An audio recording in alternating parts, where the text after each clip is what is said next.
Pink eye running belly, even flu. Germs can make them happen to you. Put germs and manners with these. Cover your mouth when you cough and sneeze. Always wash your hand with water and soap. Keep dirty hands from your eyes and your nose and your mouth. You don't want to be sick, take care. Practice every day, no germs around here. Message from the Ministry of Health.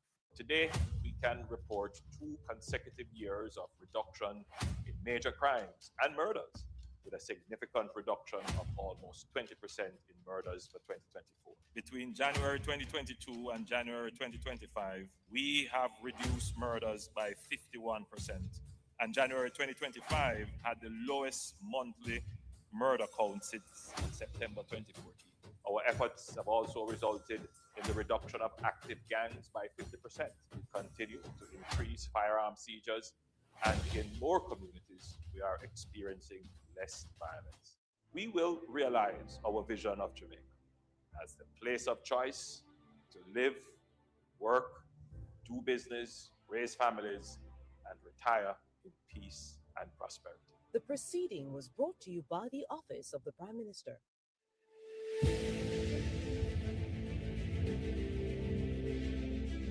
Are you an entrepreneur producing an excellent Jamaican product or service? Did you know you can earn hard currency and more significant returns by exporting? Contact the Ministry of Industry, Investment and Commerce to help propel your business along the export lane. Everything you can produce, the Jamaicans overseas want it. We're not going to get rich by just bringing down the debt. We're going to get rich by exporting a lot more. So grow exports, create job opportunities, drive economic growth through exports to make Jamaica a richer and much more prosperous country.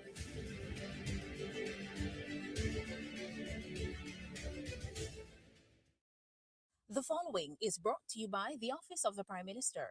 Jamaica is changing right before our very eyes.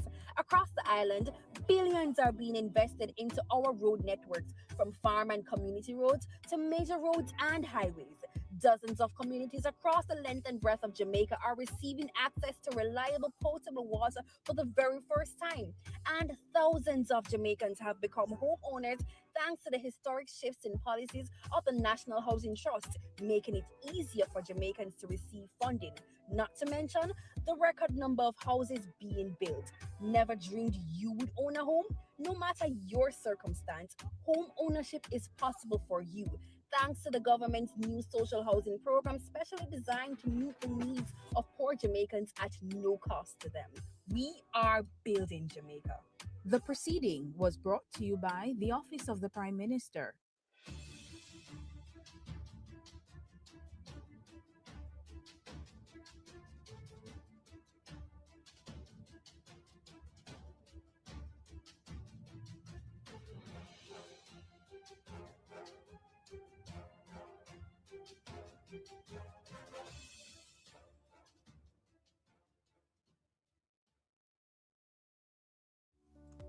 Welcome to PBCJ's coverage of the Lower House. I'm Simone Absalom Gale. The session will start with prayers, followed by a roll call of those in attendance. This is usually followed by questions and answers to questions, statements by ministers, items under public business, and private members' motions. But before we begin, let's try a parliamentary trivia question. True or false? The Jamaican legal system is known as a common law system. Get the answer at the end of this introduction to the meeting of the Lower House. On this session's agenda, the continuation of the sectoral debate with the following speakers: Member of Parliament and Minister of Culture, Gender, Entertainment and Sport, Olivia Grange. Member of Parliament, St. Catherine Eastern, and Opposition Spokesperson on Gender, the Elderly and Persons with Disabilities, Miss Joyce Denise Daly. Member of Parliament and Deputy Prime Minister and Minister of National Security and Peace, Dr. Horace Chang. Minister Chang will be closing the debate. Remember, The sectoral debate gives members the opportunity to inform the House about the government's proposed programs and projects within the different sectors. During the sectoral debate, according to the standing orders, no member is allowed to address the House or a committee of the whole House for more than 30 minutes on any subject. The House or a committee of the whole House may at any time move a motion to extend the speaker's time sufficient for them to complete the presentation if the individual fails to complete within the stated time. And that's what's on the agenda. It should be noted that elements of the day's agenda can be changed or moved. But before we go, here are a few things you should bear in mind if you plan to attend a session at Gordon House. No visitor shall create any act of disorder within the precincts of the House. No visitor shall be admitted to the House without first obtaining an admission card. Visitors who remain within the precincts of the House during a suspension of the session are asked to keep silent. No photography, videography, or sketching of the proceedings is allowed unless so authorized by the presiding officer. And there should be no smoking inside the parliamentary building. It's almost time to go to the main event, but before that, let's get the answer to the trivia question. We asked, true or false? The Jamaican legal system is known as a common law system. That's true. The common law system is one of the world's three main legal systems, alongside civil law, which is based on legal codes, and religious law, which is based on religious texts. Common law was developed through customs, legislation, and judicial decisions interpreting the law. A key feature of the system is the doctrine of stare decisis. I hope I pronounced that correctly, but it means let the decision stand, which requires courts to follow legal precedents established in earlier cases with similar facts and issues. In Jamaica, decisions of higher courts are binding on lower courts, while decisions of lower courts are not binding on higher courts, but may serve as persuasive authority. Now over to the proceedings.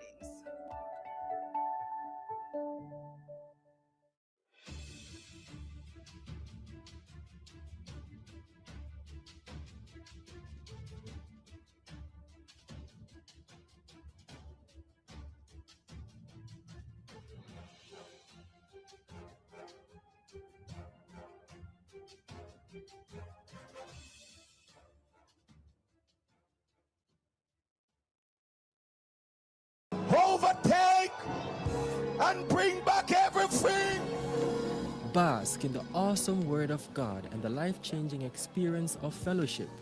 Bask in the revival time, 8 a.m. on Sundays, right here on the People's Station.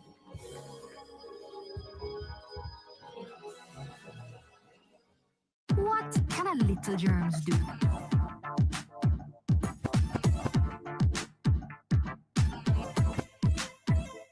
Pink eye running belly, even flu. Germs can make them happen to you. Put germs on our manners with these. Cover your mouth when you cough and sneeze. Always wash your hand with water and soap. Keep dirty hands from your eyes and your nose and your mouth. You don't want to be sick, take care. Practice every day, no germs down here. A message from the Ministry of Health. Overtake and bring back everything. Bask in the awesome Word of God and the life-changing experience of fellowship. Bask in the revival time, 8 a.m. on Sundays, right here on the People's Station.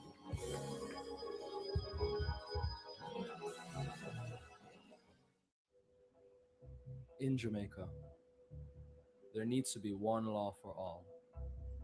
Every member of this society, regardless of profession, finances, or the area you live in. I have some bad news. The company didn't get the contract? The money they paid us for it has gotten out. Are you serious? I'm afraid so. And I understand that there are going to be corruption charges. Minister, please come with us, sir. Breaking news. A senior politician and senior civil servant have been charged for corruption. Thank God not all of them stay so. Build integrity. One law for all. A message from NIA. Zoom in on the nutrition facts. It there in the table by the side of the back. If you check out the servings, just do the maths. Not taking too much, finger below the facts. Zoom in on the nutrition facts. It there in the table by the side of the back. Take note of the sodium, the sugars and the fats by percent. Unless you're on the right track. You for zoom in on the nutrition facts. It there in the table by the side of the back. Vitamins, minerals and vitamin 20% and more that good for you. You for zoom in. Check the nutrition facts. You feel check the nutrition facts. You feel check the nutrition facts. Less sugar, less salt, intake, and less fat. You feel A message from the Ministry of Health and Wellness, Jamaica Moves, the Heart Foundation of Jamaica, the National Health Fund, and Each year, the Jamaican Parliament approves billions in tax dollars to buy goods and services for Jamaicans. Awarding contracts to private companies to provide public goods and services is called public procurement, and it is a major hotspot for corruption. Can citizens spot the red flags in public procurement and help the government protect our taxes? Yes, they can. And here are 6 to watch for. Direct contracting. When contracts are frequently awarded to one supplier without other companies competing to offer a better price and quality, we usually end up paying more and getting less. Contract splintering. Big projects need big money and higher level approvals. But if the contract is cut up into smaller ones, it won't need external approval from offices like the Public Procurement Commission or Cabinet. This makes it easier for contracts to avoid additional scrutiny. Timing of advertisements. Contracts advertised during distracting periods like the holidays can result in less competition and a really strong advantage for the favored company. Like Christmas time, work slows down and companies are less attentive to business opportunities. Emergency contracting. Claiming emergencies allows officials to legally bypass normal procurement rules, making it easier to award contracts to favored companies. Contract timing. Contracts awarded just before or after election can be payback for campaign support and not based on what Jamaicans really need. Collusion. And what if penalties are not enforced when work is poorly done? This could be a contractor and public official working together for private benefit. And if it is, this is collusion. These flags do not prove corruption, but they trigger questions that citizens must ask. So mind your business, Jamaica. Visit the JAMP Procurement Tracker to monitor government contracts. If you spot these flags, use our ATI tool to ask questions and demand accountability. Peace begins with us. Every act of kindness, every step towards understanding brings us closer to a brighter tomorrow. Let's choose unity, compassion, and hope. Together, we can build a future where peace reigns. Brighter tomorrow starting today.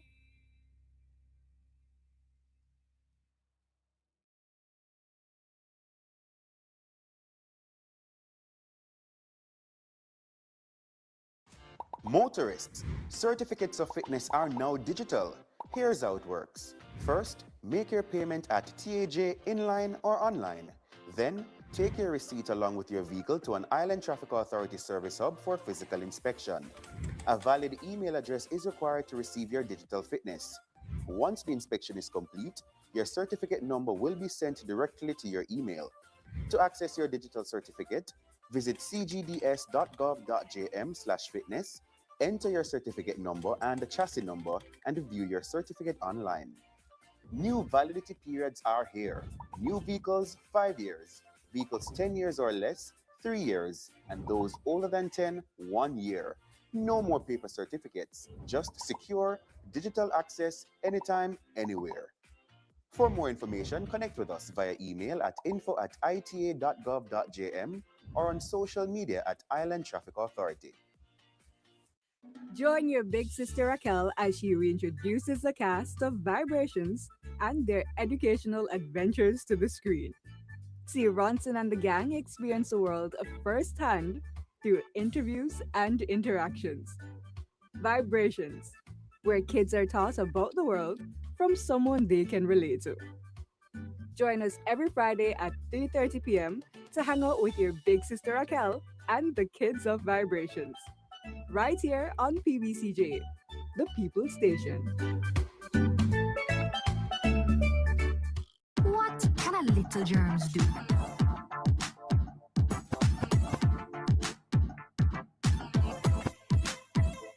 Pink eye running belly, even flu. Germs can make them happen to you. Put germs on our manners with these. Cover your mouth when you cough and sneeze. Always wash your hand with water and soap. Keep dirty hands from your eyes and your nose and your mouth. You don't want to be sick, take care. Practice every day, no germs down here. A message from the Ministry of Health. Yo, babes, why me I call you so much time and I not get you? Sorry, me lick you again yesterday. Yo, me know me mess up, but can't wear them something there road and I expect me to react. I know I'm jealous and fool and easy to lose my temper, but call me back here.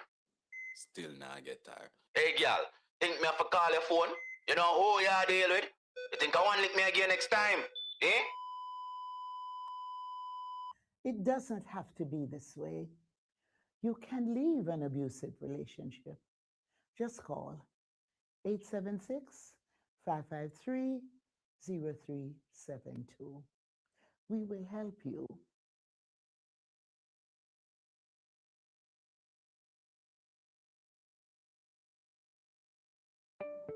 Do you wish there were a way your community could get funding to improve a school, health center, sports program, and more? There is. It's the Constituency Development Fund. Here are a few things you probably didn't know about the CDF and how you can make it work better for you.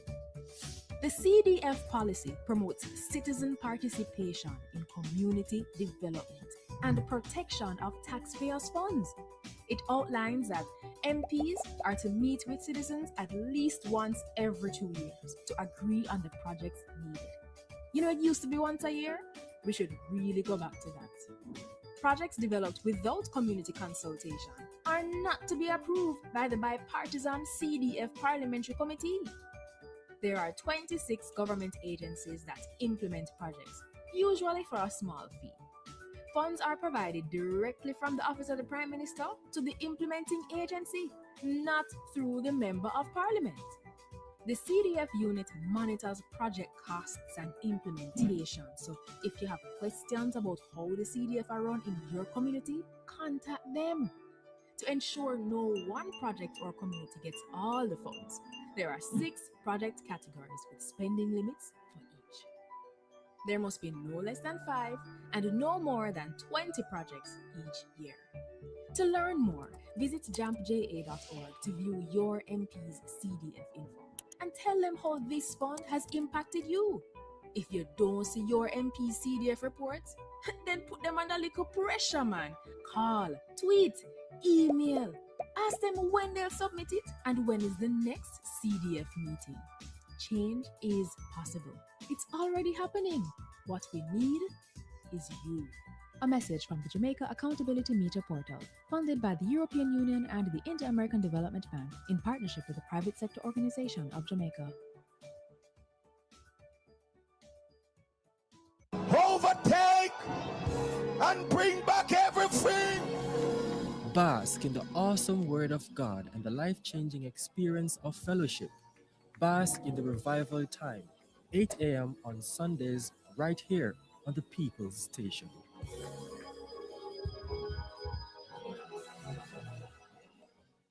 Cook it up and make we steam it.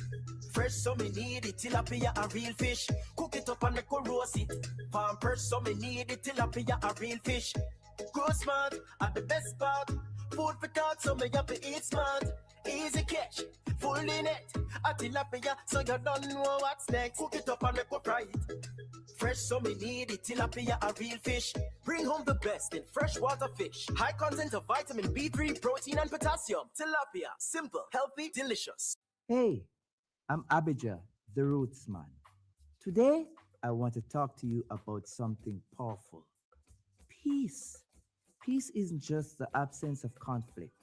It's about kindness, understanding, and respect. It starts with us. Every choice we make can build bridges or burn them. Let's choose peace in our words, our action, and our hearts. Peace begins with you. Together, we can create a brighter and safer future for everyone. Join me. Let's be that change we want to see.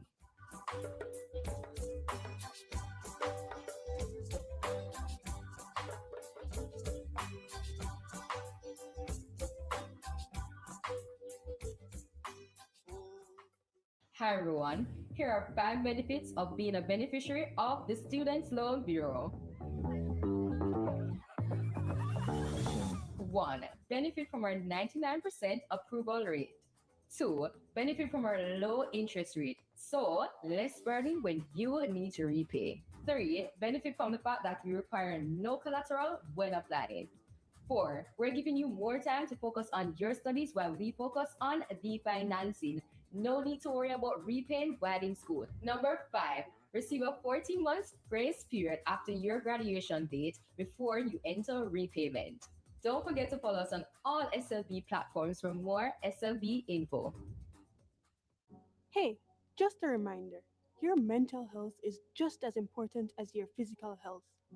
If you're feeling overwhelmed, try talking to a trusted friend or family member. You don't have to go through it alone. Sometimes sharing your feelings can make a big difference. If you need more support, don't hesitate to reach out to the Health and Wellness Ministry's Suicide Prevention Helpline at 888 New Life. That's 888 639 5433. Remember, it's okay to ask for help. Your feelings matter, and there are people ready to listen. Take care of yourself. You deserve it.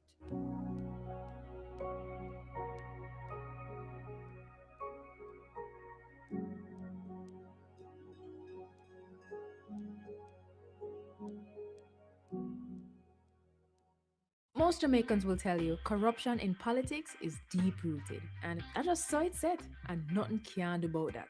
But actually, there is, and another 152 countries are doing it. It's called asset declaration, and it works best where citizens themselves understand it and help to ensure the law is enforced.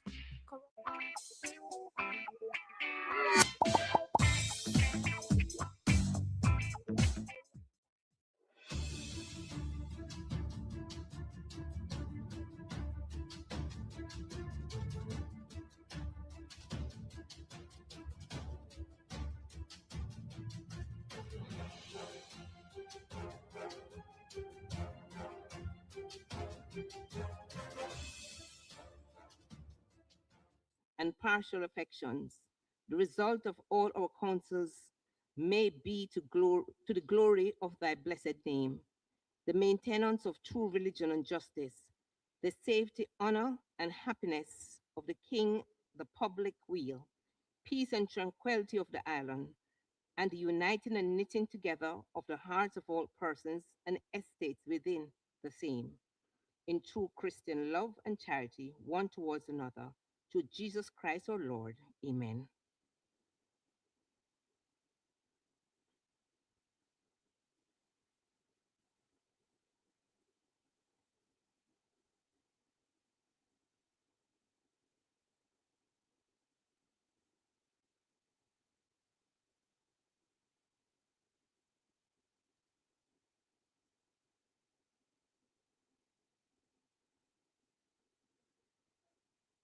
You may be seated.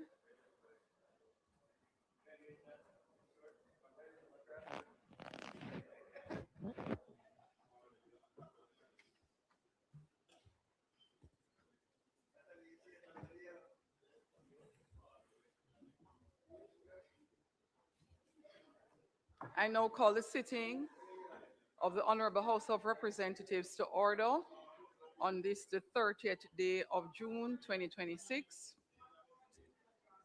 I take this opportunity to extend welcome to the members of this Honorable House, the members of the media or visitors in the gallery, and to the many Jamaicans joining us online and through the various broadcasting platforms.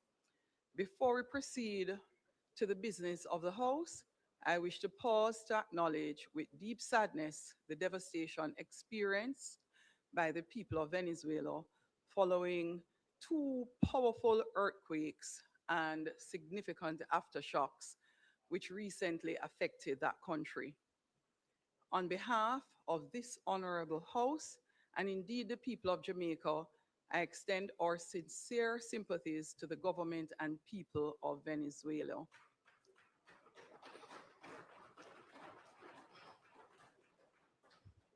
I extend our sympathies especially to the families who have lost loved ones, those who have been injured, displaced, and otherwise affected, and for many who are still lost under debris. We extend our sympathies to all those as they continue to endure the painful consequences of this tragedy. At moments such as these, we are reminded of our shared humanity and of the importance of regional and international solidarity in times of crisis. We therefore keep the people of Venezuela in our thoughts and prayers as they mourn, recover, and begin the difficult process of rebuilding. I now invite the honorable members and all persons present to stand and observe a moment of silence in honor of those who have suffered great loss.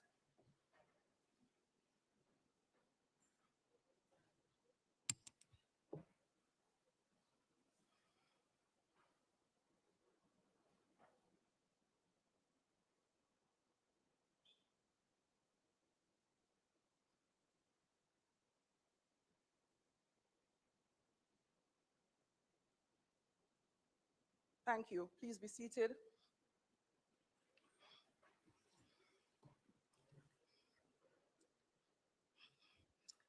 As we are on the matter of earthquakes, I'm going to remind members of the House, and the Marshal will go over. In the event we're having a session of Parliament, the House is in session, the Marshal will provide guidance.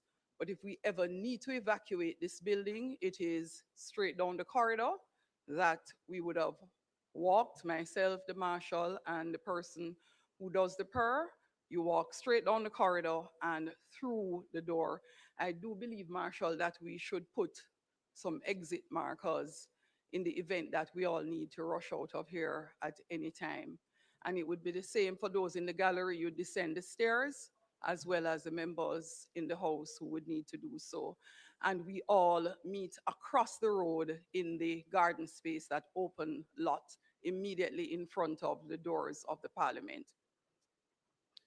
Today, the House is expected to bring the sectoral debate to a close, as we are scheduled to hear presentations from the Honorable Olivia Babsy-Grange, Minister of Culture, Gender, Entertainment and Sports, the Member of Parliament for St. Catherine Central, and Ms. Denise Daly, Member of Parliament for St. Catherine Eastern.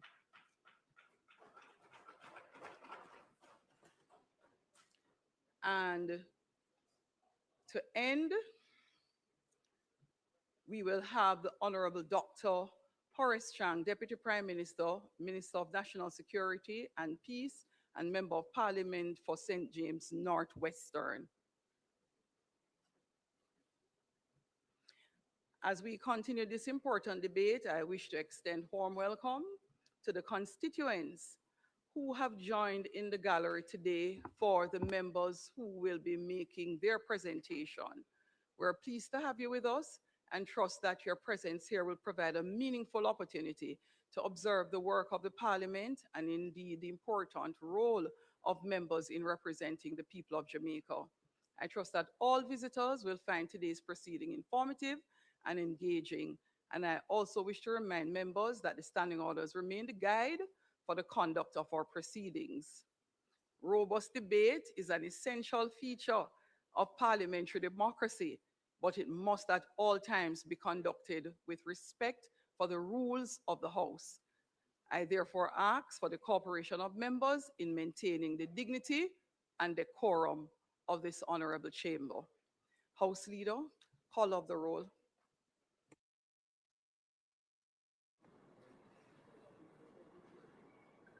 Mr. Clark, Mr. Green, Dr. Holness, Dr. Chang, Mrs. Williams, Mr. Bartlett, Ms. Grange, Dr. Tufton, Mr. Mackenzie, Mr. Montague, Mr. Vaz, Mr. Chuck, Mr. Charles Jr., Mr. Morgan, Ambassador Marks, Mr. Samuda, Dr. Wheatley, Mrs. Cuthbert Flynn, Mr. Terrelong, Mr. Witter, Mrs. Dalrymple Filbert, Miss Morrison,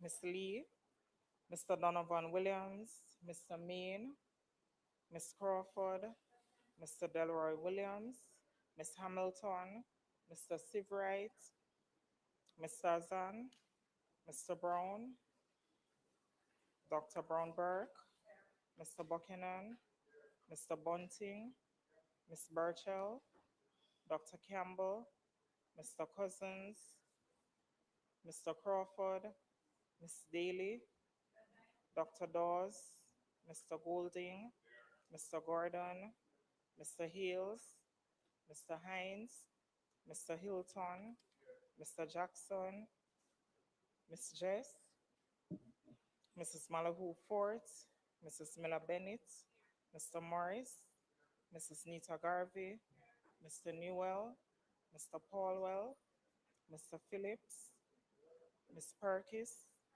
Mr. Robertson, Mr. Robinson, Dr. Russell, Miss Shaw, Mr. Smith, Mr. Dwayne Vaz, and Mr. Warmington. Thank you, Madam Speaker. Thank you, Clark. House Leader. Thank you, Madam Speaker. I want to welcome everyone to the House today, including those in the gallery. Madam Speaker, we wish to suspend all the items up to public business so we can continue and conclude the sectoral debates. I ask that you put that to the House. Thanks, House Leader. The question is that we suspend the items on the agenda and move directly to public business for the sectoral debate. Conclusion, those in favor? Those in favor? Those against? The ayes have it. Madam Speaker, today we have three presentations. The first from the Minister of Culture, Gender, Entertainment and Sport and Member of Parliament for St. Catherine Central, the Honorable Olivia Grange. We'll also have from Member of Parliament for St. Catherine Eastern, Ms. Joyce Denise Daly, and at the end, Deputy Prime Minister and Minister of National Security and Peace and Member of Parliament for St. James Northwestern, Honorable Dr. Horace Chang, will conclude the sectoral debates. Madam Speaker, I now call on the Minister of Culture, Gender, Entertainment and Sport and Member of Parliament for St. Catherine Central, Honorable Olivia Grange, to begin her presentation.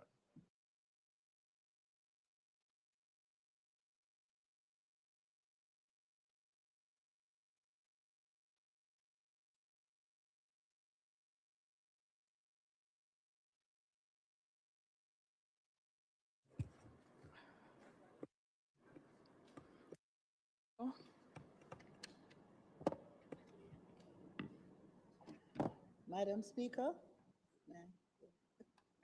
I ask for permission to speak from a seat other than my own. Permission granted, Minister.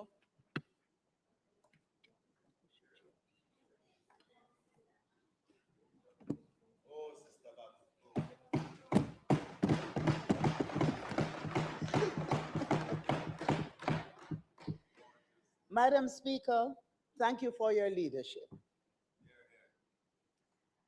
And I also want to thank Prime Minister Dr. the Most Honorable Andrew Holness for allowing me to serve as the Minister of Culture, Gender, Entertainment and Sport. I have been happy to lead these subjects which were once considered fringe. They were attached to other ministries And I'm proud that these subjects are now being seen at the heart of Jamaica and are being acknowledged as a source of growth and prosperity. It is testament to the work that we have been doing since the Prime Minister gave us the charge to enable, develop, set things right, and build. I thank my daughter, Paula, and my granddaughters, as well as my extended family, the people of Central St. Catherine, for preserving and persevering with me and supporting me through many years of service to the people of Jamaica. The people of Central St. Catherine, Madam Speaker, will attest to the fact that we have been through the fire and we have survived. I thank the team who has worked hard with me over the years, including my colleagues in the cabinet, my Minister of State, my permanent secretaries, management and staff of the ministry, and the boards of management and executive leadership and staff in the many departments and agencies. I wish to thank the stakeholders in the sectors whom we serve. We have done well together, and we are taking our performance to the next level. Our men and women in culture, entertainment, and sport have never shied away from taking on the world superpowers. There is no area of culture, entertainment, and sport that has not shown itself to be unwavering, unconquerable, and unparalleled. In these areas, we have a competitive advantage. Our national hero, the Right Excellent, Sir Alexander Bustamante, spoke of his time in the Houses of Parliament in this place and the place next door. He said, and I quote, "I have spent some of the happiest moments of my life in the old headquarters house and Gordon House. It has been a great feeling working for the people of this island in those legislative chambers. A great feeling of satisfaction to know that what you're doing is for the ultimate good of your people." End of quote. To serve the people. That is our purpose right here. There was something curious about Bustamante. He was the center of attention everywhere, including in the parliament. However, as Ulrich Simmons, the late journalist, reminded us in Bustamante notes, quotes, and anecdotes, he said Bustamante was a good parliamentarian. No member was more obedient, extremely obedient to the speaker. No one was more intent on keeping the rules. At a time when our discourse has become rancorous and in this house, sometimes it's unbelievable, we could learn from the example of our national hero and respect the fact that we have been elected to serve in this house and to conduct ourselves in a manner that is befitting. I make this reflection not only as the mother of the house, hear me, the mother of the house,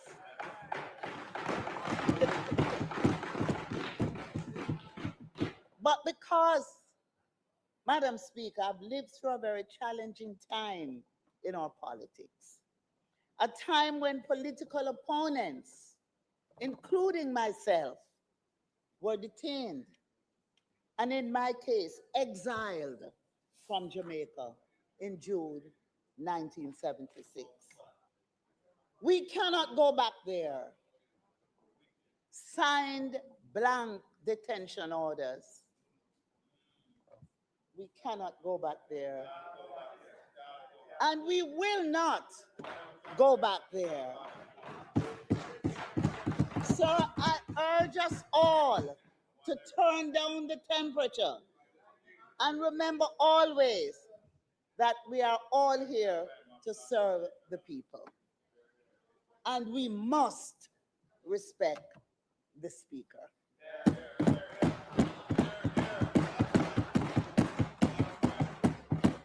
It is remarkable how challenges and disasters can motivate.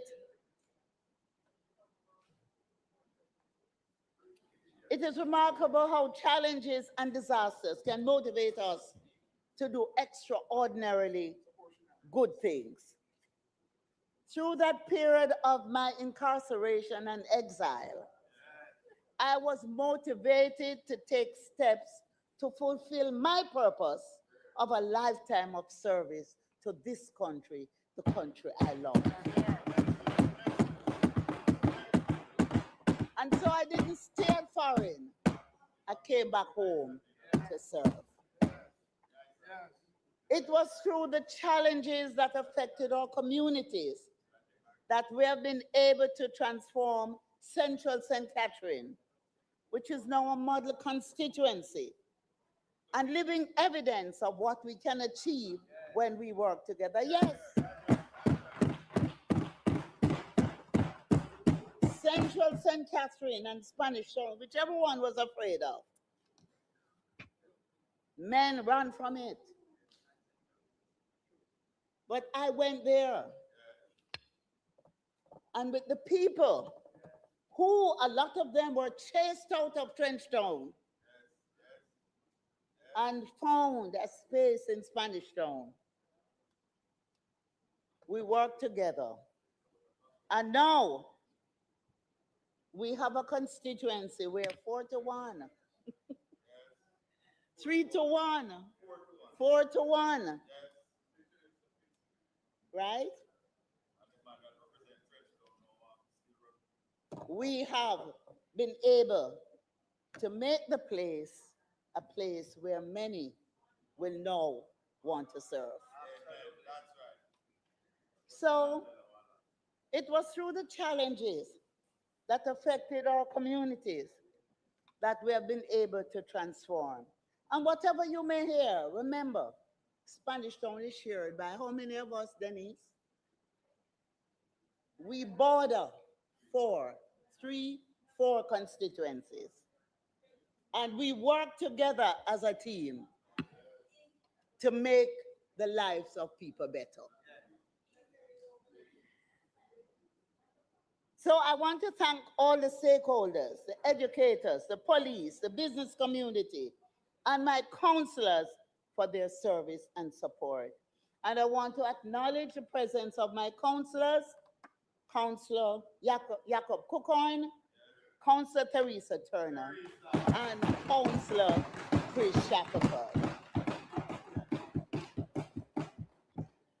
But I reserve my biggest praise and congratulations to the people of Central St. Catherine, the ordinary man and woman. We have achieved a lot together, and we still have much to do. So I speak today following the devastating disaster in our country's history.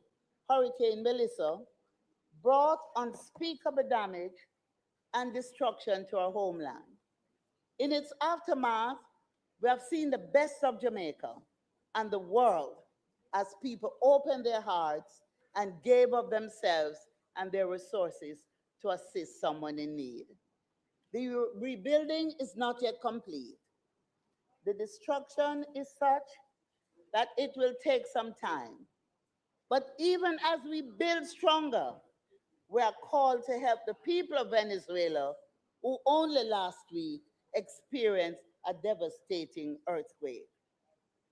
In the words of Kipling, if you keep your head when all about you are losing theirs and blaming it on you, if you can meet with triumph and disaster and treat those two imposters just the same, if you can hold on when there is nothing in you except the will which says to them, hold on, yours is the earth and everything that's in it. There is hope for a better tomorrow. So the next level recognizes that the groundwork has been laid for new levels of growth, development, and prosperity in culture, gender, entertainment, and sport. We have introduced bold, ambitious, beneficial, strategic, and impactful legislation, policies, and programs to unleash our creative potential, enable our athletes and the business of sport, build and formalize the entertainment sector, protect the vulnerable, and advance gender equality. The next level is about sustained and impactful support so that our women and men in culture, entertainment, and sport will continue to grow and prosper.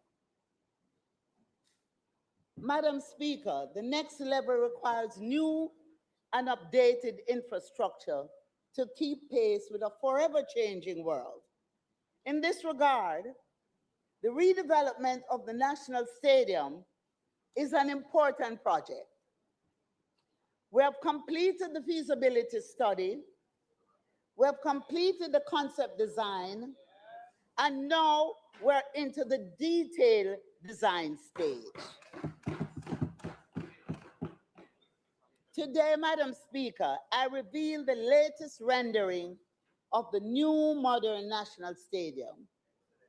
And I asked the Marshal, there is a publication that I brought for the leader, for the Prime Minister, and I'm going to ask for it to be put on his desk for him to get a good look at the details of this wonderful design. We will increase seating capacity to 37,500 with roof coverage and shade for every seat. There will be improved views from every seat.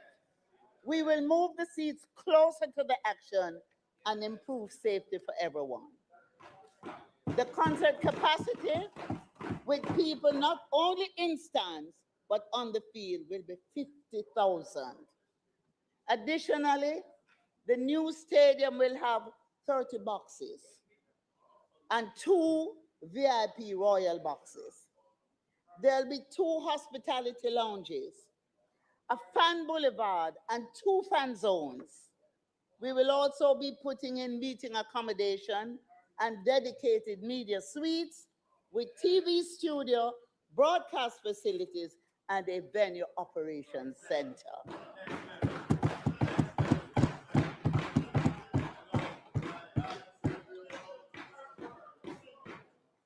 This is a once-in-a-lifetime redevelopment.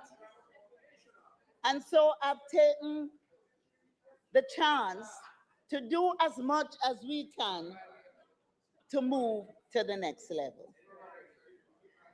I'm pleased today to announce that we will also construct 2 well-needed facilities during this redevelopment.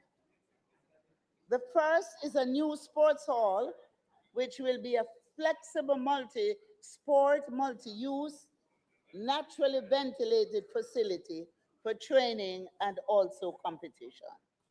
We're also constructing a throws area, which will facilitate training in shot put, discus, hammer, and javelin. The throws area will incorporate shelters for when athletes are resting and will provide easy access to the sports hall, gym, and changing facilities.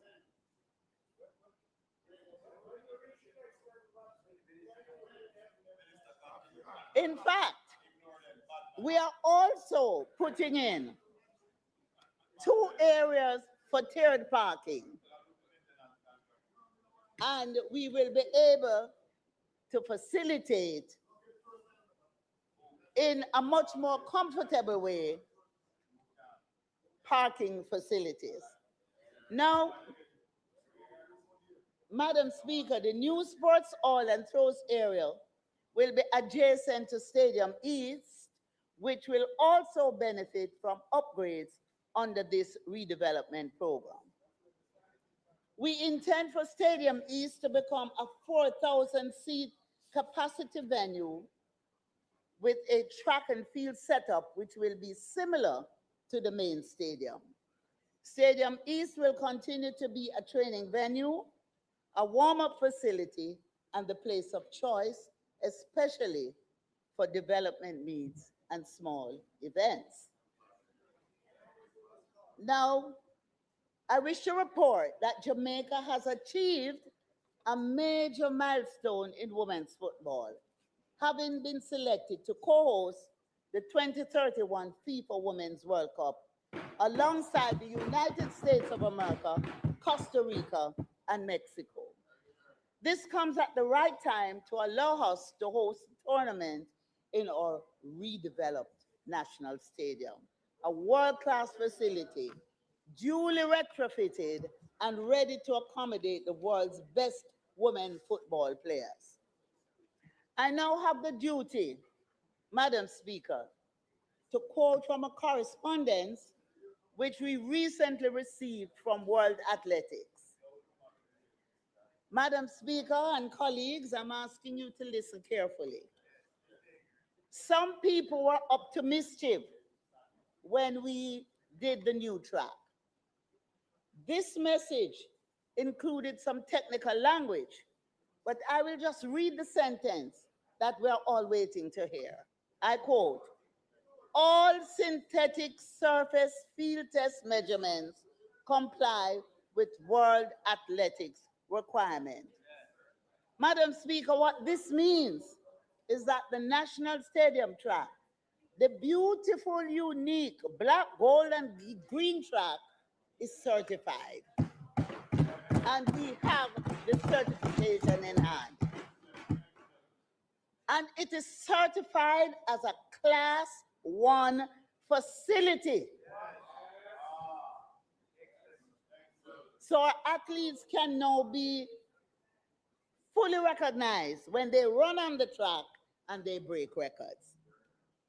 So all those doubting Thomases who were spreading rumor about the track, we now have our certificate in hand that we are a Class 1 certified track.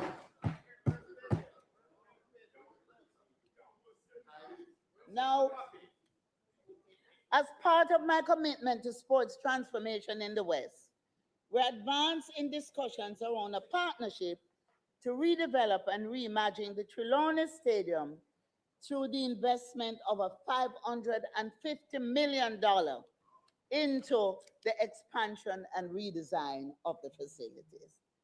The proposal supports the government's objective for the Trelawney Stadium to be redeveloped based on a solid economic foundation through the establishment of a world-class facility which meets the regulatory requirements of international sports associations such as FIFA and World Athletics, and to enhance the sports and entertainment tourism brand of Jamaica. It will be at the center of sports and entertainment tourism. We have also improved the infrastructure at Savannah Park with modern new lighting and scoreboard to facilitate the return of international cricket to Jamaica with the support of the Jamaica Defense Force and many volunteers. We were able to build up and fix facilities at Savannah Park on Labor Day ahead of the recent West Indies series against Sri Lanka and the upcoming Caribbean Premier League.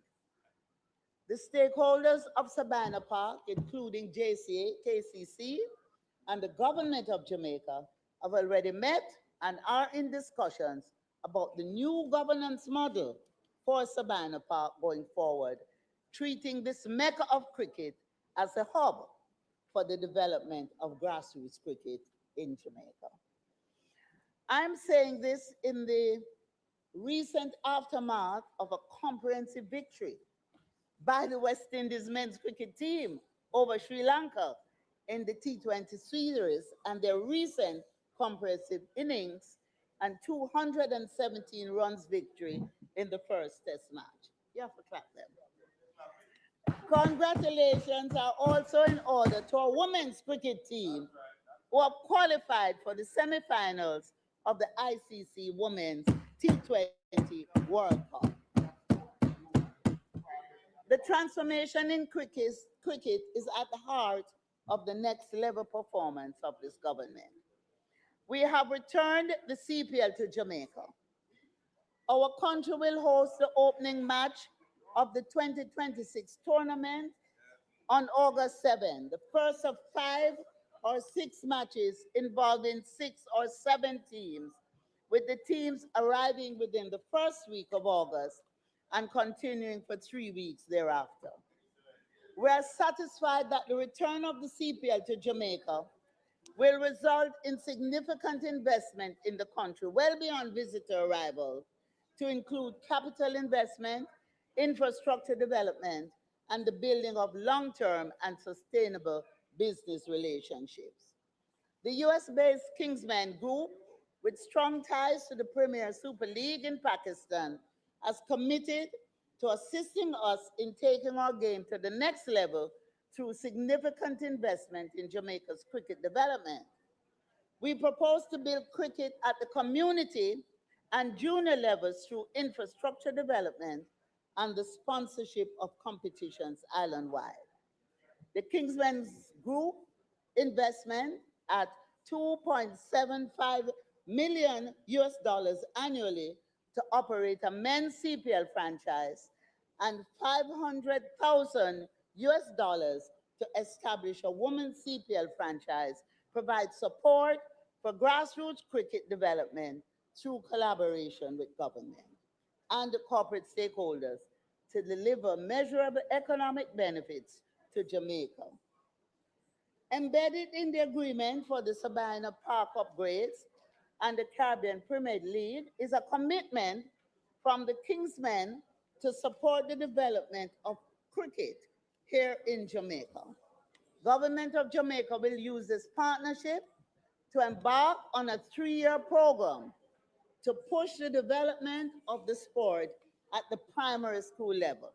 And there are 6 main objectives. 1, increase in the number of teams participating in primary schools cricket. 2, facilitate the availability of sufficient proficient coaches to guide schools in need. 3, foster renewed interest in the game of cricket by returning passion to the sport, which will see young girls and boys enjoying the sport. 4, providing greater access to gear and equipment for making them both available and affordable for schools and parents. 5, promoting excellence and resilience through improvements in technique, awareness, and the mental fortitude of players on and off the field. And 6, create strategic pathways through early identification of potential players for entry to an enhanced development program. Now, some of the specific targets for the next 3 years will see 300 schools, 300 new coaches trained and certified, acquisition of transferable, transportable cricket pitches to allow access for training and matches, 300 kit bags for schools equipped with bats, pads, gloves, and safety gear, and at least 15 players identified each year to be placed in the Enhanced Pathway Program, the first step towards an academy to allow for better and more structured development. So this is how we move to the next level in cricket. By going back to the grassroots, equipping our children, training our coaches, putting pitches in schoolyards, and building a pipeline from the classroom to Sabina Park, to the West Indies, and to the world. So I'm pleased to announce the establishment of the National Sports Advisory Council to perform the following functions. provide advice to the Minister on policy and harmonization of the sports industry, promote sport development actions, conduct impact assessment and analyses of government's policy directives, provide ongoing development of proposals for national policy in relation to sport, advise on strategies to create synergies among sport federations through capacity building, streamlining funding, and infrastructure development, monitoring the transformation plan for sports, ensuring timely and effective implementation. I'm also pleased to announce the establishment of the National Sports Commission, which will oversee the streamlining of the agencies serving the sports sector, thus moving the sector to the next level as part of our transformation plan that the entities will be resourced to benefit from innovation, take advantage of opportunities for economies of scale, and expand their services to the sports sector. The Sports Development Foundation, Madam Speaker, spent 236 million on sports infrastructure across constituencies in the last financial year. The projects included the construction of multi-purpose courts, as well as the rehabilitation and fencing of playfields and improvements to national facilities. The SDF also supported National Sports Federation to the tune of $197 million for their development programs as we seek to lift sports performance to the next level through tangible support. Now, Madam Speaker, at the same time, the ministry supported the entertainment sector through grants, tour support, and sponsorship in the sum of $148.6 million. Working together with the entertainment sector, the ministry raised funds to support hurricane relief efforts through the I Love Jamaica concert series. And I'm happy to announce that we were able to raise $1 million US, which was our target. So I use this opportunity to express thanks to our entertainers who never let us down in a time of crisis, and to the peoples of the world for their help. The next level calls for sustained focus on human development, on unearthing, nurturing, unleashing, and promoting talent and creativity. That is the aim of our National Festival of the Arts program of the Jamaica Cultural Development Commission. In 2025, we accepted 14,281 entries in all our competitions, which included dance, drama, music, speech, traditional folk forms, culinary arts, creative writing, visual arts, film, short film, Jamaica Festival Queen, Gospel Star, and the Jamaica Festival Song Competition. The hurricane in October has led a 30% reduction, Madam Speaker, in entries this year, as schools and community groups, particularly in Western Jamaica, recover from the hurricane. However, the National Festival of Arts program has been an important platform for celebrating, promoting, and preserving the unique things that make us Jamaicans, our ways, our traditions, and our heritage, our creativity, our culture. And it continues to be the launching pad for singers, writers, musicians, actors, artists, broadcasters, and increasingly filmmakers. I must comment on the increased quality of entries that we have seen over the last few years. I credit our deliberate training and coaching initiatives across the country for the improvement that we continue to see. I thank all our culture bearers, particularly our teachers and community leaders who work hard each year to prepare items for our various competitions. This year, we have a very strong group of finalists in the Festival Song Competition, 4 women and 5 men. The 10th contestant had to be disqualified because we found out that his song was not an original song and was actually released prior to its entry in the competition. So we have 9 competitors this year. The songs are being posted to the major music streaming platforms across the world, including Apple Music, Amazon Music, and Spotify. So you can just search Jamaica Festival Song Competition 2026 to listen to this year's album. The albums of previous years since 2020 are also available on streaming platforms and will continue to provide royalties for performers and writers. And this is another way that we have taken Jamaica Festival Song to the next level by building a global stage for talented people to shine. Madam Speaker, as we continue to the next level, I announce today that we are in the final stages of publishing a cookbook of some of the most exciting, delectable, and creative Jamaican recipes that have been exposed through our culinary arts program. And this is yet another opportunity to expose and promote our people and our culture. And I invite Jamaicans and friends of Jamaica overseas to join us for the celebrations under the broad theme, United in Celebrating Resilience. And we are, of course, preparing for a milestone anniversary next year when we celebrate Jamaica 65. So we are facilitating the training and certification of our creatives to the next level. Madam Speaker, last year I spoke about our new creative school, formerly the Institute for Cultural Practitioners, Innovators, Entertainers, and Creatives. This Center of Innovation and Excellence will offer flexible, cutting-edge education and professional development across the full spectrum of creative disciplines.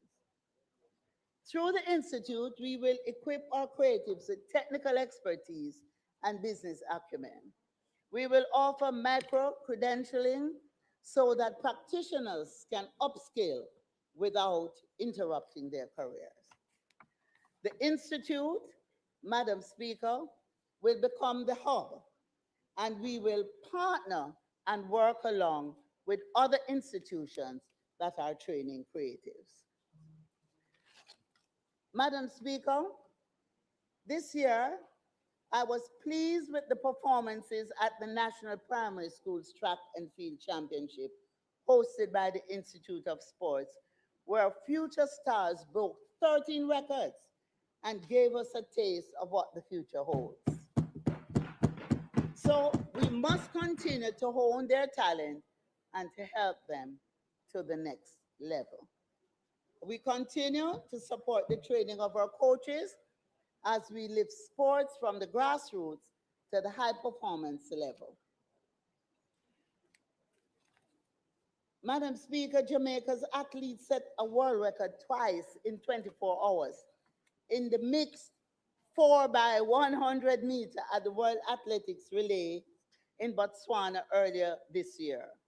So we must send congratulations to Akeem Blake, Tina Clayton, Hadrian Golson, and Tia Clayton, who first ran 39.99 seconds in the qualifying heats before lowering the record to 39.62 seconds in the finals.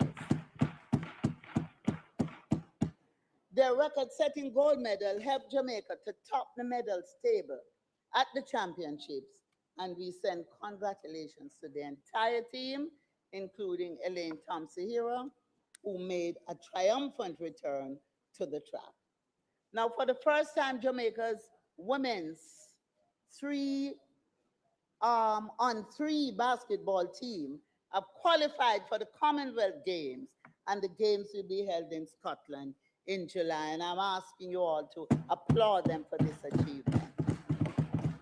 And the young reggae boys also qualified for the FIFA Under-17 World Cup 2026 to be held in Qatar in November. Again, please applaud them. So our focus on human development also includes expanding access for people with disabilities to our national treasures and activities. Working through the Jamaica Libraries and Information Network, the National Library of Jamaica launched the program called Bridging the Gap, one sign at a time. And I'm so pleased by the initiative, which will ensure that user-facing team members in libraries across Jamaica will be proficient in Jamaican Sign Language and will be able to communicate with members of the deaf community. Just imagine the difference this important development will make when the program is up and running at full speed. We were also able to install ramps, platforms at Sabina Park to ensure that wheelchair users have access to cricket. And we thought that was extremely important to ensure that that was put in place.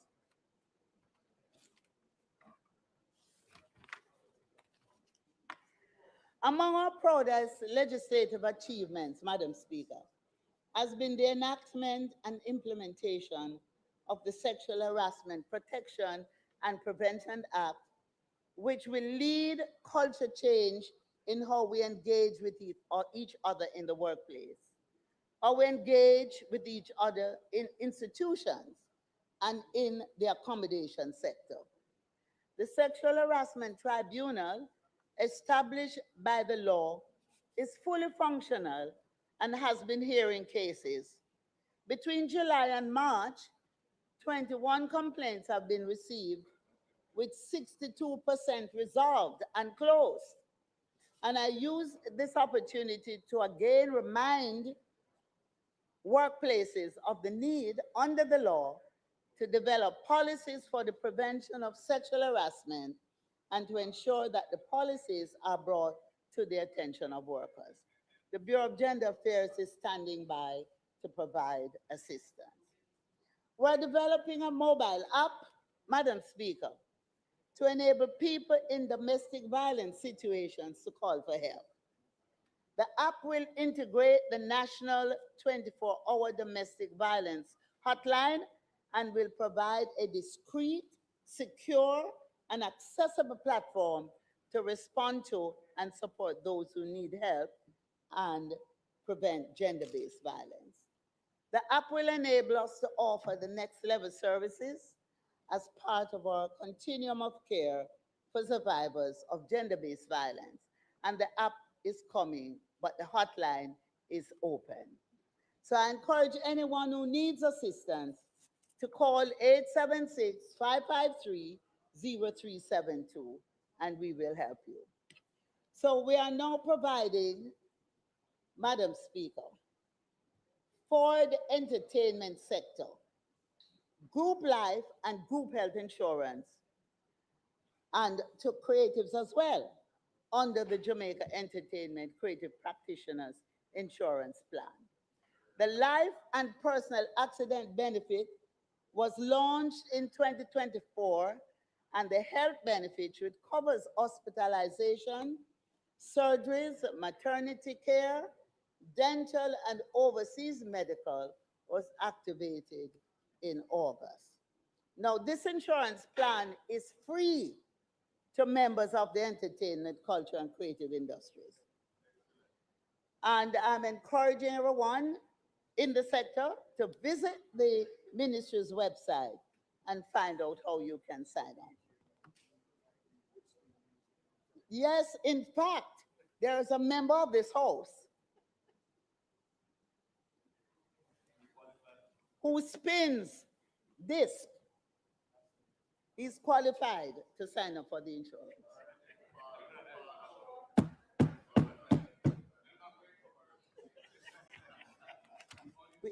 We're not going to discriminate. Once you're in the sector, you're entitled, right?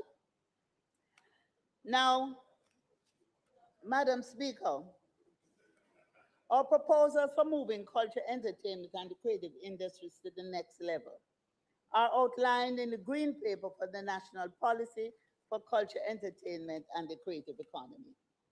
The Green Paper, now being considered by a Joint Select Committee of Parliament, presents our blueprint for growth of the creative economy through innovative strategies which focus on cultural diversity, equity, and inclusion, building resilience against the challenges of climate change and socio-economic disruption, and leveraging frontier technologies and innovation to fuel and sustain Jamaica as a cultural superpower. Culture, entertainment, and the creative industries are economic drivers as well as a vital social force. In this regard, we embed in this policy mechanisms for empowering communities, fostering social cohesion, building pathways for sustainable livelihoods for artists, cultural practitioners, and creative entrepreneurs, as well as funding for the sector. Importantly as well, this policy aims to increase access to culture for every Jamaican and build national identity. The building of national identity has implications for consolidation of positive values, the strengthening of communities, and the promotion of higher levels of productivity, peace, and stability in our country. Regarding our aim to fund the sector, we're establishing the Jamaica Entertainment and Cultural Development Foundation, a dedicated mechanism to provide sustainable financial support for creative projects, cultural preservation, and institutional development across the sector. It will be operationalized to address critical institutional gaps in Jamaica's culture and creative sectors, which will rise to the next level with support, systematic support. The foundation will promote cultural diversity and preservation, foster community engagement and social cohesion, drive economic growth, provide resilience mechanism for the sector, upskill individuals, support creative entrepreneurs, encourage innovation and creativity. It is intended to support the development of the entertainment, cultural, and creative industries by providing a structure for investment, for funding, and strategic support to creators and practitioners. Through such a mechanism, the sector can better nurture talent, expand opportunities, strengthen institutions, and help transform creative work into meaningful economic and social value for the country. We're also moving to amend the Jamaican National Heritage Trust Act. The amendments will modernize the legislation, create new categories of recognition of heritage and cultural assets, and enact provisions of the UNESCO Convention on the means of prohibiting and preventing the illicit import, export, and transfer of ownership of cultural property. This will prevent pilferage of our cultural and heritage assets and efforts to repatriate our artifacts which are in foreign countries. So Jamaica ratified the convention earlier this year during the visit to the island by the Director General of UNESCO. UNESCO accepted our nomination, Madam Speaker, for the inscription of Port Royal to the World Heritage List. The inscription recognizes Port Royal's unique terrestrial and submerged 17th century archaeological landscape, including fortifications and earthquake submerged structures from 1692. Port Royal joins the Blue and John Crow Mountains as Jamaican properties on the World Heritage List. The Heritage List recognizes and preserves monuments, buildings, and other sites that are considered to be of outstanding universal value. We are currently developing a case, Madam Speaker, and you'll find this of interest. Please continue, Minister. You can sip your water before I start the clock.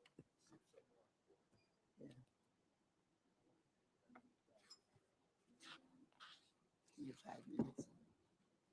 10 minutes. Mm. Yes, Madam Speaker. So what we are now doing is building a case to add John Kuno to the urgent safeguarding list as part of our efforts to revive and protect the waning cultural practice. An inscription will provide access to funding through UNESCO's Intangible Cultural Heritage Fund for programs aimed at revitalizing John Kuno, because most of you would remember John Kuno when you were youngsters. Now, Madam Speaker, today we take our mission for reparatory justice to the next level with the launch of a campaign to petition His Majesty King Charles III. We intend to petition King Charles on September the 6th, an historic day. On this date in 1781, the Zong slave ship departed West Africa for Jamaica with 442 enslaved Africans. Throughout the journey, the ship ran into trouble, and the captain kept throwing enslaved Africans overboard in order to claim insurance for loss of cargo. 140 enslaved Africans were killed. The ship finally arrived in Black River on December the 21st, 1781. We erected a monument to the murdered Africans in Black River where the ship docked. Interestingly, when Hurricane Melissa devastated the town, it was the only monument standing, as if to remind us of our duty to seek reparatory justice. So our petition to the King will request that he refers to the Privy Council, the final appellate court of Jamaica, 3 questions related to the criminal nature of the transatlantic trafficking and racialized chattel enslavement of Africans in Jamaica. And the 3 questions relate to A, whether the forced transportation of African people from their homelands to Jamaica and their subsequent enslavement in Jamaica were lawful because such unauthorized removal and enslavement was contrary to the fundamental principles of the common law. B, whether the forced transportation and subsequent enslavement of people of African descent up until 1838 constituted crimes against humanity under international law for which the UK bears responsibility. C, in the light of the said actions, illegalities, whether the UK is under an obligation to provide a remedy to the Jamaican people for the unlawful transportation and enslavement of African people in Jamaica under British rule up until 1838 and for the continuing consequences of the same. This request is made to His Majesty the King in his capacity as head of state of Jamaica and from whom we expect protection. And we have the full support of CARICOM in the execution of this action. The enslavement of our ancestors lasted over 300 years before their own sustained effort. They were able to remove the shackles of enslavement. By their own sustained effort, they were able to remove the shackles of enslavement. When the ancestors achieved their emancipation in 1834, the planters were compensated for loss of property. Let us remember that the government of England calculated the cost to the planters of losing their so-called property at $47 million. The government of England was only able to finance up to £20 million in compensation through a loan that was finally settled in 2015. They decided to impose a period of apprenticeship to offset the additional cost of £27,000. And this apprenticeship system meant that the newly emancipated Africans were forced to provide years of additional free labor to the planters, thereby literally paying their enslavers for their freedom. On March 25th this year, Madam Speaker, the International Day of Remembrance of the Victims of Slavery and the Slave Trade, the government of Ghana secured in the United Nations the passing of a resolution declaring the trafficking of enslaved Africans and racialized enslavement of Africans as the gravest crime against humanity. And Jamaica, with the rest of CARICOM, supported the declaration. So, Madam Speaker, in an effort to improve public awareness on the matters of reparations, my ministry will, in short, publish a document titled 100 Discussion Points on Reparations, contributed by 3 members of the National Council on Reparations, Dr. Jelani Nayo, Professor Clinton Houghton, and Dr. Michael Barnett. And the aim is to fill the gap of knowledge and guide our deliberations at this strategic time. Now, Madam Speaker, on Good Friday, I formally presented, along with the Deputy Prime Minister, to the Coral Gardens Rastafari Benevolent Society the titles for 2 lots in Albion St. James in furtherance of our commitment to facilitate establishment of an elder care home. So we are treating with reparations at home. We are setting the example. Madam Speaker, as I close, much has been achieved of which we can be and have been truly proud. Yet we recognize that the next level is for things to soar to even greater heights with higher levels of growth and development, bolstered by new ways of being, of thinking, and doing. It is about raising the proverbial bar even higher than we have done so far by re-envisioning culture, gender, entertainment, and sport, and ensuring that we continue to take bold, ambitious, beneficial, strategic, and impactful actions to improve the lives and careers of the people and sectors that we represent. We are committed to the task, Madam Speaker. We are committed to the task ahead, confident in our purpose, in our record of service to the people, and in our ability to continue building to the next level. Thank you, Madam Speaker, and God bless you.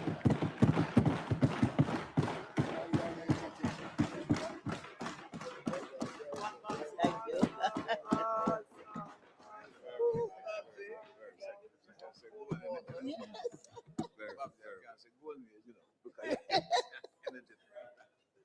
Come, Mama.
House Leader.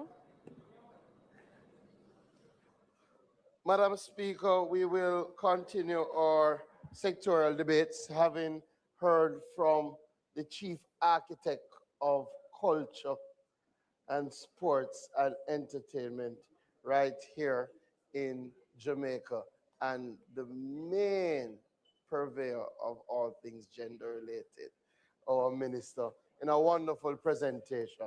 We will now have the Member of Parliament for St. Catherine Eastern, who will make her presentation.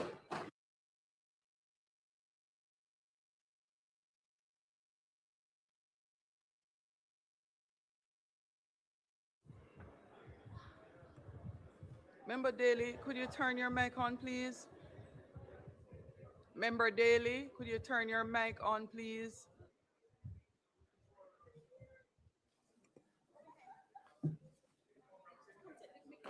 Yeah, all right.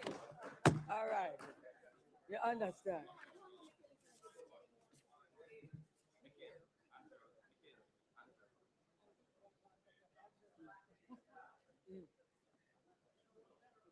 Mm.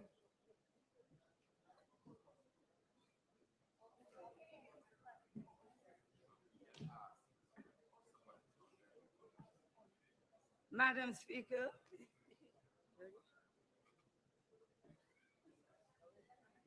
Madam Speaker, it is always an honor and privilege to rise in this honorable house to Permission make to my speak from a seat presentation other than your own? to these sectorial debates. Permission to speak from a I'm seat. right at my seat, right at my seat. I deliberate. You don't I was normally sit deliberate. at your seat. I'm right at my seat. Where is the I don't draw the Constitution today. Where am I at my seat? Yes.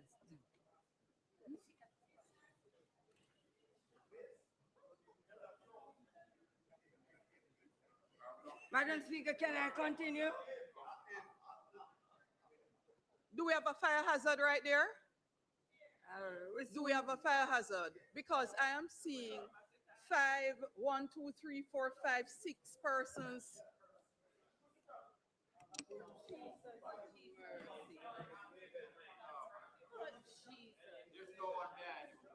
Madam Speaker.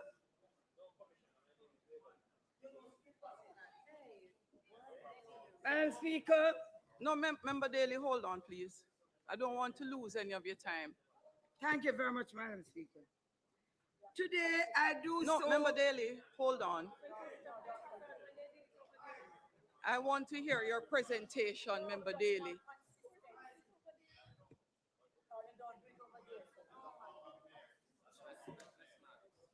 Let's get all the issues she has out before the lady start. Any other issues? Are we okay now, Madam Speaker? Madam Speaker, can I proceed? Or are you going to give me back the time? No, I'm going to start the clock again. So that's why I Okay. don't want you to lose any of your time. So members, please once again make welcome the member from St. Catherine Eastern, who will make her presentation. Thank you very much, Madam Speaker.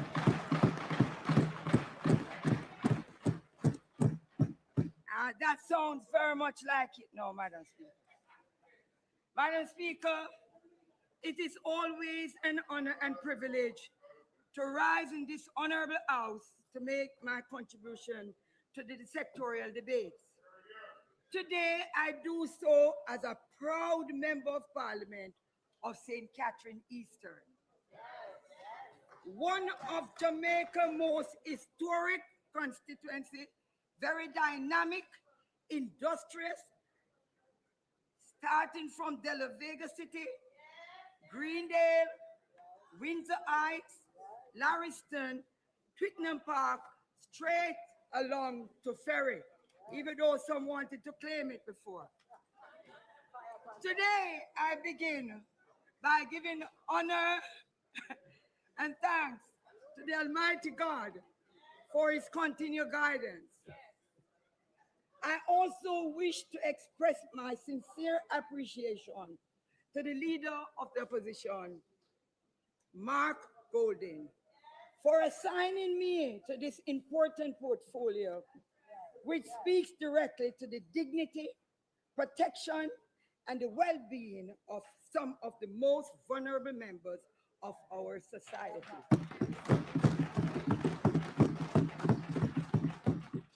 To my family, I thank you. And Madam Speaker, I believe we have created history today because my brother who don't come nowhere near this kind of politics or parliament, he's my only brother in Jamaica and he's in the gallery with me here today. Mr. Hilton Daly. Madam Speaker, I also have, because I heard a member saying that I don't have anybody up there, but all the people were mine, you know. They didn't know that, so I trick you. Madam Speaker, I have the Spanish Town Primary and Junior High. Spanish Town Primary, Madam Speaker, one of the greatest primary schools, and the minister would agree with me that they won the central championship and the national championship in terms of athletics, and they are here with me today.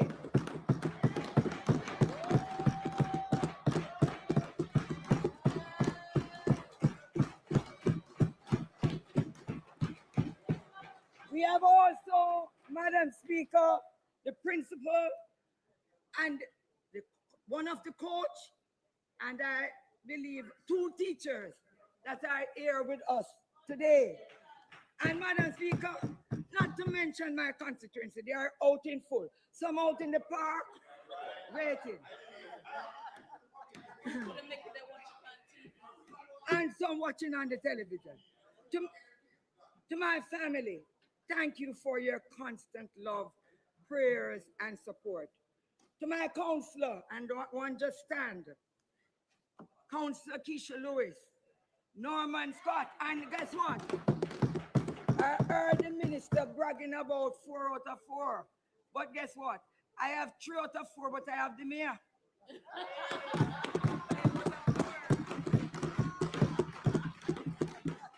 Enos Lawrence from the powerful De La Vega City.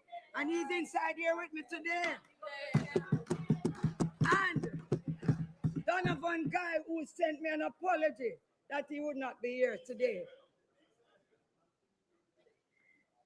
Miss Audrey Hudson, my secretary, my CDF officers, Miss Prendergast, Mr. Walker and Mr. Tennant, my CPO, my driver, Dave, and the hardworking staff of my task force. I thank you for your commitment and dedication. Madam Speaker, it is my firm belief that the true measure of a nation is not found in the height of its buildings or the size of the economy. It is found in how we treat those who depend for protection from us. Today, I rise to speak on behalf of women and men, girls and boys, our senior citizens, and persons with disabilities.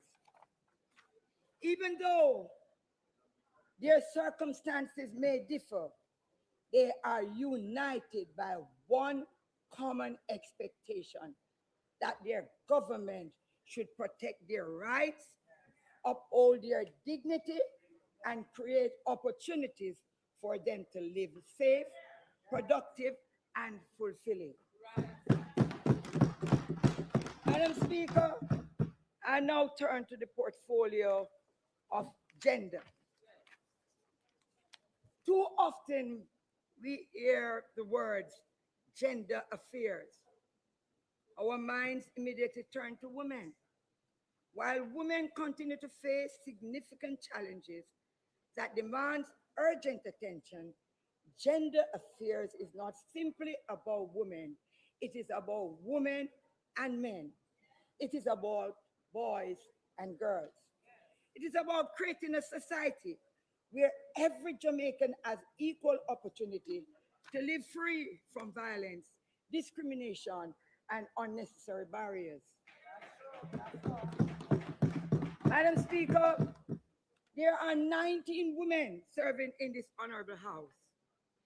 Yet, statistics tells us that approximately 1 in 4 will experience some form of gender-based violence during her lifetime. Madam Speaker, just think about it. 1 in every 4. Madam Speaker, this means that our mother, our sister, and even some in the walls of this parliament, this chamber, probably exposed to domestic violence. Despite the laws, policies, and public education campaigns introduced over the years, gender-based violence continue to rob too many Jamaican women of their peace, their security, and their lives.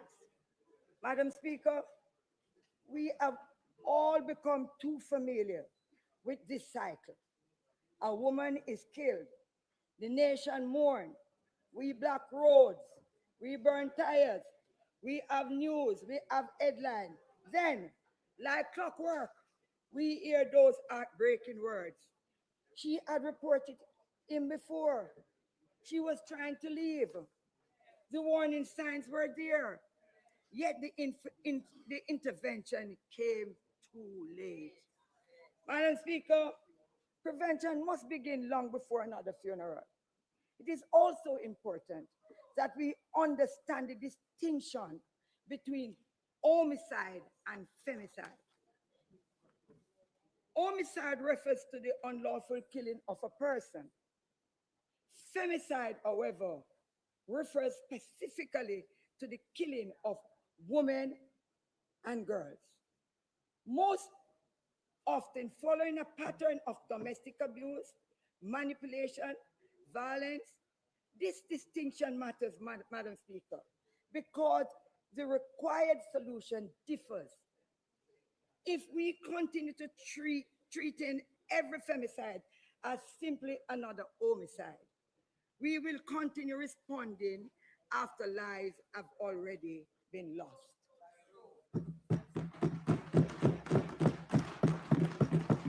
Instead of identifying the warning signs that would prevent these tragedies, the UNFPA described Jamaica, Madam Speaker, as the second highest rate of femicide globally. Every woman lost leave behind grieving families, communities that have forever changed.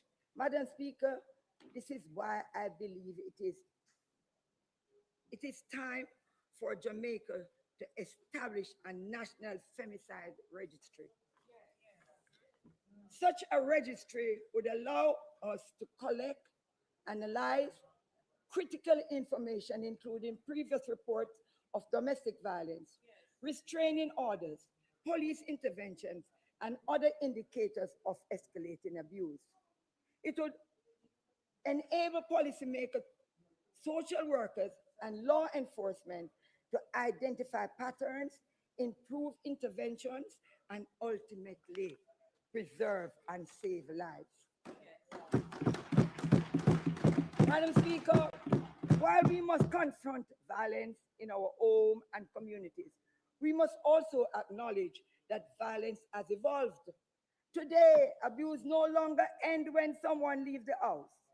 It follows them onto their devices and social media. Cyberbullying has become one of the most significant threats facing our young people. We have seen lives damaged by online harassment, the non-consensual sharing of intimate images, cyber stalking, and public humiliation carried out behind anonymous screens. Words typed in seconds can leave emotional scars that last for years. Madam Speaker, we also cannot ignore the rapid advancement of artificial intelligence, AI, as an erroneous potential to transform every sector we can think of. But, Madam Speaker, like every powerful tool, it can also be abused. Today, women and girls have become targets through creation of deep fake images and digitally manipulated content intended to humiliate, exploit, and intimidate them. Young men are also increasingly exposed to cyber fraud and harmful digital influences that shape unhealthy attitude towards women and relationships. Madam Speaker, technology must never outpace our values.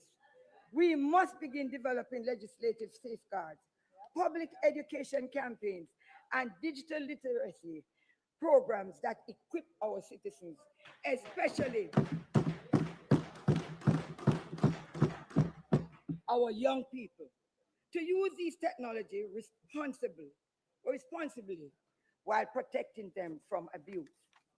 Our schools must also become a part of this conversation. Cyberbullying, digital footprints, and the responsible use of AI should form part of the broader discussion about healthy relationships and responsible behavior. Also, Madam Speaker, as we conclude many, as, as we conclude today as Mental Health Month for Men Mental Health Month. Today is the 30th. And as we conclude the month, we must also confront another silent crisis unfolding across our country. Too many of our men are suffering quietly. Too many continue. And I think some are over there to suffering quietly.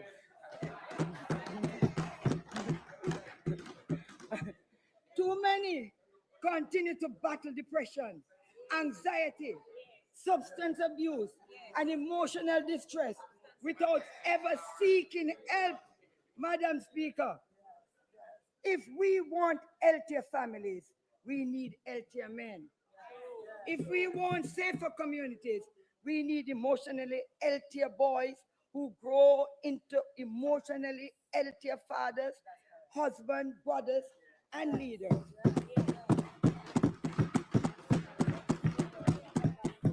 That is why we must expand access to mental health services, strengthen community-based counseling, encourage mentorship programs, and continue breaking the stigma around men mental health. Madam Speaker, supporting our boys does not lessen our commitment to girls. A truly equal society leaves no one behind. So, Madam Speaker, that is why the gender responsive budgeting remains so important. Public resources should reflect the different realities experienced by everyone. Investment in mental health, violence prevention, educational support, parenting initiative, public awareness campaign, and services for survivors should not be viewed as expensive. They are investment in national development. Madam Speaker, prevention must become our priority because prevention will always cost less than tragedy. Less than education will always cost less than violence. And dignity must always be the foundation for a stronger Jamaica. Madam Speaker, I now turn to the elderly. There is an old saying that a society reveals its true character by how it treats its elderly. And if that is the standard by which nations are judged, then Jamaica still has much, much more work to do. Our senior citizens are not simply beneficiaries of government programs. They are the generation that build this country. They deserve our protection. Yet, Madam Speaker, despite the growing need of our aging population, Jamaica still lacks dedicated legislation to comprehensively protect our senior citizens. The Elderly Care and Protection Act was first proposed in 2024. I wanted to listen to this, Madam Speaker. And you know, it's so sad. We are now in 2026 and the legislation remains outstanding. So I ask again, where are we with this act? With more than 320,000. Now, Madam Speaker, it's when I turn back to the act, I am very sad. Because when we want to get certain things done in this parliament, we move with speed more than lightning bolt. And when it comes to the poor and vulnerable, we keep creeping and crawling. Madam Speaker, with more than 320,000 Jamaicans already over the age of 60, and that number projected to increase significantly over the coming decades, this legislation cannot continue to gather dust. It must provide meaningful protection against all type of abuse and financial exploitation. It must strengthen reporting mechanism, establish minimum standards for care, and ensure that those who abuse the elderly persons are held accountable. Madam Speaker, a public servant may dedicate up to 45 years to Jamaica. Their taxes are deducted every single month. Their statutory contributions are processed automatically. Yet, when retirement comes, the system suddenly stops or slow down or crawl. Months and even years pass. Meanwhile, pensioners are still left wondering how they will purchase medication or simply put food on their table. Madam Speaker, that is unacceptable. Retirement should not be. Madam Speaker, retirement should not become a period of financial uncertainty after a lifetime of faithful service. To the opposition, therefore, is recommending that pension files begin verification process at least 1 year before retirement. Every document should be reviewed, every discrepancy resolved, and every approval completed before the employees leave the public service or the private institution. Pension payment should commence immediately upon retirement, not months and years after. While speaking, Madam Speaker, while we modernize the system, let us not forget those already trapped within it. There are pensioners who have waited far too long for what they have already earned. Any reform must include a plan to eliminate the existing backlog so that those currently affected are not forgotten. While new retirees benefit from an improved system.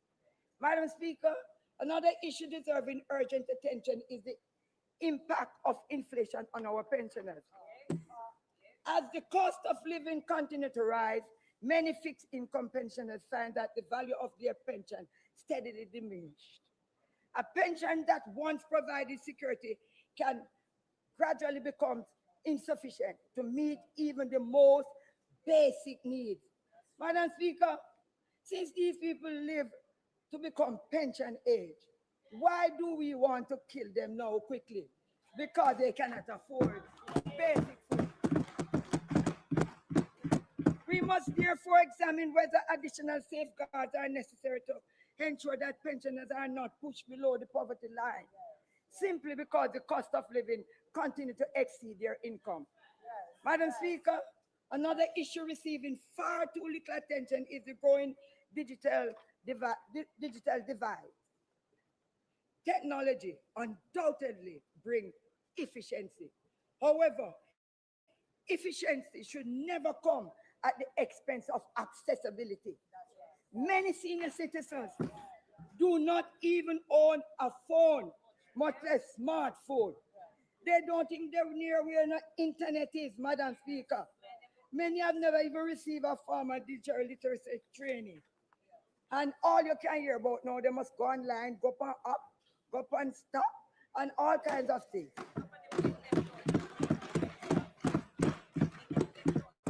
As a result, they often find themselves standing outside cashless banking facilities, confused and frustrated, trying to access their own money that belongs to them. Some are forced to hand their card to even some thief, criminal, reveal their PIN. Then want some relatives, they give their relatives their PINs, they don't get back any more money in there. And they have to rely simply because they have no alternative. It's either you hand over the PIN and lose some money and get some food, or you don't hand over the PIN and you starve. Madam Speaker, no Jamaican should have to compromise their financial security simply to access their own money. Cashless banking must never become people-less banking, nor should it become defenseless banking.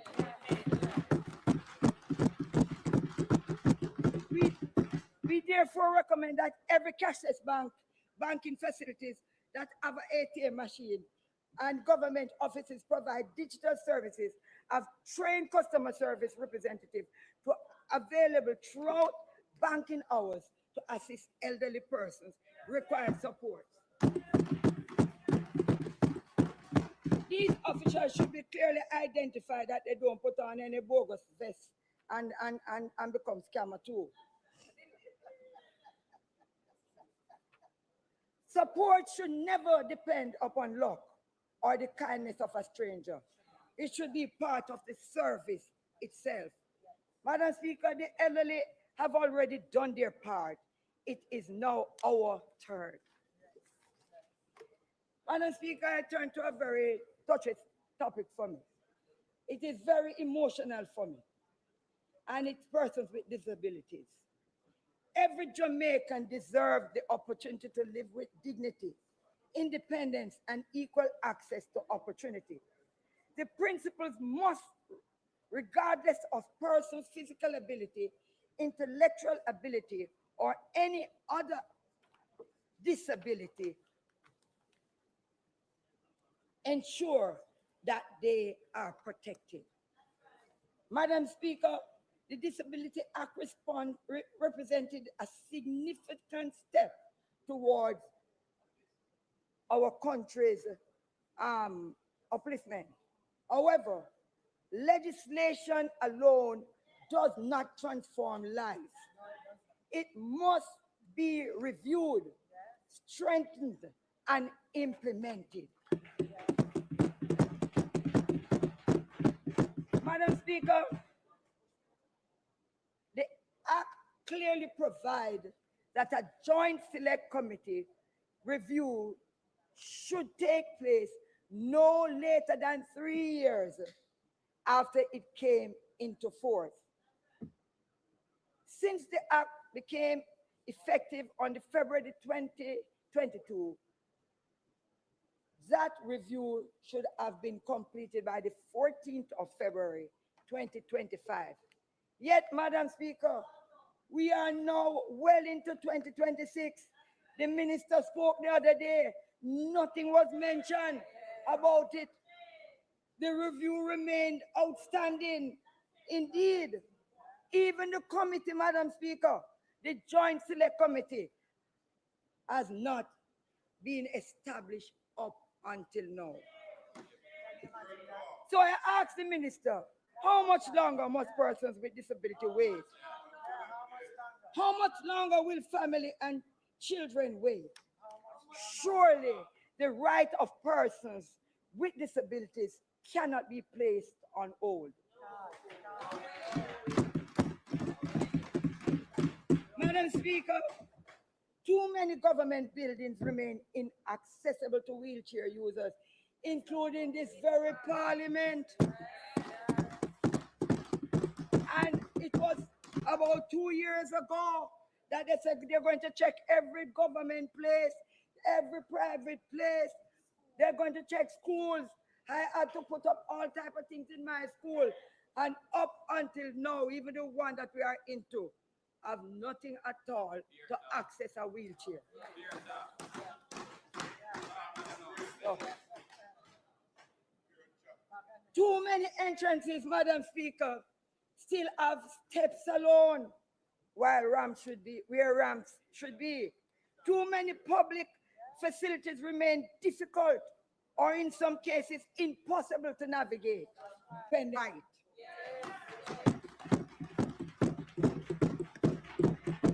The opposition therefore proposed that the Jamaica Council for Persons with Disabilities undertake comprehensive accessibility audit of every government facility with clear timeline for corrective actions by the start of the next financial year.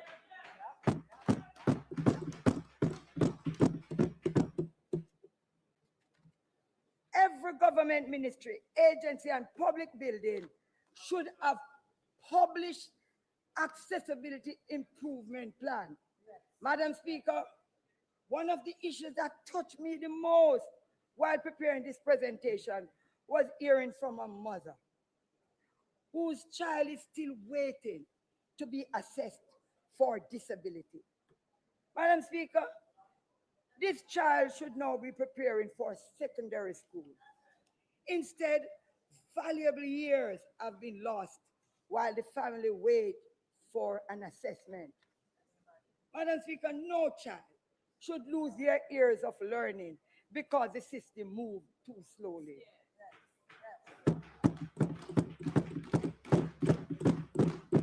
Every month a child waits for assessment is another month of delay intervention, delay support, and delay opportunity. That is why the opposition is calling for a scholarship to encourage more teachers and professionals to pursue specialist training in the disability assessment, special education, speech therapy, occupational therapy, and educational psychology. Madam Speaker, the Hope Experimental School that our dear comrade leader, father, established, served generation of Jamaicans, children with disabilities with distinction. Its contribution to our country cannot be overstated. However, one school cannot carry the burden for the entire nation. I therefore recommend that at least 2 schools in every parish be identified and upgraded to accommodate children with disabilities.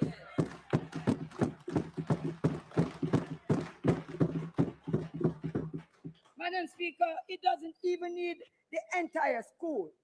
It can be at least 2 classrooms retrofitted in order that it can be accessible to persons with disability.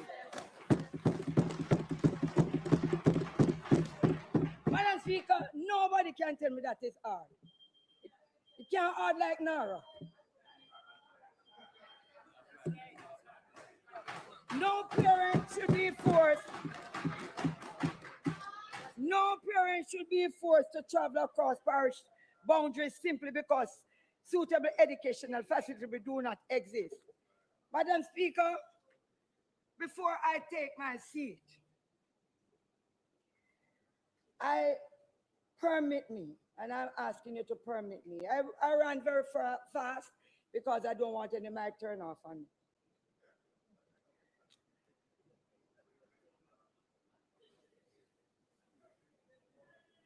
To make one final observation.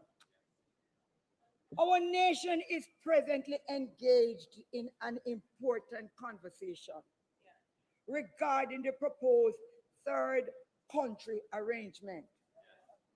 As we participate in that discussion, I'm going to choose my words very carefully. No, because I know why. Because I don't want you to twist me up.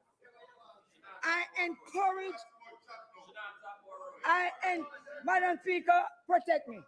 I encourage every member of this honorable house to revisit the autobiography of one of Jamaica's renowned writer, Claude McKay, entitled A Long Way from Home. Although it speaks of his personal journey across nations and continents, it is a story about identity, belonging, displacement, and the universal search for dignity.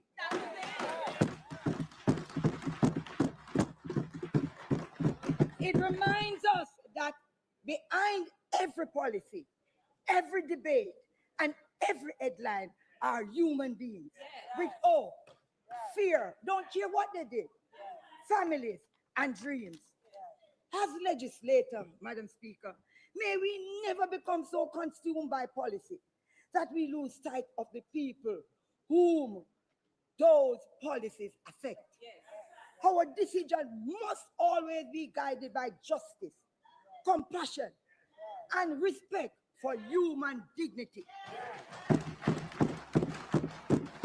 Madam Speaker, that is the Jamaica we should all strive to build.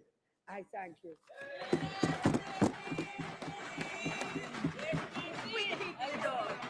Well done, Dede. Yes.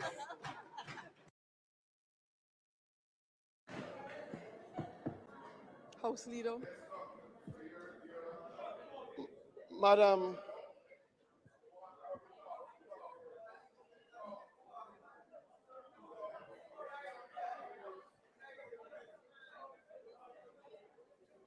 Madam Speaker,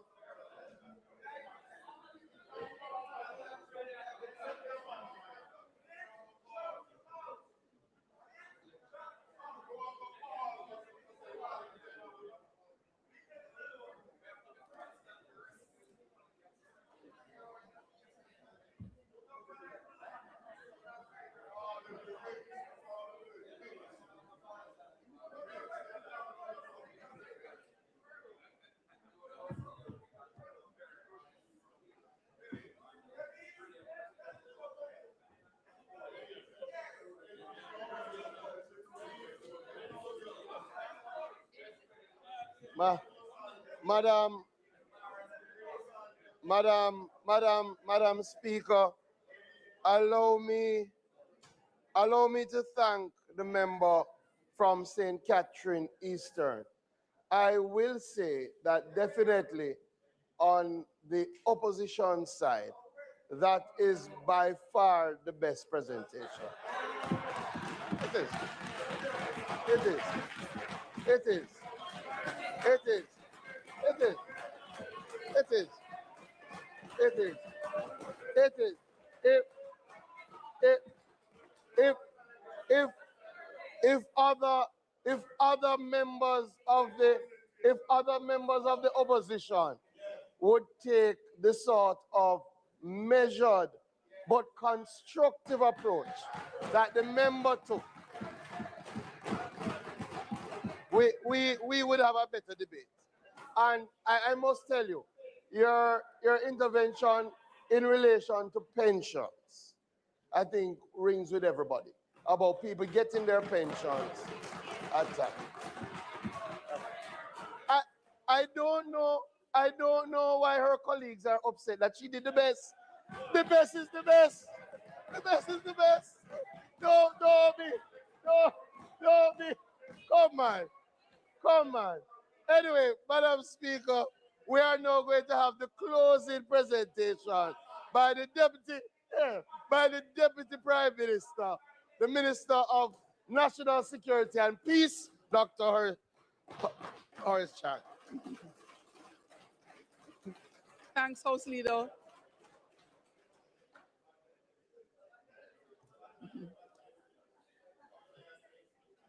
Please turn your mic on, Deputy PM.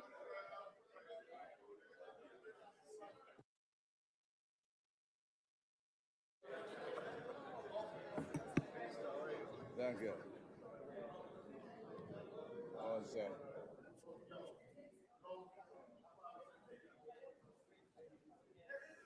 Madam,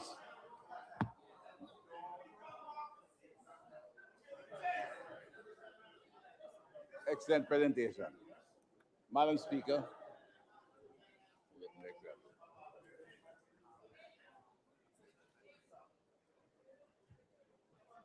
looks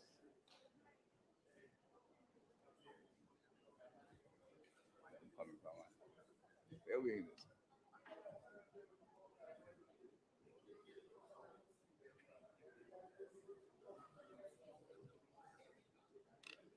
that look both in from bright yellow.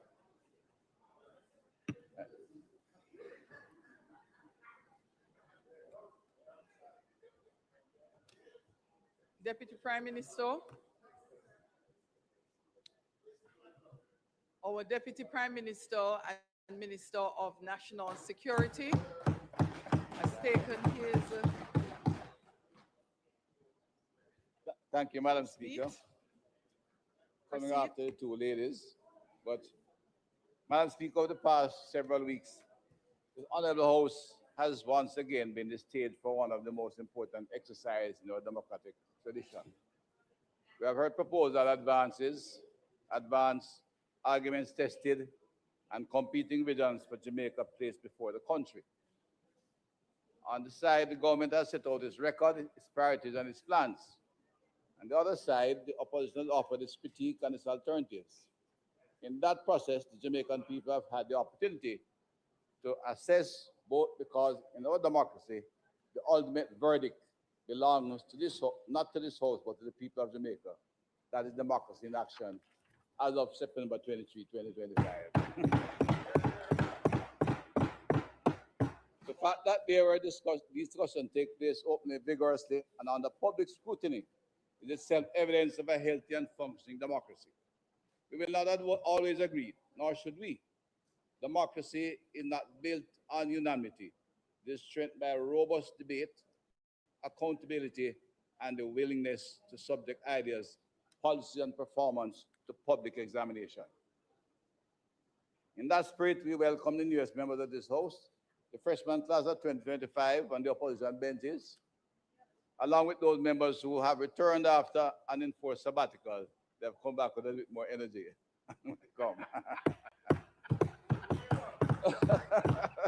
They were on sabbatical, you know who they are. You sent them on sabbatical, you know. I think they have acquitted themselves well and contributed meaningful to debate. Madam Speaker, renewal is healthy for every democracy. It brings it with fresh perspective and new voices. But this debate has also reminded us that governing a country, particularly through difficult and uncertain times, demands experience, competence, steady leadership. Those are the qualities. Those are the qualities the Jamaican people recognized when they renewed the confidence in this administration and entrusted the most honorable Prime Minister with a third consecutive term and the fourth term to come first. I want to place on record my appreciation to all the members of this honorable House and both the government and opposition benches for the seriousness and discipline they brought to this year's sectoral debate. I commend you, Madam Speaker. I commend you, Madam Speaker, for the fair, firm, and dignified manner in which you guided these proceedings. You did so with exceptional tact and diplomacy in managing the House throughout this debate. And I want to acknowledge the leader of the government business and the leader of the opposition business for their roles they played in managing the business of the House and facilitating meaningful engagement during this presentation. Commendation must go to my colleague ministers of government who used their presentation to clearly outline the policies, programs, and priorities that will guide implementation the year ahead, even as the country continues to recover from the Hurricane Melissa, a Category 5 hurricane that devastated a large section of our country. Impact across 5 parishes in particular disrupted lives, damaged livelihoods, and left emotional scars that many Jamaicans continue to carry. I extend my special concern to the constituencies from those 5 parishes, in particular St. Elizabeth, Trelawney, Westmoreland, Hanover, St. James, to all members in these 5 parishes, which I said, a Category 5 hurricane is a unique activity. It didn't happen before. There was very little record. Put bluntly, dealing with it, there was no previous experience that we could call on physically, and there was very little record of experience of any activity of that sort. We had the challenge of Gilbert in the late 1980s, in which a near Category 4 affected a part of the island. At that time, there was very little institutional arrangement to deal with a disaster. I had been in the constituency in Western Hanover, which was one of the most devastated. And Oddpim was a one-man operation. I think I Commander McFarlane.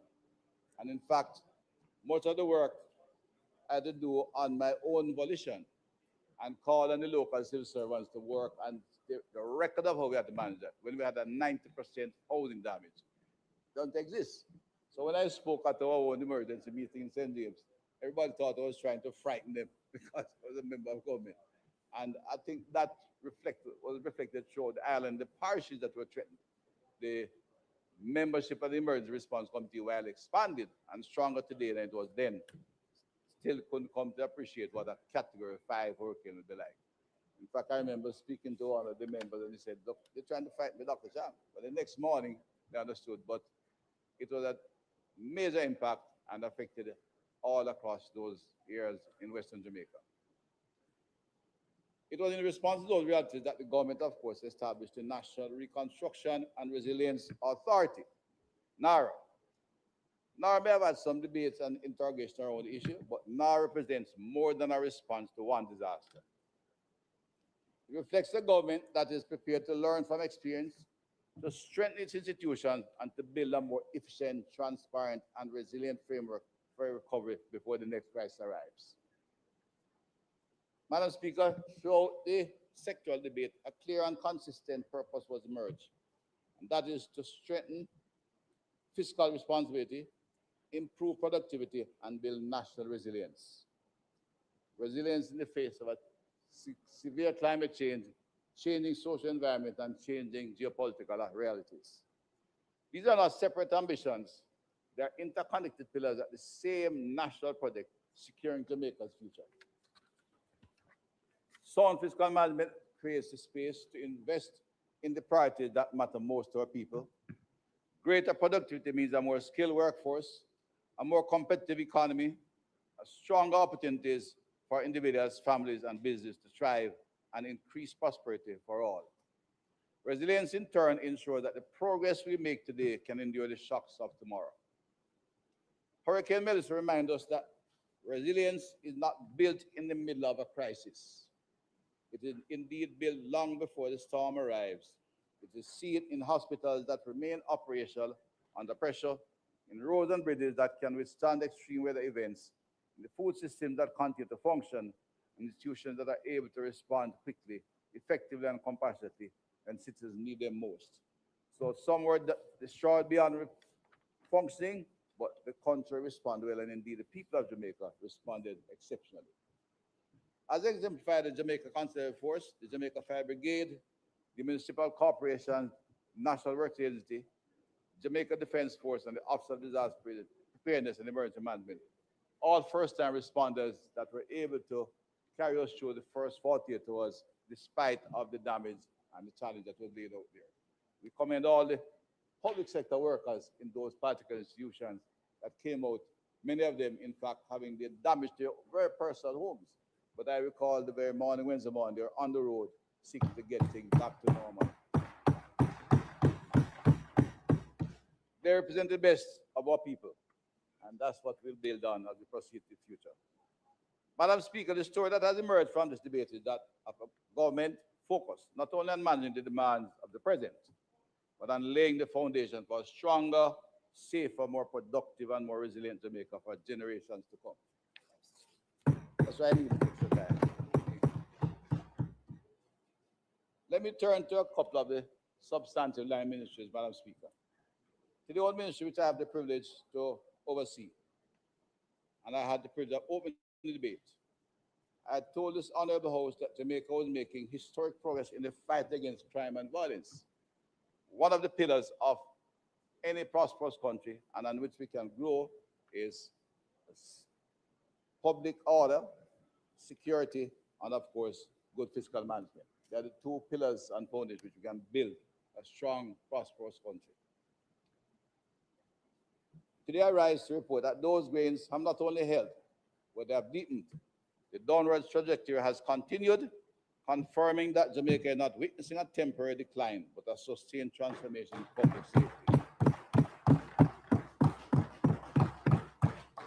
At the close of 2025, Jamaica recorded 674 murders, the first time in more than 32 years. That annual total fell below 700. Our national homicide rate dropped from 40 per 100,000 residents in 2024 to 24 per 100,000, and indeed over 60% from its peak. A decline of 41% in 2025. That is not a marginal improvement, it's a dramatic turning point in public safety in our country. Madam Speaker, we are not pausing to admire the numbers. We are pressing forward to even better numbers and to continued peace and safety in our community. The data for 2026 already highlights a downward trend. As of yesterday, June 29, homicides were down a further 23% compared with the corresponding period of last year. This has placed Jamaica on course to record one of the safest years in its modern history.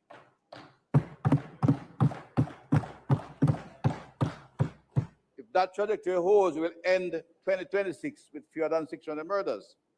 Just a few years ago, that would have seemed out of reach, a possible miracle. Today, it is within sight and actively being achieved because the country has stayed the course, the government has stayed the course, and because the government has stayed the course, and the people have stayed with us in carrying out that job. Let's be clear, Madam Speaker. This progress did not happen by chance.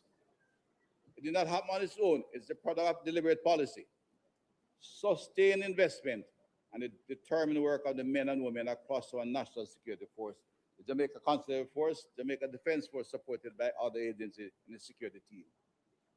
The result of major infrastructure investment under Project Rock, police stations being constructed and rehabilitated across the island, some are still to come, is a result of record recruitment and promotion cycle within the Jamaica Consular Force, strengthening both capacity and morale. It is a result of an expanded Jamaica Eye surveillance network and the continued modernization of policing tools across the country. Madam Speaker, it is also a result of institutions that are being strengthened with purpose. The major organized crime and anti-corruption agency continues to expand its capacity to disrupt organized criminal networks and confront corruption across Jamaica. But indeed, MOCA has become so successful and competent, it is now the agency of choice, along with the Jamaica Consular Force, for the English-speaking Caribbean. We have been called on to assist our brothers and sisters across the Caribbean, in Turks, British Virgin Islands, St. Lucia, and we have had discussions in Barbados and Trinidad. The work of MOCA and the JCF and our security team has shown a level of achievement that was unparalleled. The Passport Immigration System Agency is strengthening border security at a time when migration management, document integrity, and transnational threats are more important than ever. Jamaica Defense Force and the Ministry of Defense continues to extend its reach in law enforcement support, crisis management, maritime security, and the protection of Jamaica's economic zone as we position the country to grow the blue economy. And through the Jamaica Cyber Incident Response Team, we are building cyber defense capacity that Jamaica and the wider Caribbean will increasingly require in the years ahead. Madam Speaker, we have transformed correctional services and rehabilitation, with recidivism rate declining from 41% to 27%, one of the most significant reductions in the recorded history of recidivism. A reflection of our of the work we have done to bring the correction service in the 21st century, and to commend the men and women of that section for the work they're doing, and to thank the ministers within my ministry who have worked there, starting with my colleague to right now responsible for water and environment, who was there before and prior to him, and of course my current minister, Minister Juliet Cuthbert-Finnan, hardworking individual who brings integrity, consistency, and commitment to our work. She worked with sincerity, and it has been transmitted to the workers in the correctional service, and we can see the results that we are beginning to have the kind of response we're getting out there that will ensure those who have gone into correctional service come out to continue to return to a productive life and not a life of crime.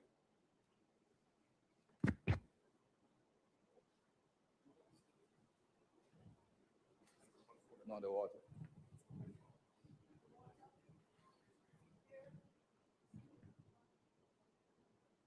Roll out.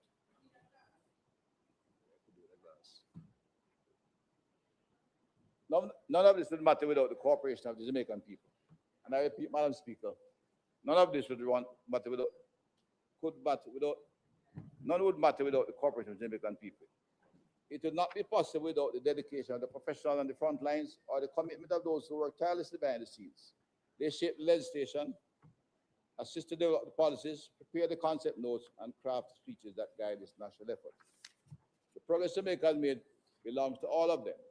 Belongs to every mother and father, to every aunt and uncle, to every brother and sister, cousin and neighbor.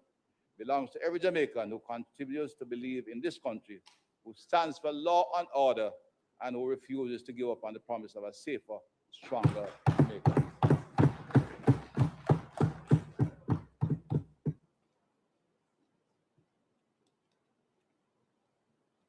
A safer Jamaica is not being built by institutions alone.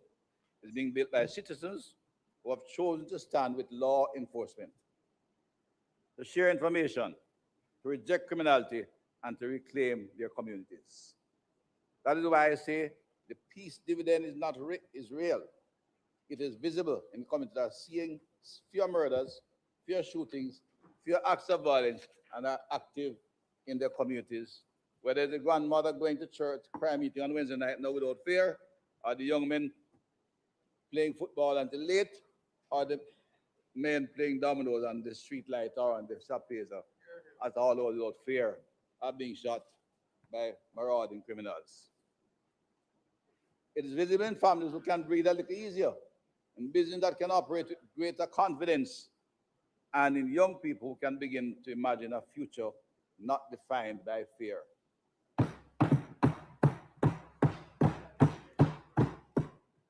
This government, under the leadership of the Most Honorable Andrew Michael Honus, the member from a part of St. Andrews, remains committed to protecting our progress, strengthening our security institutions, and delivering a safer Jamaica for generations to come. Absolutely no criminal or those associated with them will be safe or comfortable to operate in Jamaica.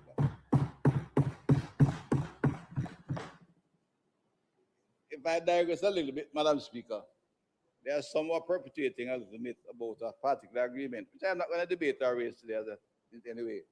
But to consider that I would bring criminals into Jamaica from anywhere of any kind, after doing all we have done, spending all we have done to reduce crime and violence, it's ridiculous, Madam Speaker. And no social media has the capacity to make these things go viral and get them across after repeated things. But it's just absolutely ridiculous for us to think that that bring further criminal here. The reality is that no criminal will find a safe haven anywhere in Jamaica while this government is here, while I'm sitting in this seat. None of any color or creed anywhere from where they are from. Those who are Jamaican citizens have a pride in Jamaica. They come back and understand there's a new order in place in Jamaica. We welcome them as well, brothers and sisters, but they'll have to remain within the order and behave themselves. Let us stop distorting the facts, and that side has, Mr. Speaker. Some of that comment, of course, comes from another minister, It is signed and in the file in my office, where it should be. Right? Jamaicans work too hard to make our country safer. We'll protect those gains, secure our borders, and keep criminals out of country and remove those who are here. We are committed to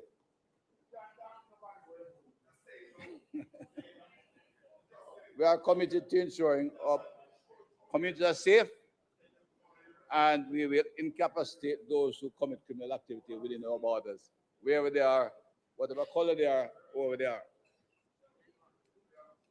I now turn to our colleagues across, my colleagues in the cabinet who spoke, and look at a few of the line ministries. Their contributions have reinforced a central message of this debate. This is a government that governs its purpose. It coordinates across portfolios. It confronts Jamaica's long-term challenges with seriousness, discipline, and resolve, like crime and fiscal management.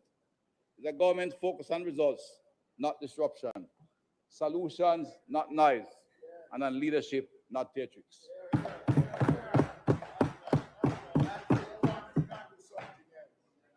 Madam Speaker, I had to follow the line the House leader did in line up the spokesman. And we look first at a colleague who oversees the water, environment, and climate change. Relatively, as an independent ministry, relatively fresh and new. Through its minister, the member from a part of St. Ann, this portfolio tells an important story about the resilience in action, not only in responding to crisis, but in strengthening the system that will carry Jamaica through the next one. In the aftermath of Hurricane Melissa, the ministry and its agencies restored critical water services at a commendable rate, even where there was no power. They found ways and means of getting water to various corners of Jamaica. I recall very distinctly in my own constituency. They came in there and we were out of power for a long time, as well as broken mains. And the Ministry of Water responded and we were able to survive a traumatic, it is 2 months. The ministry and its agencies restored, but recovery was only the beginning. The government is now securing Jamaica's water future through the upgrading of water systems, the expansion of treatment capacity, and the modernization of critical infrastructure, including the Hermitage Dam. For the Northwest Resilience Water Supply Scheme of well over $200 million, organized and contracted at record speed, but with transparency and commitment. And anyone who should look at the numbers may do so. The ministry went out, worked, mobilized all the government agencies, and we were to start what's a multi-billion-dollar project in record time. And work has started.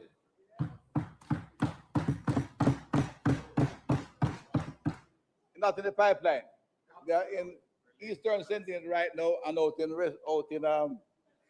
in Hanover to get a effective water line that's been changed a long time ago to Negril and into Montego Bay, and we will have a resilient, effective system that will not be subject to the kind that will be able to withstand the kind of disaster that hit us in Melissa and our Category 5 hurricane. These investments are about ensuring that every Jamaican has access to a more reliable and resilient water supply. They're operating across the country. It will take time, but it has to be done properly. It means engineers designing the work, getting the right pipes, and then installing them at the engineering standards with the hydraulic standard required to ensure that they are resilient and maintained and over time. The objective is not only ensure that the urban areas will have over 80% access to reliable good water, including the Carpathians and catching out into the other parish capitals, but that rural Jamaica will move from what was some 50+% supply to over 75% reliable water supply. That takes time, money, and hard work. We don't understand the complaints, and we understand. You will get it. But like everything else, we have to do it right. If you don't do it right, then it will not be reliable. So it is unreliable now, but we will make it reliable through this minister. Well, you're on that side, you like the look over there. You can wait on it over there. He said, that be said though. You call it, you'll wait the 20 years for it over there. At the same time, the ministry continues to strengthen Jamaica's environmental and climate resilience agenda. And I repeat that, Madam Speaker. The ministry continues to strengthen Jamaica's environmental and climate resilience agenda. Our selection towards the 2029 Our Ocean Conference is an international recognition of the country's growing leadership in climate action, ocean conservation, and environmental stewardship. We commend the ministry and his staff. This is the direction of the government building a Jamaica that is more resilient, more sustainable, and better prepared for the future. Coming up right after the Minister of Water and Environment is a colleague of ours. I think he was in the house earlier, but he is so energetic, he keeps moving. Like, yourself battery on the move. The Minister responsible for Energy, Telecommunication, and Transport. A portfolio whose minister personifies his very first word, energy. Bring to it both energy and drive and consistency. Through close cooperation with my ministry, he has helped to bring greater order and safety to the transport sector, critical artery of national life and economic activity. The work is a work in progress, and we expect, as you announced, that once we get the demerit system in place, we have already reduced road fatalities by near 30%. We will be going full house to getting full blow to reducing by more than 50% in a very short time. This portfolio is helping to shape Jamaica's future through electricity sector reform, a modernized regulatory framework, and measures to protect consumers from global energy shocks. The government is building a more reliable, affordable, and sustainable energy system. At the same time, the establishment of a dedicated road safety fund reflects our commitment to changing behavior, reducing fatalities, and making Jamaica roads safer for every citizen. This is the agenda before us: modern infrastructure, affordable energy, safer roads, and a transport system capable of supporting sustained economic growth and national development. The member from Party St. Catherine spoke on health, who oversee that area. Jamaica is witnessing a transformation in public health. Like every transformation, it will go through pains and aches. But public health care, unlike anything we have, is a transformation unlike anything we have ever had in our history. It's not only simply expanding health infrastructure, it is building a stronger, more modern, and more resilient healthcare system for all Jamaicans. Major work is underway to modernize and expand the country's hospital network. Cornwall stands out and has created a number of challenges, but Cornwall came about as years of neglect of maintenance. It was not easy for a minister to just say, close the hospital and gut it and rebuild it. The largest modern hospital outside the corporate area, which had very little neglect. I had the experience of being in that ministry from 30 years back, and they have never had a maintenance program, which is a defect which are the part. So it got to a bad stage, but it's well on the way to being completed. And Western Jamaica will have a brand new health facility, the largest in pediatric and adolescent hospital included in the Corner Regional Complex.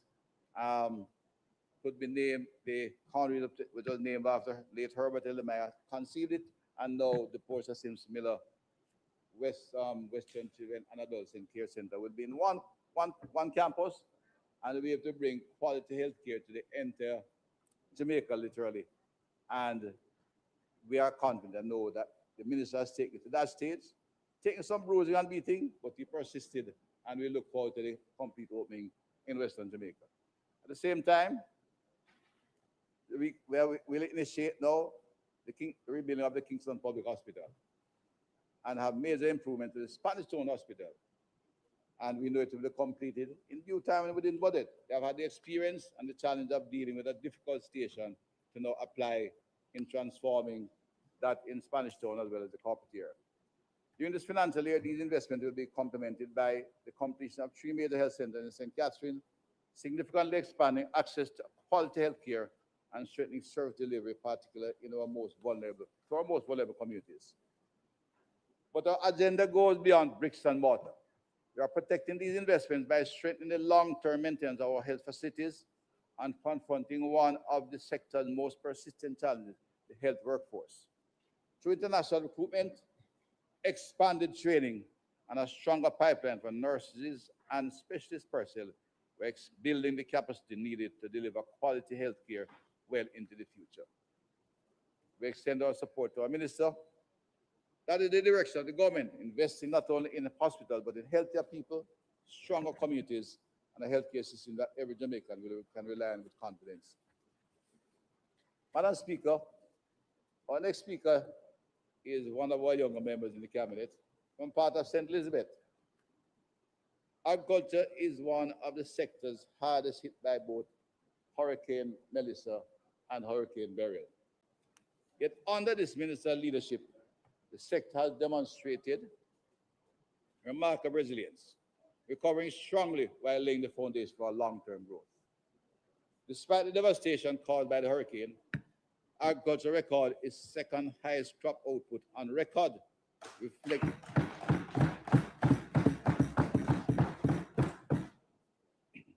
reflecting the determination of our farmers, the ministry's commitment to restoring good food, to restoring production and supporting rural communities. The ministry and his team did a remarkable job ensuring we could come out of these two natural disasters. Recovery remains a priority, but is no longer the only priority. The government, the ministry, under its leadership, is now modernizing agriculture for the future. Greenhouse expansion and the development of a 10-year national agricultural plan for the first time in memory, and continued investment in climate-smart farming are all part of a broader strategy to strengthen food security, increase productivity, and create prosperity in rural Jamaica. This is how we will build a more competitive agricultural sector, expand opportunities, and ensure that future generations are seeing farming not simply as a way of life, but as a pathway to innovation, entrepreneurship, and economic growth. That matters because when we strengthen agriculture, we strengthen Jamaica. We have strengthened our food supply, reduced our dependence on imports, preserved valuable foreign exchange, created wealth in our rural communities, and built a more resilient economy that is better able to withstand external shocks. Madam Speaker, that is the progress of this administration in delivering for Jamaican people. The welfare ministry, few ministers have, the minister responsible is among few ministries we are tested more severely over the last year than Labor and Social Security. Hurricane Melissa created hardship on an extraordinary scale, but the ministry responded with urgency, coordination, and compassion. They obviously will be, at the level of devastation, there will be challenges. You know, Madam Speaker, as I said at the very beginning, it was difficult to get the institution to respond to the level that all be satisfied. But much work was done by individuals who took off time, went on the road, and seek to find those who are devastated and work with them. And sometimes some of the complaints have to be proportional. But those who don't receive will be loud. Those who receive are quiet. There was the big issue on roofing, and I can tell you there were hardware sold in Montego Bay, there were long lines in the day.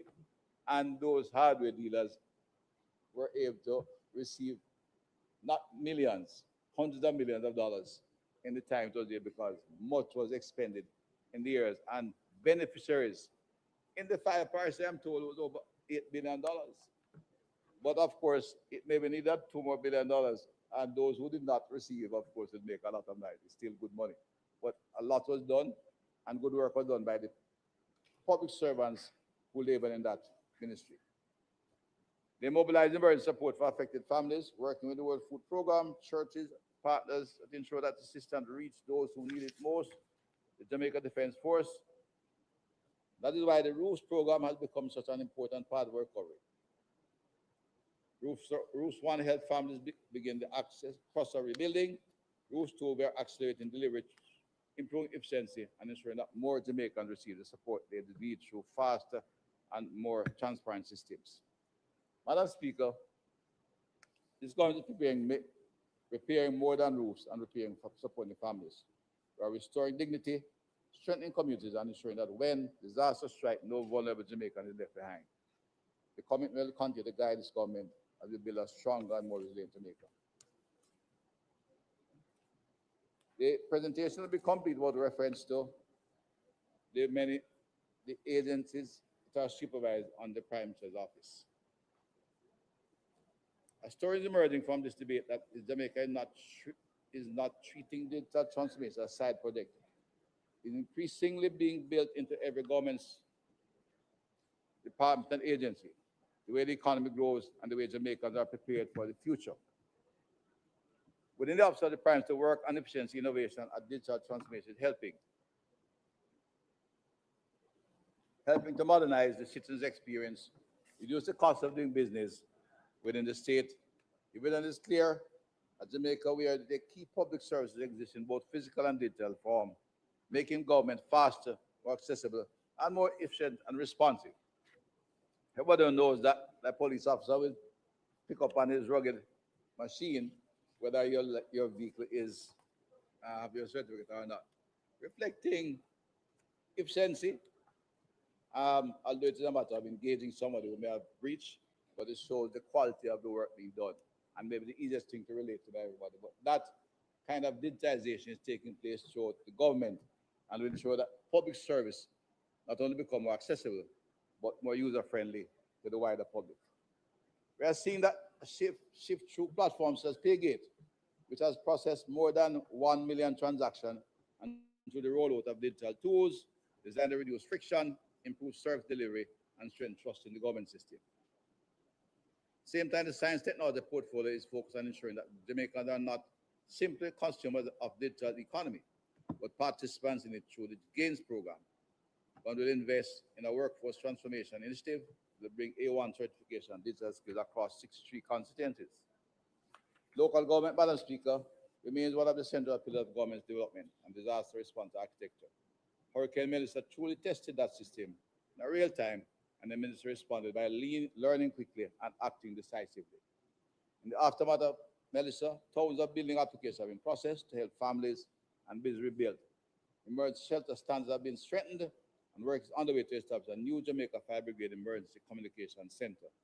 And care facilities have been upgraded to better protect our most vulnerable. National Solid Waste Management Authority has likewise introduced a new protocol to pre-position equipment in safe areas in the face of any announcement of disaster. While they retool, the new equipment will be safe and resilient. Madam Speaker, in addition to that area, few structural problems have held Jamaica back longer than insecure land tenure and the wider crisis of untitled informal settlement.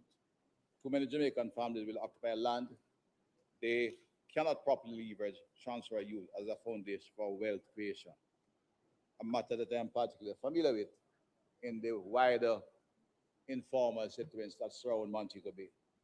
That's why the work no underway matters. The government is accelerating titling, expanding surveying capacity, distributing titles, and confronting the long-standing challenge of informal settlement and squatting through our active consultation reform. Over 1,000 titles have been delivered, and work on a current survey to bring up to date the data on informal settlement is starting. Should be completed very soon. This has played a vital role in disaster recovery following Hurricane Melissa. The government expanded temporary housing support to ensure that displaced families had safe accommodation while rebuilding their lives. I think they brought in several thousand small, safe homes that will be utilized to provide shelter with dignity, security, and opportunity to recover from a crisis.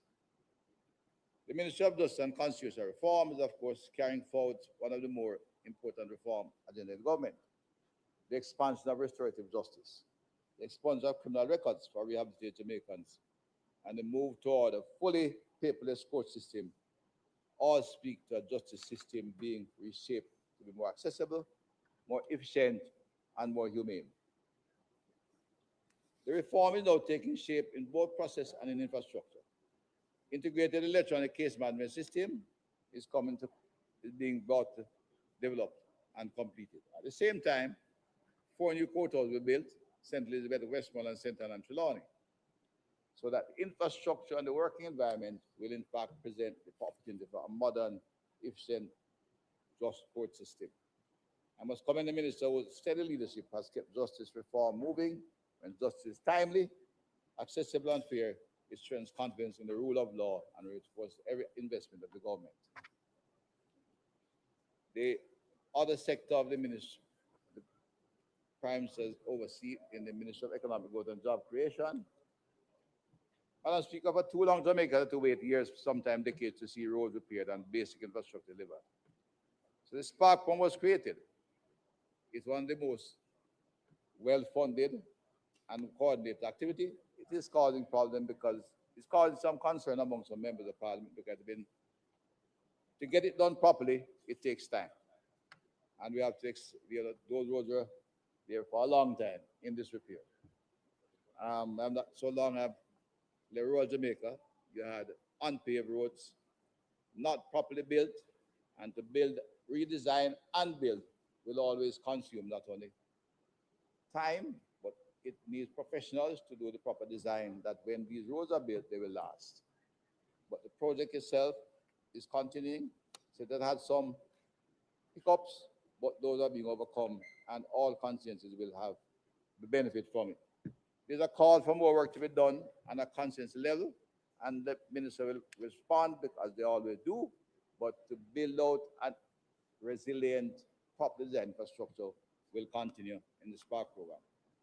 It will mean safer roads, lower vehicle costs, better access to schools, greater productivity, and access to all critical institutions.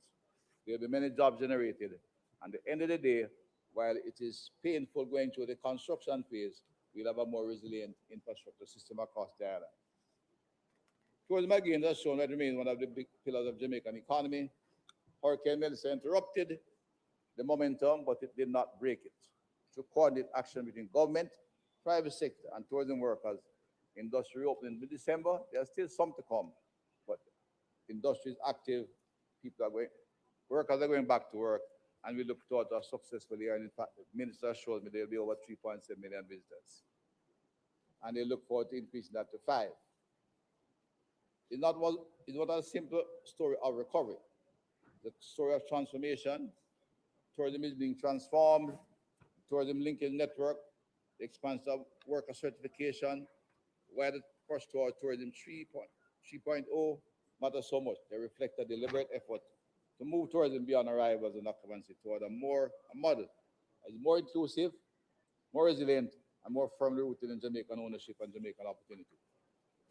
The final comment came today, and I had to have quiet discussion with the minister to get a feel of what was going to be said. But we have to look at culture, gender, entertainment, and sport. Portfolio that reminds us that national development extends beyond infrastructure. Economic growth. It's about preserving our identity, strengthening it, expanding opportunity, and investing in our people. And in fact, Jamaica's culture remains one of our greatest national assets. From reggae to our creative industries, our music, entertainment, and sporting excellence continue to strengthen brand Jamaica and carry brand Jamaica across the globe. Expand our influence around the world and make brand Jamaica one of the most recognized brands globally. One we need to develop and provide a foundation on which we can build true prosperity. The government remains committed to investing in these sectors so that our cultural capital creates greater economic opportunities for others, artists, entrepreneurs, and young people. The ministry has continued to advance gender equity and strengthen support for victims of domestic violence through prevention, protection, public education, and collaboration with relevant ministries.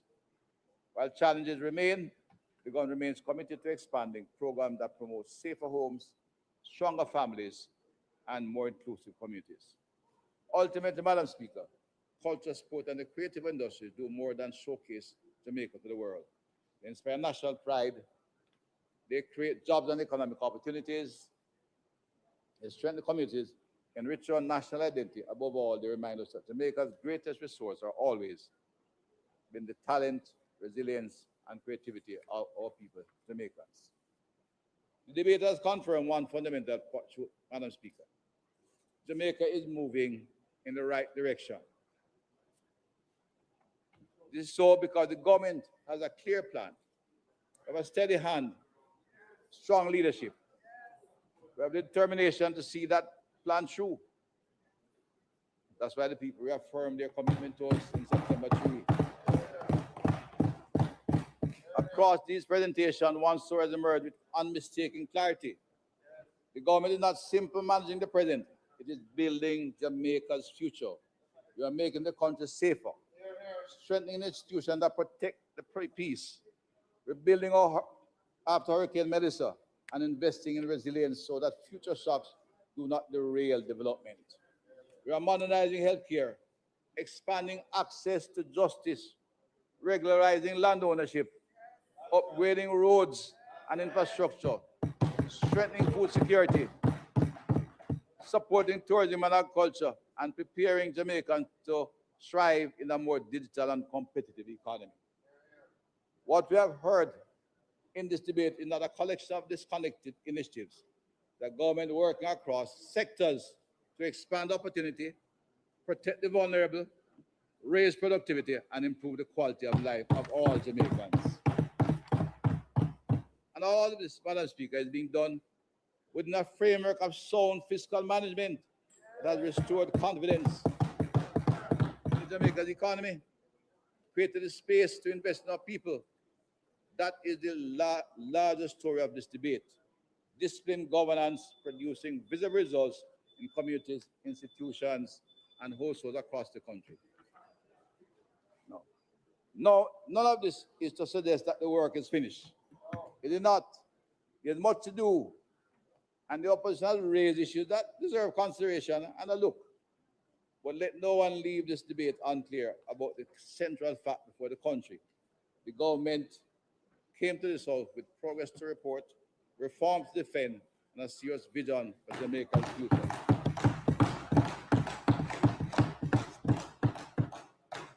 You look very good over there. No? We keep it there. Put the space aside. The story of Jamaica today is not merely one of projects, policy, or statistics. It's the story of a country building confidence in itself. A country becoming safer, more resilient, more productive, and better prepared for the future. A country choosing discipline over drift, reform over stagnation, long-term nation building over short-term applause. This is the work before us. That is the work of this government has embraced.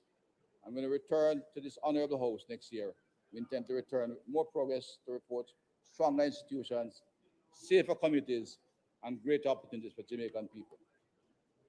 So, Madam Speaker, I want to again thank every member for their contribution to the debate and to the sector, to the development of this particular process. I want to thank the staff of Parliament and all those who work behind the scenes to make these proceedings successful or possible. And above all, I thank the Peace Club of Jamaica. Their resilience inspires us. Their aspirations guide us. Their trust humbles us. And their future remains the purpose of everything we do. Madam Speaker, under this administration, Jamaica's best days are not behind us. Under the leadership of this Prime Minister, our best days are not behind us. They are being built now. With God's help, we will continue to deliver in this term and the next term and the future for a stronger, safer Jamaica. May God bless our country. I thank you, Madam Speaker.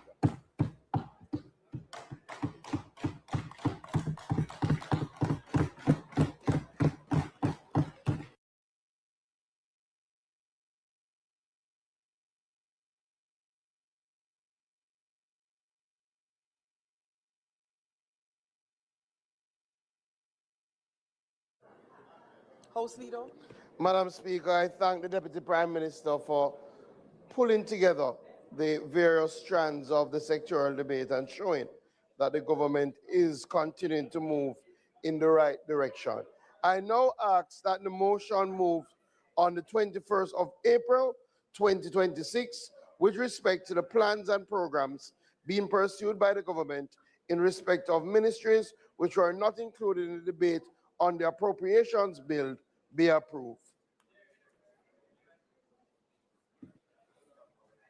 I put the question. Those in favor? Aye. Those against? The ayes have it.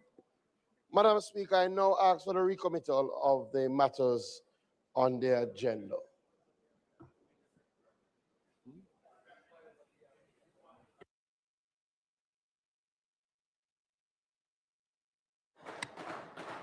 The question is that we recommit all the items on the agenda. Those in favor? Those against? The ayes have it. Statement by ministers.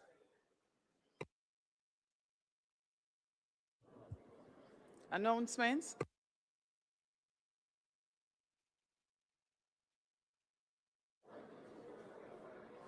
Laid on the table of the House are the following. Planning Institute of Jamaica's Economic and Social Survey, Jamaica 2025. Jamaica's 2026 Voluntary National Review Report on the 2030 Agenda and the Sustainable Development Goals dated June 2026. Jamaica's 2026 Voluntary National Review Report, 2030 Agenda and the Sustainable Development Goals Statistical Annex dated June 2026. Voluntary National Review Report on the 2030 Agenda and the Sustainable Development Goals Special Report enabling private sector engagement in national development in Jamaica dated June 2026. And finally, the report of the Regulations Committee of the House of Representatives on its deliberations on the Insurance Amendment of 20th Schedule Number 2, Regulations 2026. Thanks. Bills brought from the Senate.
Bills brought by the Senate.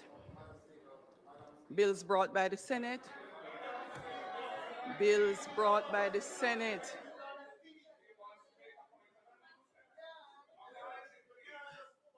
No, I can always recommit. House leader, both of the House leaders have a discussion. Bills brought by the Senate are moving on the agenda. Clark. Madam, The following Madam is Speaker, a message from Madam President Speaker, of as my the microphone Senate is on, there is a matter on. to the I don't have anything on announcement. Clark, bills brought by the Senate. Bills brought from the Senate.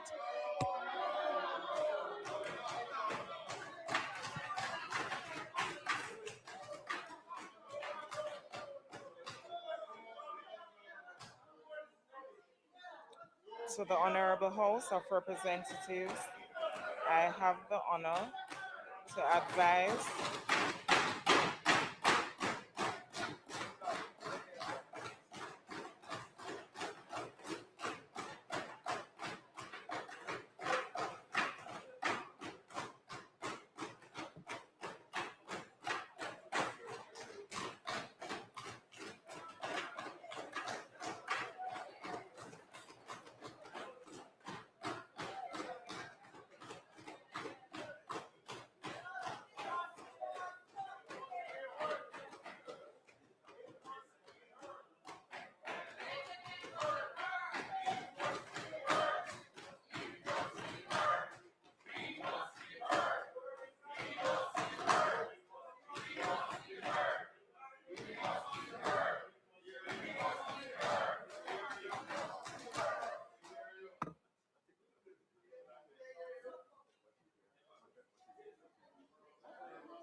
Members, the announcements on the agenda is for announcements to be made on the House.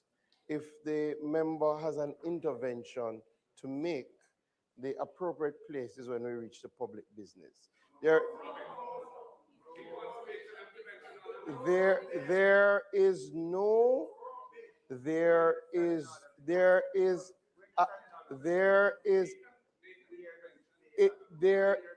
anytime a member gets up to speak outside of public business, it is at the speaker's discretion.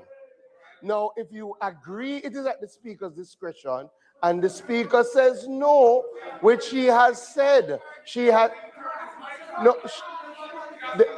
There is absolutely no. The speaker does not have to turn on the mic. The speaker has exercised her discretion by saying, members, let's go, members. Okay, let me say it again. When a member rises outside of public business, the authority to speak is at the discretion of the speaker. The member has risen, the speaker has indicated that the member has risen, the leader of opposition business has risen, the speaker has indicated that she will not hear him at this time. That is the ruling of the speaker, and we continue. That is how the House is organized.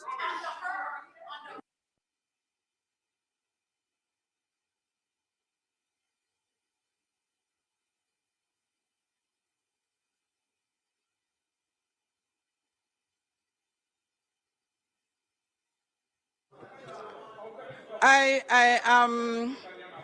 am week by week going to hold us tighter and tighter to following the rules of the House that we have established.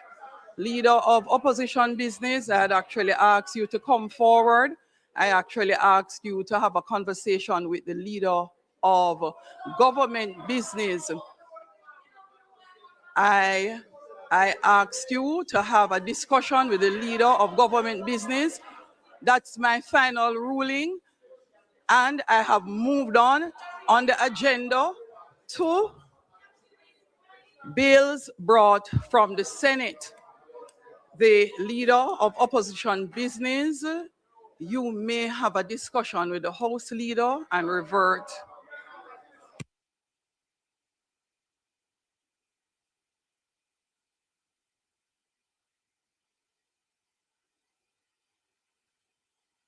My ruling is final.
Deputy House Leader, Leader of Opposition Business, please take your seat, sir.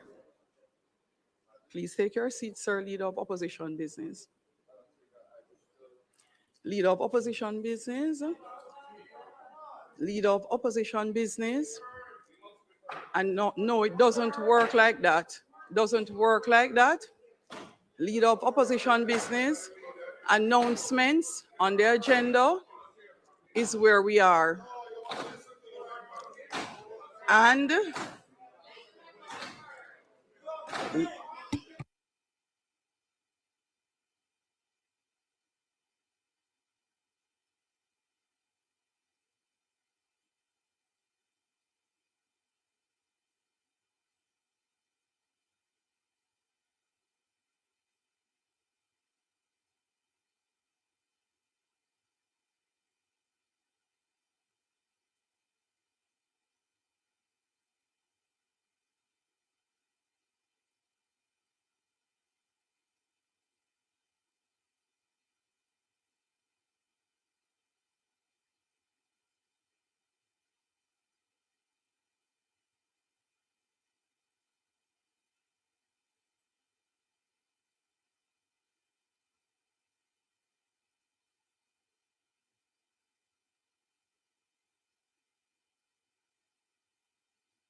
I am, for the final time, going to ask the Leader of Opposition Business to resume his seat.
So for the benefit of the House and the public, I will cite Standing Order 13.3 as it relates to the presentation of papers, which is what is on the announcement. 13.3 says, all papers shall be ordered to lie upon the table without question put, and any motion for the printing thereof shall be determined without amendment or debate. There is no discussion to be had. Now, I ask the leader of opposition business to sit several times. I'm happy you have finally taken your seat. Okay, I asked you to take your seat, leader of opposition business, and I have read the standing orders.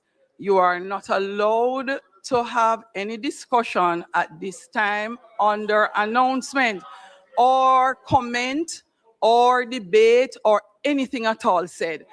I will repeat. Leader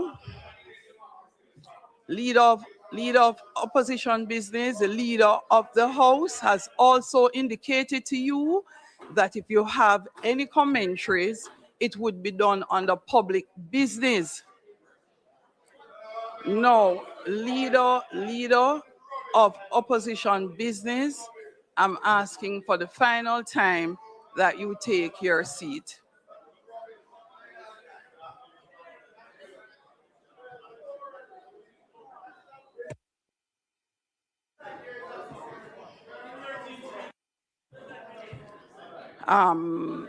Clerk,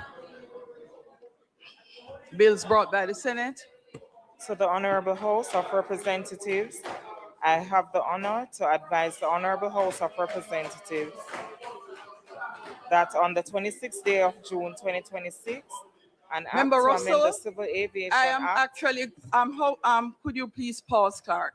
So let me just read for all the members. Let me now read for you again, Standing Order 43. And as a matter of fact, you can take your books. So, Standing Order 43.4, if any of the members continue to disturb the proceedings of the House, I will be naming you. Clerk, continue. And that means banging the decks. To the Honorable House of Representatives, I have the honor to advise the Honorable House of Representatives that on the 26th day of June 2026, an act to amend the Civil Aviation Act was passed in the Honorable Senate without amendment.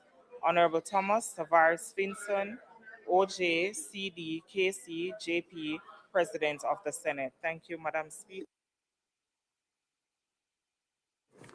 Thank you, Madam Clerk. Petitions, papers, reports from committees. Frank Witter, Minister of State. Reports from committees.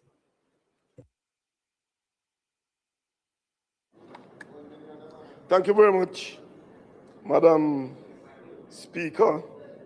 Madam Speaker, I beg to lay on the table of the House a copy of the report of the Regulations Committee of the House of Representatives on its deliberations on the insurance amendment of 20th Schedule, number 2, Regulation 2026.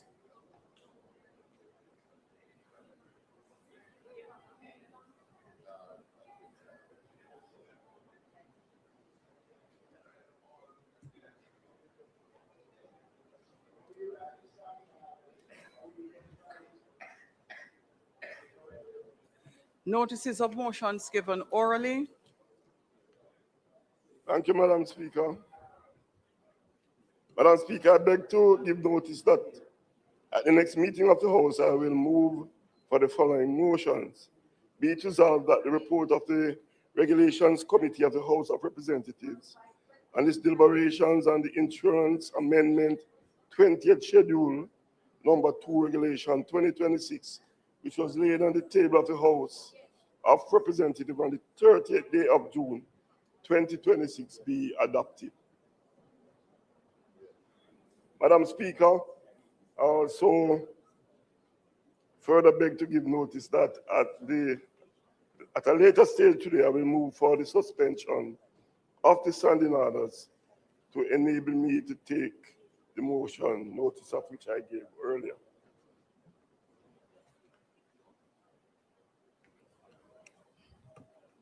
Minister Madam Chong, Speaker, could you turn your mic off? Madam Speaker, I beg to give notice that at the next meeting of the House, I will move to introduce and have read a first time a bill shortly entitled the Jury Amendment Number 2 Act 2026. I further beg to give notice that at a later stage today, I will move for the suspension of the standing orders to enable me to take first reading of the bill. House Leader. Madam Speaker, I beg to give notice Minister at the of next State, meeting Whittle, of could the you turn your House. mic off, please? I will move the following motion. Be it resolved that a comprehensive review of the standing orders of the House of Representatives be undertaken. And be it resolved that the Standing Orders Committee of the House of Representatives conduct such review and report its findings to this honorable House. And be it further resolved that in conducting the review, the Standing Orders Committee adopt the work of the Standing Orders Committee of the previous House of Representatives in respect of a similar resolution and takes its findings into account in formulating its recommendations to this honorable House. Madam Speaker, I further beg to give notice that at a later stage today, I will move for the suspension of the standing orders to enable me to take this notice.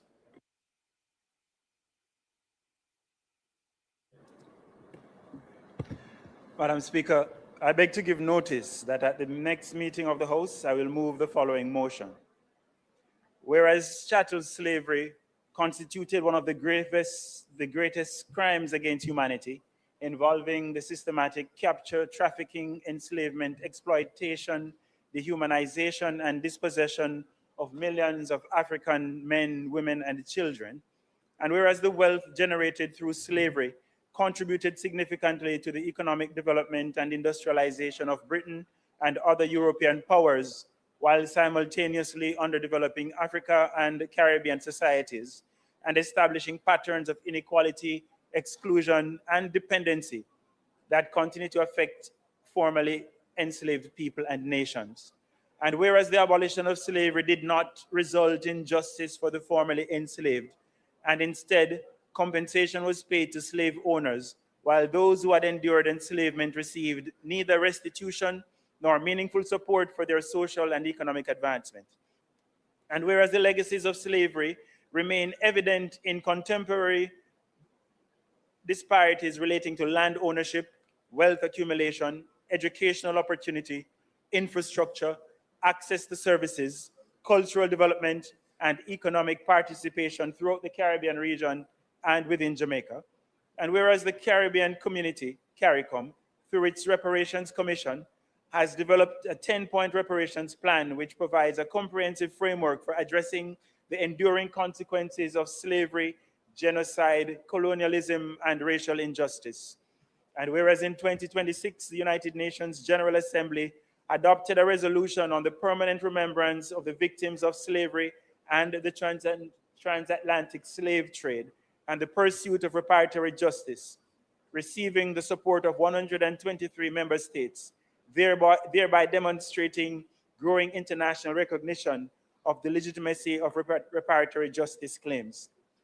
And whereas the pursuit of reparatory justice is consistent with the principles of human rights, international law, restorative justice, sustainable and reparatory development, and the dignity of all people. Be it resolved that this honorable House affirms the institution of chattel slavery and its associated systems of colonial exploitation inflicted profound and lasting harm on the people of Jamaica, and that these harms continue to manifest across generations. Formally endorse the CARICOM 10-point reparations plan as the principal regional framework guiding Jamaica's pursuit of reparatory justice. 3, calls on the government of the United Kingdom to enter into meaningful and good faith negotiations with Caribbean member states, including Jamaica, towards the achievement of full and comprehensive reparations for the crimes and enduring consequences of slavery and colonial exploitation. 4, Affirm that reparatory development shall serve as a principal mechanism through which reparatory justice may be pursued and achieved, recognizing that sustainable redress requires transformative investments that address historical and contemporary inequities. 5, calls on the government of Jamaica to develop and implement a national reparatory development strategy aligned with the CARICOM 10-point reparations plan and focused on addressing structural inequalities linked to slavery and colonialism. 6, calls on the government of Jamaica to consistently place the issue of reparatory justice on the agenda of the CARICOM, the Commonwealth Heads of Government meeting, Commonwealth institutions, and all appropriate international fora. 7, calls on the government of Jamaica to establish a structured program of engagement with institutions that benefited directly or indirectly from slavery and colonial exploitation, to seek their acknowledgement, partnership, and participation in initiatives that advance reparatory justice and development. Institutions will include, but not limited to, churches and religious institutions, universities and educational institutions, financial institutions, commercial enterprises and corporate entities, philanthropic foundations, cultural institutions, and any other entities which credible evidence demonstrate historically benefit from slavery and colonial system. Be it further resolved that the government of Jamaica will support the strengthening of Jamaica's institutional arrangements for reparations advocacy, research, public education, and international engagement. This should include the establishment of an appropriately staffed and resourced unit in the responsible ministry to coordinate, monitor, and support implementation of agreed actions and agreements in furtherance of reparatory justice and development. Be it further resolved that this Honorable House establish a joint select committee to receive submissions from members of the public, civil society group, faith-based organizations, academic institutions, private sector entities, and other stakeholders. 2, receive and examine historical, legal, economic, social, and developmental evidence relating to slavery, colonialism, and their enduring impacts. Consider the implications of the CARICOM 10-point reparation plan and relevant international developments concerning reparatory justice. 4, assess the role of governments, churches, universities, financial institutions, commercial enterprises, and other institutions that benefited directly or indirectly from slavery and colonialism. And 5, report its findings and recommendations to this Honorable House within 9 months of its establishment. Be it further resolved that a copy of this resolution be transmitted to the Government of the United Kingdom, the CARICOM Secretariat, the CARICOM Reparations Commission, the Commonwealth Secretariat, the Secretary General of the United Nations, the Secretary General of the African Union, and other relevant international and regional institutions. And be it further resolved that the responsible minister will table in Parliament at intervals not exceeding 12 months a report detailing progress in international reparations advocacy, discussions undertaken with the Government of the United Kingdom, other governments and institutions regarding reparations, developments within CARICOM reparations initiatives, progress towards implementation of national reparatory development programs, and recommendations for further action.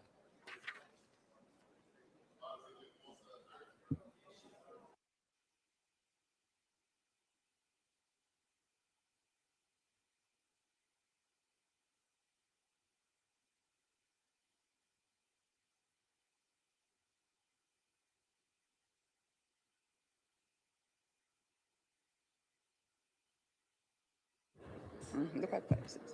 Questions and answers to questions. Motions that may be made at the commencement of public business requiring notice. Motions relating to the sitting of the House. Motions for leave to introduce bills.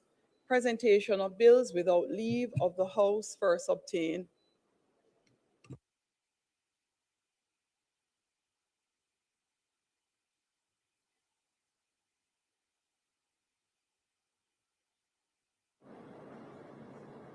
Madam Speaker, I now move for the suspension of the standing orders to enable me to take the first reading of a bill shortly entitled the Jury Amendment Number 2 Act 2026. I put the question. Those in favor? Those against? The ayes have it. Madam Speaker, I now move that a bill shortly entitled the Jury Amendment Number 2 Act 2026 be read a first time.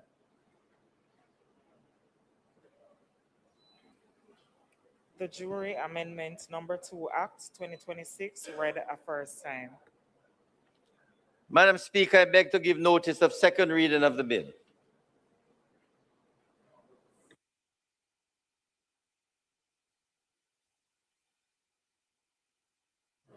Public business.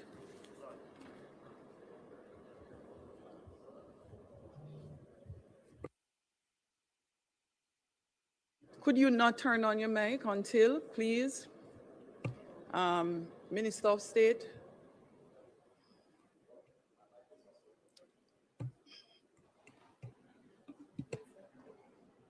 Thank you very much, Madam Speaker. Madam Speaker, I now move for the suspension of the standing orders to enable me to take the motion, notice of which I gave earlier.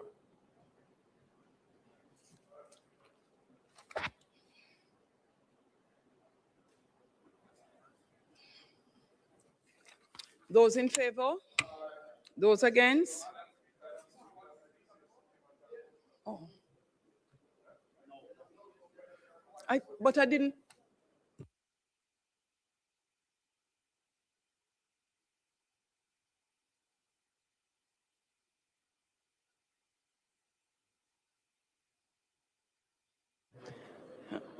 Those in favor? Those against? The ayes have it. Thank you, Madam Speaker. The motion moved by the member from Southwest St. Elizabeth. Southeast. No. Oh. The minister would speak on the motion first, member from St. Andrew Southeast, and then you would continue from there.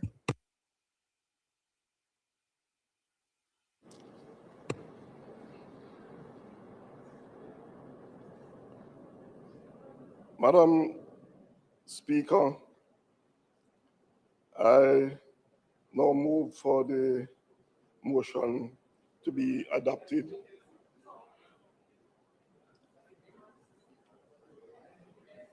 So if you have nothing further to add in respect of the debate, then you're moving to allowing the member from St. Andrews Southeast.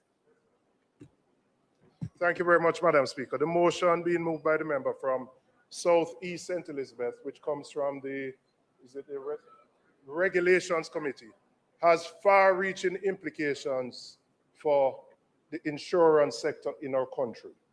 Coming out of the meeting held a couple weeks ago, the government made a decision to withdraw $500 million from the Financial Services Commission. That has imperiled the financial position of the FSC. Further, the FSC has made a decision to increase the fees that are charged to insurance companies. So I want to give one example. An insurance company that was paying a flat rate, these are real numbers, of $500,000 before, will now pay, the same insurance company, will now pay over $100 million based on the change in the fee structure by the FSC. Now you might say, why does it matter? It matters because these costs are going to be passed on to holders of insurance policies. So if you have life insurance, if you have home insurance, if you have car insurance, you are going to be faced with significant increases as a result of the decision made to withdraw the $500 million from the FSC, and then for the FSC to change the way it charges these companies. Because the FSC has to maintain its financial viability. And because the government took the $500 million, it now has to increase its fees. Jamaica already has a problem with severe underinsurance. If you look at the numbers coming out of Hurricane Melissa, I believe it's only of the affected households, about 5% of them had insurance. We want to encourage people to insure their homes and properties. This decision is going to push insurance premiums way out of the reach of most Jamaicans. It's a bad decision. It is a poor decision. It was not made with sufficient consultation with members of the industry. And all the players are going to do is simply to pass the cost on to people who are already burdened with increased gas price, increased food price, who have not recovered from Melissa. I am urging the government to rethink this, to consult with the players in the industry. The Insurance Agency of Jamaica has come out and asked for consultations. Withdraw it. You want more people to take out insurance, not less. And the government cannot continue to raid public institutions. We have 13.4 billion annually from the NHT.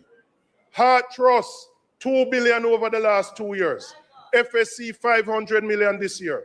You are raiding these agencies, imperiling their financial position, making it difficult for them to deliver on the mandate that they have. This one is one of the worst decisions. Rethink the decision, consult with the industry, find a way to ensure if you need to make increases, phase them in. But you can't have an insurance company, one of the largest, moving from paying an annual flat rate of 500,000 to paying over 100 million, and then you expect them to absorb that. They're not going to absorb it. They're going to pass the cost on. And then what will happen? People who are supposed to insure them car are now going to insure them car. People insure their houses, cannot fully insure their houses. We live in a hurricane. We live in a situation where you are going to have natural disasters, and people are not going to have sufficient coverage based on this decision. It is a bad decision, and I'm calling on the government to withdraw it and to have consultation.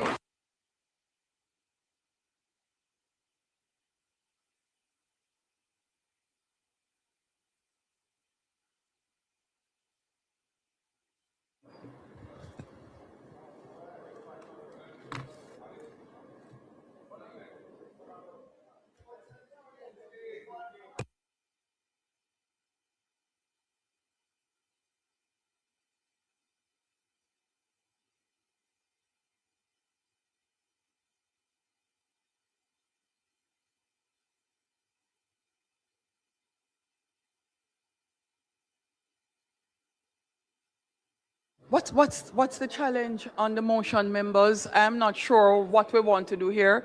Opposition leader, do you want to make a contribution here? Opposition leader?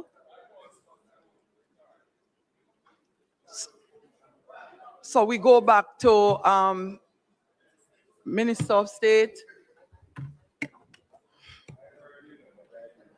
Thank the you member very much. from St. Elizabeth Southeast. Thank you very much, Madam Speaker. Madam Speaker, the response from the spokesperson on finance. We, at the committee, we raised the issue in relation to whether or not the insurance companies were consulted, and we were advised, yes, that they were consulted, and that decision was taken by members of the committee from both sides, that this is a straightforward issue, and therefore we ask that the report be adopted.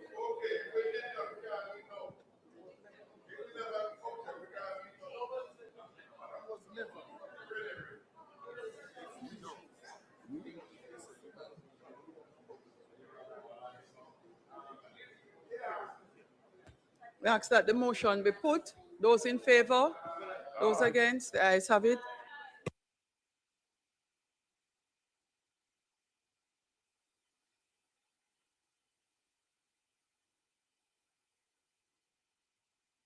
Madam Speaker, I now move for the suspension of the standing orders to enable me to take the motion, notice of which I gave earlier.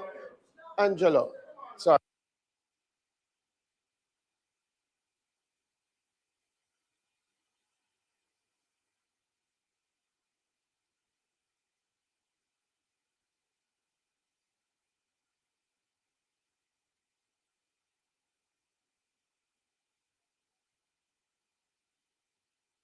I move for the suspension of standing.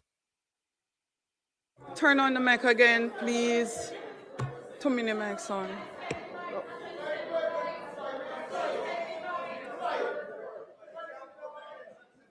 Madam Speaker, I now move for the suspension of standing orders to enable me to take the motion, notice of which I gave earlier. A motion was put to the House to approve this report. There was a debate on the report. There was a debate on the report. You have a point of order? All right, Madam Speaker, the leader of the opposition. Just sit down, sir. Madam Speaker, guide me. The leader of the opposition indicated that he had no interest in speaking on the matter. How can the leader of the opposition be rising now to want to speak on the same matter that he indicated that he had no intention on speaking on, Madam Speaker? You can't have a double standard here, Madam Speaker.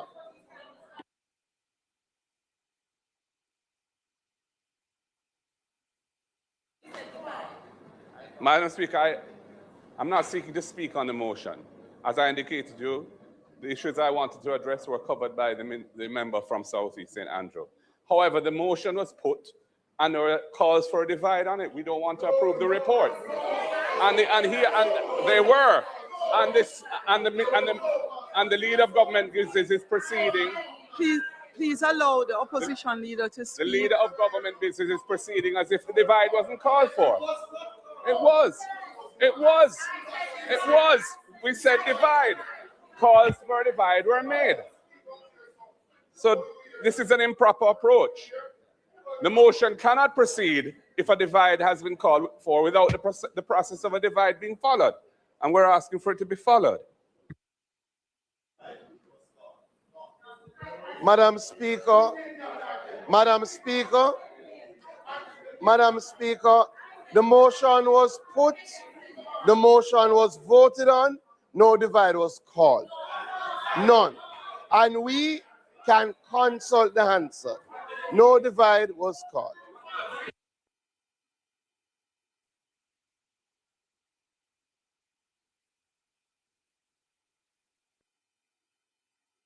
House leader of opposition, I called as I heard it. So I put the motion that the report be accepted. I just put the question. I heard ayes. I didn't hear nays. I did not, and I said the ayes had it, and I moved on. So I did not hear it. And Madam Speaker, we in this House are clear that if you are calling a divide, you have to get the attention of the Speaker. It has happened. Members, members, members, members, members, members, members, members. We are speaking about a report that has been signed by your membership that has indicated that there are no objections. No divide was called for. The Speaker did not hear a divide. The matter was put. There was no divide. Madam Speaker, once the matter has been put and is voted upon, that's the end of the matter.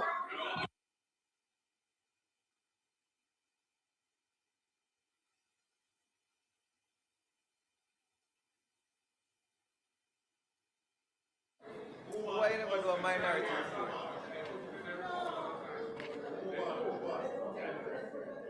Madam Speaker, I move the question. Madam Speaker, I now move for the suspension of standing orders to enable me to take the motion notes of which I gave earlier. Can divide on that? On a point of order, it is improper to proceed in this manner. We on this side have called for divide. The government, leader of government business says he leader didn't of hear opposition, it. We would hold like on. Hansard to Leader indicate of whether they have it in opposition, their record. Mr. Cowan, check Hansard, please. And in the interim, I have to operate based on what I have heard. When the leader of opposition had the opportunity to speak, at that point in time, even if he had no contribution to make, if it is that I'm not supporting the report, he could have said it. It would have helped me to. No, he spoke. He spoke. And the appropriate thing to do as well, members, when a report is coming from committee, the House rule allows for you to do a minority report, which is an exception, saying I do not agree, I would like to do a separate report, and it comes to the House.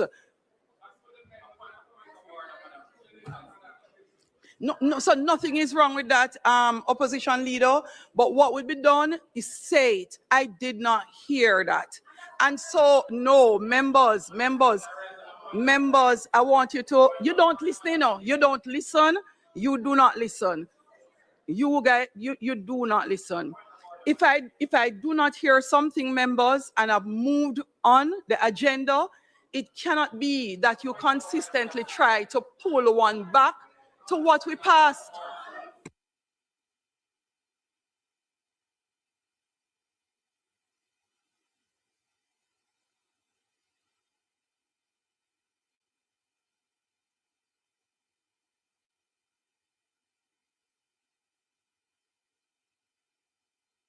What's your point of order? Madam Speaker. Rule 45, Madam Speaker, it says... Standing Order 45? Standing Order 45 says, at the conclusion of a debate, the question shall be put by the Speaker or Chairman, and the votes may be taken by the voices A and no, and the result shall be declared by the Speaker or Chairman stating, I think the A's have it, or I think the nays have it, as the case may be. But any member may challenge the opinion of the chair by claiming a division. What this says, Madam Speaker, is even after we can get up and we can challenge your opinion by claiming a division. That's Rule 45 of the standing orders of the House of Parliament. I like how you choose to interpret your standing orders as you choose. What I heard was the very standing order you're reading. I did not hear nays, nor did I hear divide. And members, I don't hear the mic as well as you do or the public, you know. So the mic being off is actually not an issue. I can hear you, even if the mic is not on. So I am not listening to hear through the mic.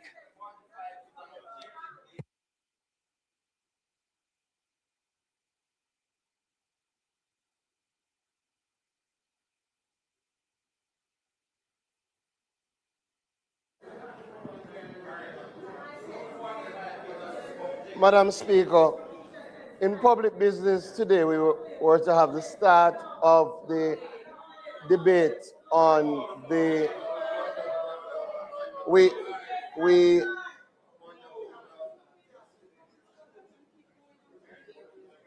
you said for the answer. You said for the answer. No, she said that. Remember. No, you heard. You heard me request answered. You heard me. Right, so House Leader, continue, because the Speaker's duty is to ensure that the House proceeds not just orderly, but efficiently. House Leader. Madam Speaker, we will now take the start of the debate on the Mediation Act. I think it's an appropriate bill to take at this time, Madam Speaker.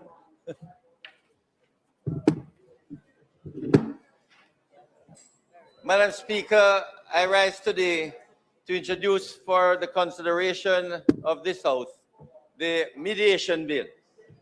This legislation seeks to establish a regulatory framework governing the conduct of mediation in Jamaica, including community mediation, the registration of mediators, and the licensing and regulation of mediation service providers.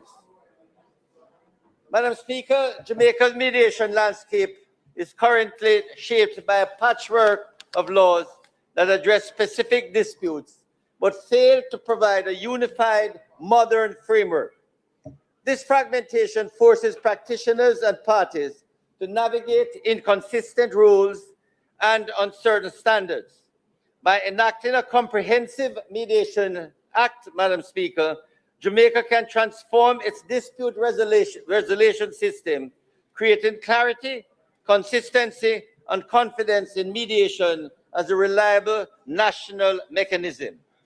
Madam Speaker, when we talk about resolving conflicts, it is easy to default to pictures of corporate boardrooms and multi-million-dollar contracts. But conflict is not just a line item on a balance sheet. It is deeply personal, emotional, and fundamentally human. Madam Speaker, if we look at our legal systems today, it is overwhelmed, not just by commercial giants, but by families, neighbors, and everyday citizens caught in a cycle of dispute. Traditional litigation operates like a scalpel. It cuts a case down to strict legal rights, ignoring the human relationships underneath. Madam Speaker, this is where the true power of mediation shines. Its utility extends far beyond corporate interests. It is a vital tool for repairing the fabric of our everyday lives. Madam Speaker, I want and intend for mediation to have a fundamental impact on and transform our people, engage and settle their differences. I invite you, Madam Speaker, to consider the profound impact of mediation across three critical areas: family and domestic relations. In custody disputes or divorces, a courtroom forces parents into a winner-take-all battle. It turns a family breakdown into a custody and maintenance war, with children caught in the crossfire. Mediation, Madam Speaker, provides a safe, private space where parents, not a stranger in a robe, decide their own future. It shifts the conversation from who was wrong in the past to how do we co-parent in the future. Secondly, Madam Speaker, community and neighborhood disputes. Property boundaries, noise complaints, or landlord-tenant friction often escalate into bitter feuds. A judge can issue a fine or a restraining order, but they cannot force neighbors to live in peace. Community mediation brings people together to speak face to face, fostering empathy and creating grassroots solutions that a police report never could. Thirdly, Madam Speaker, workplace harm and employment. When an employee clashes with management or experiences workplace harassment, filing a formal lawsuit often results in isolation, termination, and trauma. Mediation allows the parties to address systemic toxic behavior, negotiate fair exits, or restructure workplace dynamics quickly, avoiding the public destruction of reputations. In all of these arenas, Madam Speaker, the court asks, who is legally right? Mediation asks, what do you actually need to move forward? A court order can mandate an action, but it cannot mandate peace. It cannot heal a fractured family or restore a safe workplace or bring peace to a neighborhood block. Madam Speaker, I put it to you that the statistics show that mediation can. By prioritizing mediation, Madam Speaker, we aren't just making our legal system more efficient, we are making our society more compassionate. We are choosing a path that values reconciliation over retribution and understanding over a verdict. Madam Speaker, we sought in settling on the format of the Mediation Act to ensure that it was holistic and forward-thinking, a piece of legislation that looked beyond basic procedural rules to a modern framework that would actively cultivate a culture of dispute resolution, anticipate technological shifts, and seamlessly blend international standards with local needs. The bill before the House today, Madam Speaker, does just that. Madam Speaker, mediation in Jamaica should not be viewed solely through the lens of settling commercial cross-border disputes, but using a wider lens. It is a means at the local level of addressing community-based conflicts in order to prevent or reduce the likelihood of disruptive, violent, and often fatal outcomes. We recognize, Madam Speaker, the crucial role mediation can play in the global market for commercial mediation. We are very interested in positioning ourselves as a hub for the efficient facilitation of settlements, where, for example, the affected parties operate from disparate legal systems or face other barriers to the maintenance of seamless business continuity. Madam Speaker, today I want to showcase not just the opportunity that mediation affords the country, but how it will shape our economic and legal future. This is a need, Madam Speaker, for national legislation to fully operationalize the United Nations, often referred to as the Singapore Convention on Mediation. To understand why this matters, we must look at how global business works. When cross-border commercial disputes arise, companies traditionally face a brutal choice. They enter the bruising arena of litigation in foreign courts, or they can engage in international arbitration. Both paths, Madam Speaker, are notoriously expensive, time-consuming, and worst of all, they routinely destroy the very business relationships that took years to build. There's a better way, Madam Speaker. International commercial mediation offers a faster, cheaper, and collaborative alternative. It allows parties to sit across the table, preserve their partnerships, and find mutually beneficial solutions.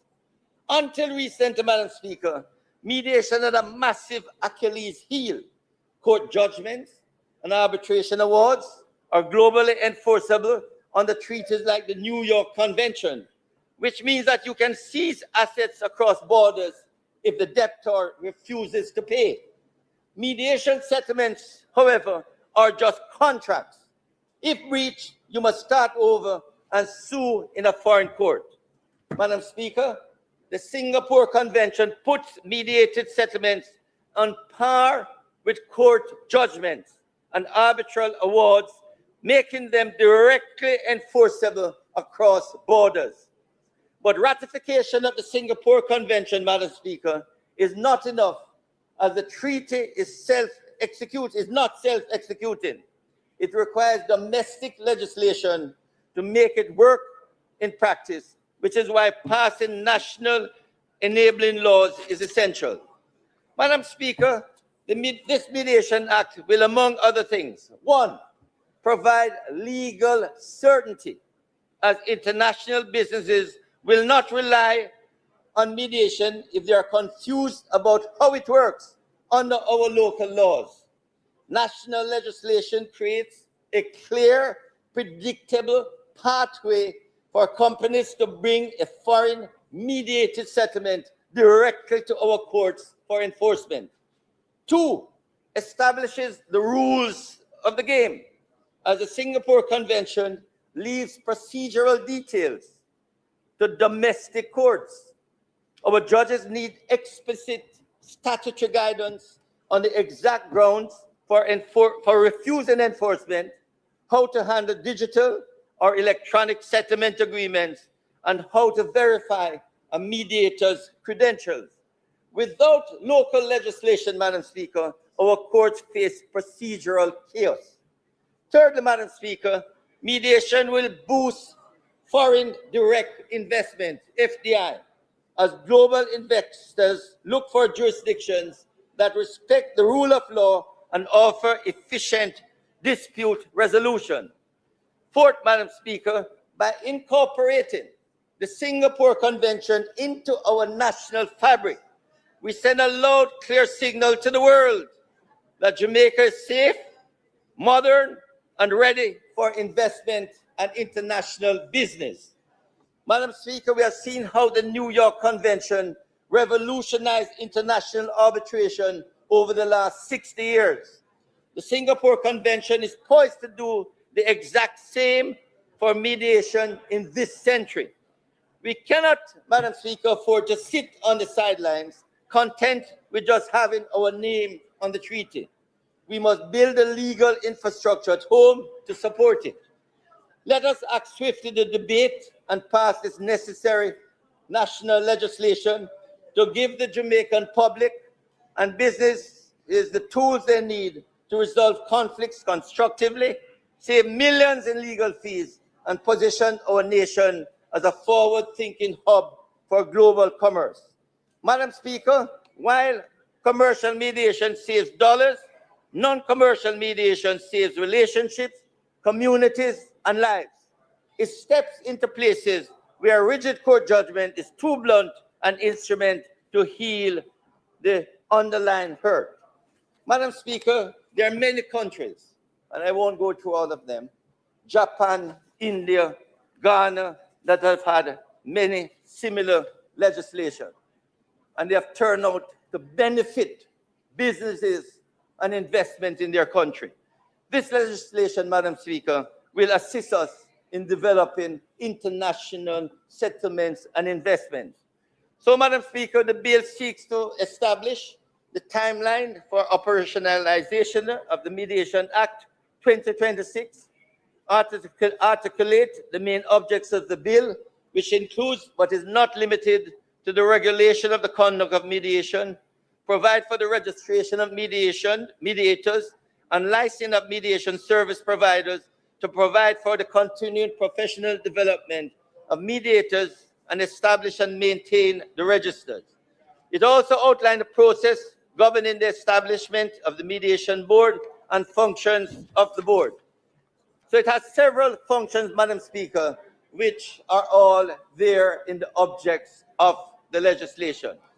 So, Madam Speaker, I now go to the clause by clause. And with the permission of the House, I will just indicate that there are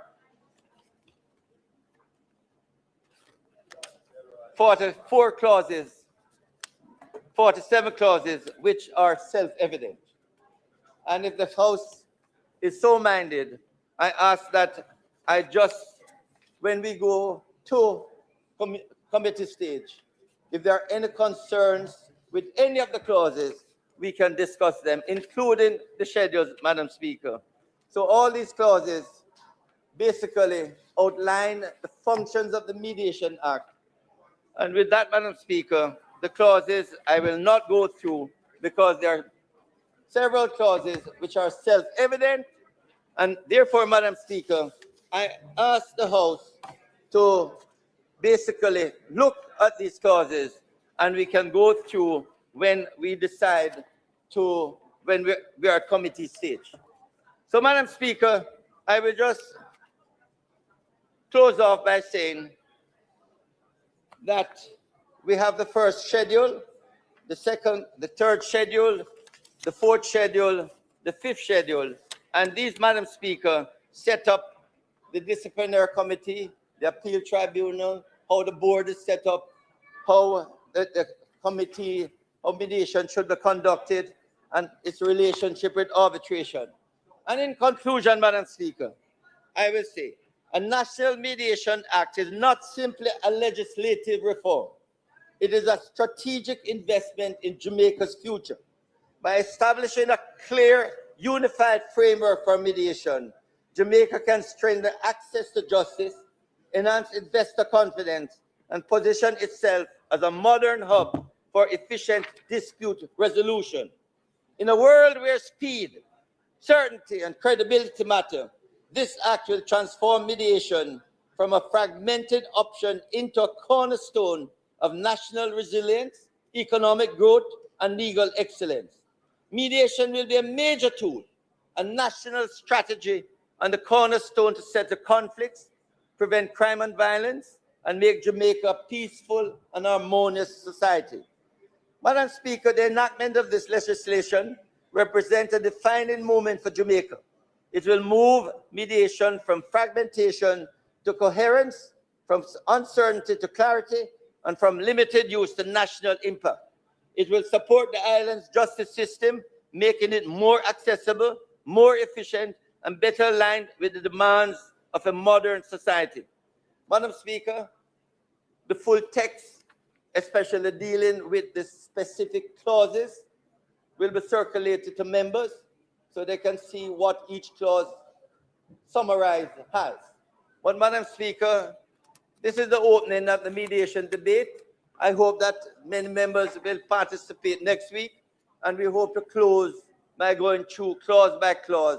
This, Madam Speaker, is a modern bill that I hope to get mediators across every nook and cranny of Jamaica. We are going to ensure that business places have mediators, government departments have mediators, and as I've indicated, we are going to train 20 mediators at the Administrator General Department so that they can deal with deadlift. And we ask that other business places, other institutions buy into mediation, because as a country, we don't settle disputes well. And that is where mediation can help to settle dispute, settle conflicts, and make Jamaica a more peaceful place. So I look forward to the contribution next week and hope we can close this debate and pass this act so that mediation can stretch right across Jamaica, which the Ministry of Justice and Constitutional Affairs will be promoting consistently right across Jamaica. Thank you, Madam Speaker. Madam Speaker, may I ask that we suspend debate on the bill to continue next week? If there are no other members ready to participate at this time, the minister is asking that we suspend to continue later. Those in favor? Those against? The ayes have it. Madam Speaker, I now move for the suspension of the standing orders to enable me to take the motion, notice of which I gave earlier. Those in favor? Aye. Those against? Ayes have it. Madam Speaker, this motion was to refer for a comprehensive review of the standing orders to be undertaken by the Standing Orders Committee of the House. As you are aware, Madam Speaker, the Standing Orders Committee has already been constituted, and all of us in this House have long clamored for a comprehensive review to be done. Some work had started prior to this committee, Madam Speaker. So the motion also includes that work be taken into account with this new Standing Orders Committee. And as such, we ask the members to approve the motion so that we can undertake that comprehensive review. Thank you very much, Madam Speaker.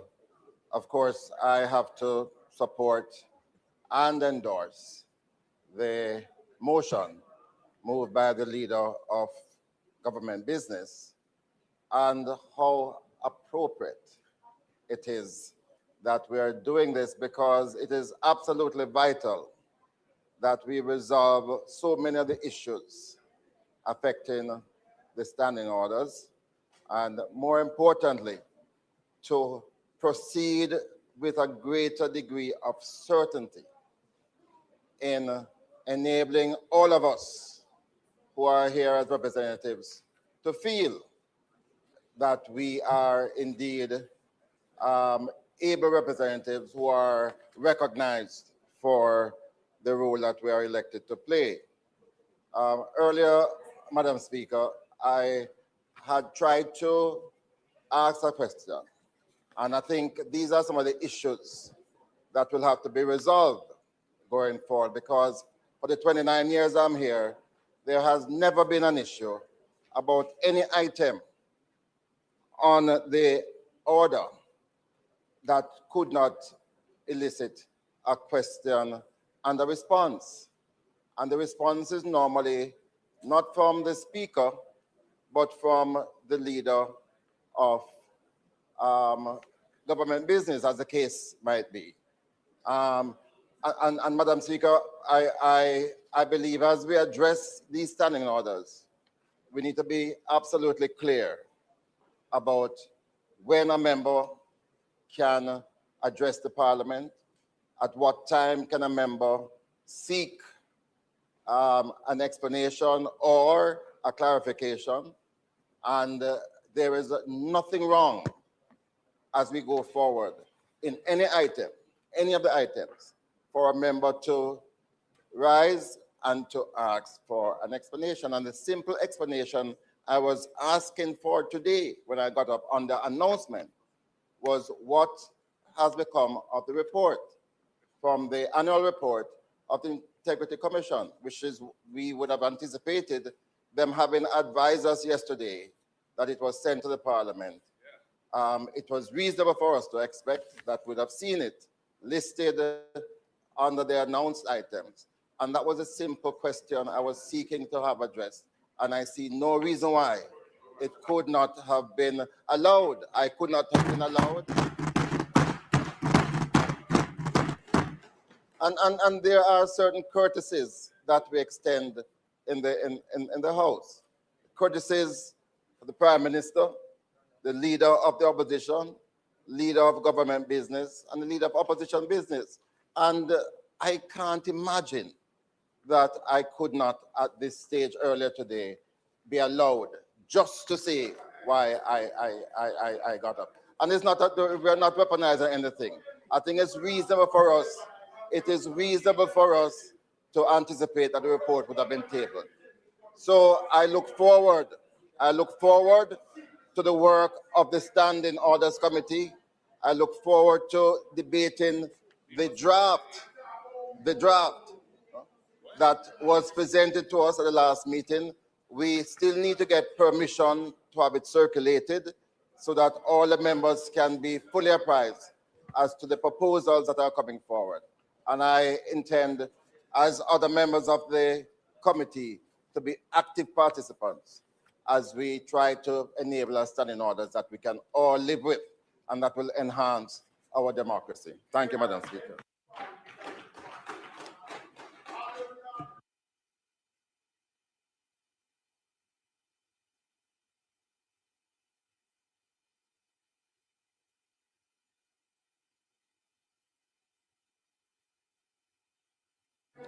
So some of the erroneous comments made by you a while ago, leader of opposition business, I'm going to ask House Leader to respond because he was also in Standing Orders Committee, particularly because I chair that committee, number one. Number two, the leader or the deputy would also like to make a comment.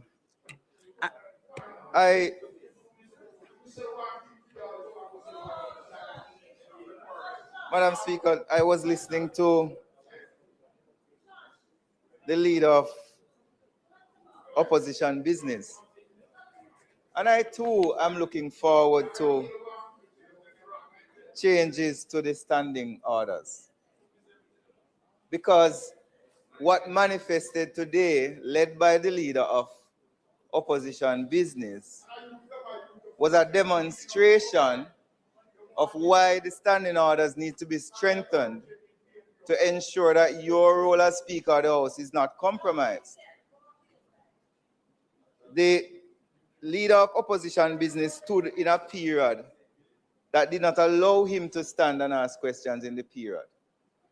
The Speaker asked the leader of opposition business to come towards her chair so she could ask what it is that you wish to speak about. He refused. His colleagues then proceeded to disrupt the functioning of the House with a chorus of desk beating. And I think the public should know what happened. So while the leader of opposition business can stand and proclaim himself righteous in his actions, the realities of what he did today do not manifest righteousness. Madam Speaker, more than you, Madam Speaker, You ruled many months ago as to how reports are going to be handled in the House. The leader of opposition business know about the ruling because this ruling was repeated on several occasions. But yet he stood here and put on record questions about the non-tabling of the report that he knows will not be tabled today. So this trend, there's this trend, Madam Speaker, where they get up and they pretend like they don't know. They misread the standing orders for the public record. They lower the House in the eyes of the public, which is why I'm standing here, Madam Speaker, supporting the reform of the standing orders. Because the simple rule that the Speaker must be heard in silence has never been accepted and agreed to by the opposition. When the Speaker is speaking, the opposition is trying to cow down the Speaker. And then, member from St. Mary, they come and stand up and claim that they are being abused and disrespected and not being heard, when they are the abusers. And the last thing I want to say on this matter, Madam Speaker, you have been, there is clearly a concerted and planned attempt to, one, compromise the government agenda in the House through disruption. I think there is a concerted and planned attempt to make you look like the villain at every sitting. Where when you issue a ruling, within 5 minutes of your ruling, there's a video out on social media criticizing your ruling, telling lies. I want, Madam Speaker, this standing order review to contemplate. He doesn't understand how the standing orders work or how debates work, He believes that he can talk and nobody responds. Madam Speaker, I want the standing order review to contemplate the actions that the opposition has been doing over the past several months that is disrespecting you and your office. Because, Madam Speaker, the undermining of the parliament by them is not an undermining of us as individuals, it's an undermining of our democracy. And I am going to suggest to you, Madam Speaker, when you're up there and they're over there saying things off the mic, find a way to turn on the mic so the public can hear everything that they're saying, sotto voce, so the public can know that you're not the person who is cantankerous and bothersome. Because some of the comments that they are making off mic, if their family and friends should hear the type of language and comments they are using in the House, they would be ashamed. So, Madam Speaker, I welcome the modifications to the standing orders. And I hope that it will ensure that going forward, we have a more orderly House, a House that is more respectful, and a House that facilitates dialogue and the proper functioning of the Parliament. Thank you, Madam Speaker.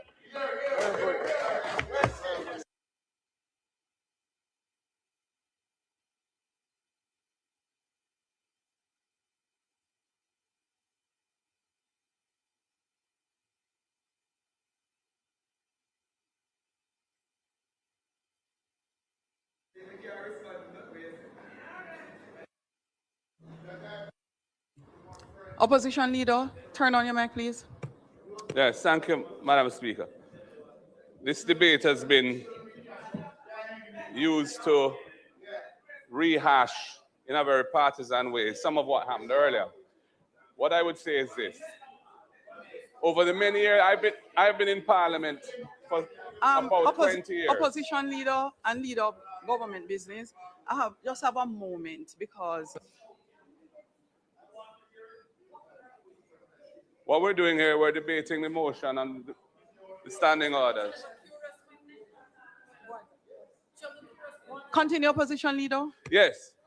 So what I was saying, Madam Speaker, is that this debate has been used to cast and recast the narrative of what took place earlier in a particularly jaundiced and very unfair way. The custom, I've been in the Parliament for 20 years, come September. 10 years in the Senate, 10 years in the House.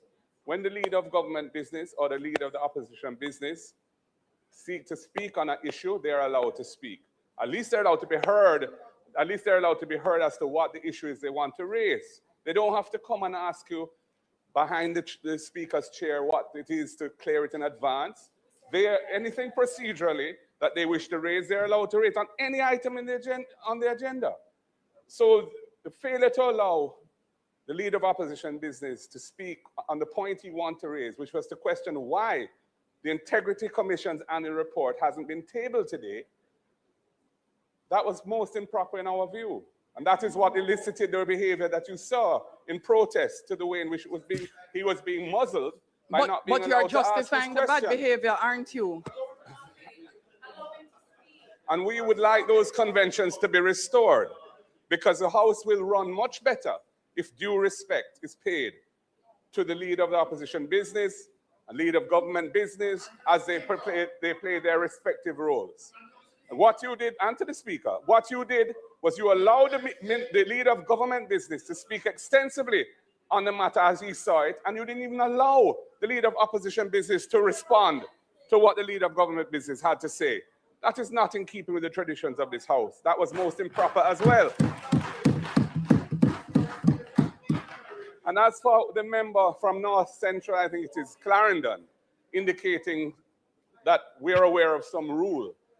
All I'm aware of is that the Integrity Commission Act says that annual reports are to be tabled in Parliament. And as soon as they should, as soon as they can. It says as soon as possible. And you're incorrect, leader And if it of came the yesterday, opposition. why can't it be You're tabled? incorrect. The Integrity Commission published its cover letter, as it is You are practice, incorrect. so that the public knows.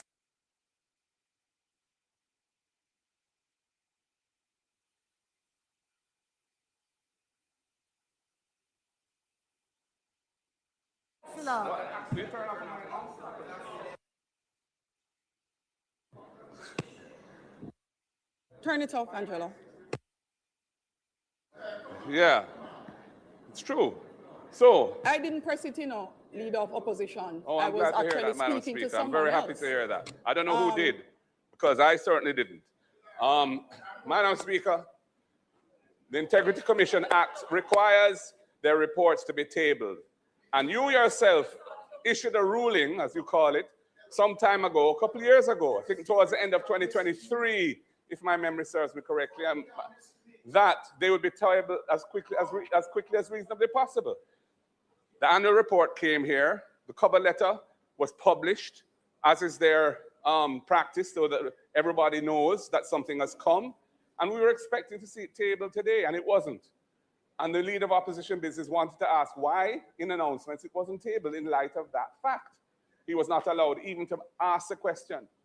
And we object most strongly to the way in which the proceedings of this House are being conducted, because they're being conducted in what appears to be a very partisan way, a manipulative way when it comes to sensitive political issues. And the democracy, this is a democracy that thrives on open discussion, transparency, and debate. And here we have a minister, through his loud protestations, attempting to disrupt what I have to say. Yes, and I'd ask that you please desist and let me speak. If you want to speak on the matter, you can do so. Yes, thank you. So the point at the end of the day is this. In our view, these reports must be tabled as soon as possible after they come here. There's a strong public interest in that, because there's a strong public interest in the work of the Integrity Commission being facilitated to reduce corruption and other wrongs against the good governance of the country being perpetrated. And we on this side are going to always be assiduous about that. And when we attempt to do so and we're shut down, it's not a good look. It appears to be an attempt to use up the parliament in a way which is inimical to the interests of good governance and democracy.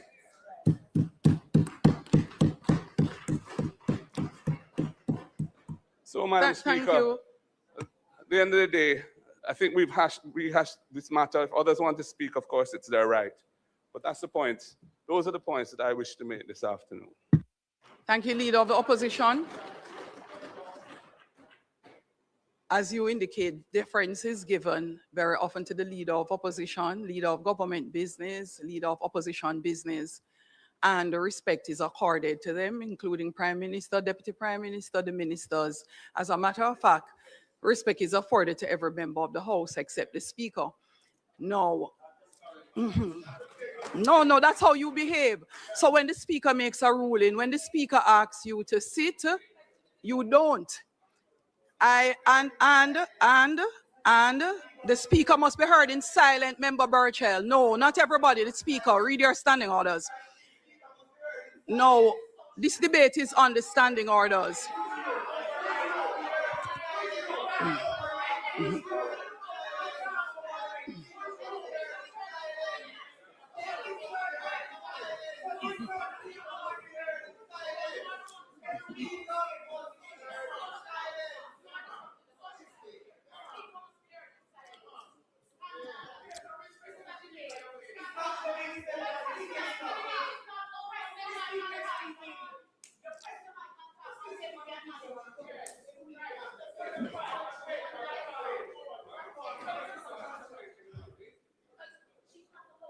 No, Leader of Opposition, the comment I, Leader of Opposition, Member Burchell,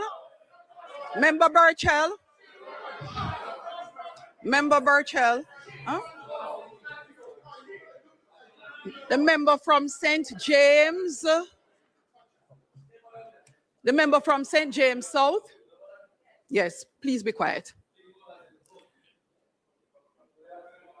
Members, what I am attempting to say, if I'm allowed, is that this motion is a debate on the standing orders. The Leader of Opposition was allowed some deference. He went into other matters extensively. I am asking the remaining members to stick to the discussion being on the report being referred, which is to allow all the work done from the previous dispensation by myself and the committee that I chair, the Standing Orders Committee, that I have been asking the House to review and to update for better order and management of the House be the basis of the debate and the discussion. Next member, as it relates to the standing orders, discussion and debate, please. Thank you, Madam Speaker. Permission to speak from a seat other than my own.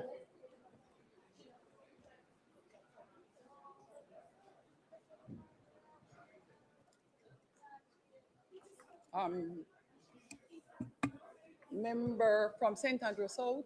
Southwest. Southwest, proceed. Thank you. Angela, in a different. Member from St. James South, please turn off your mic.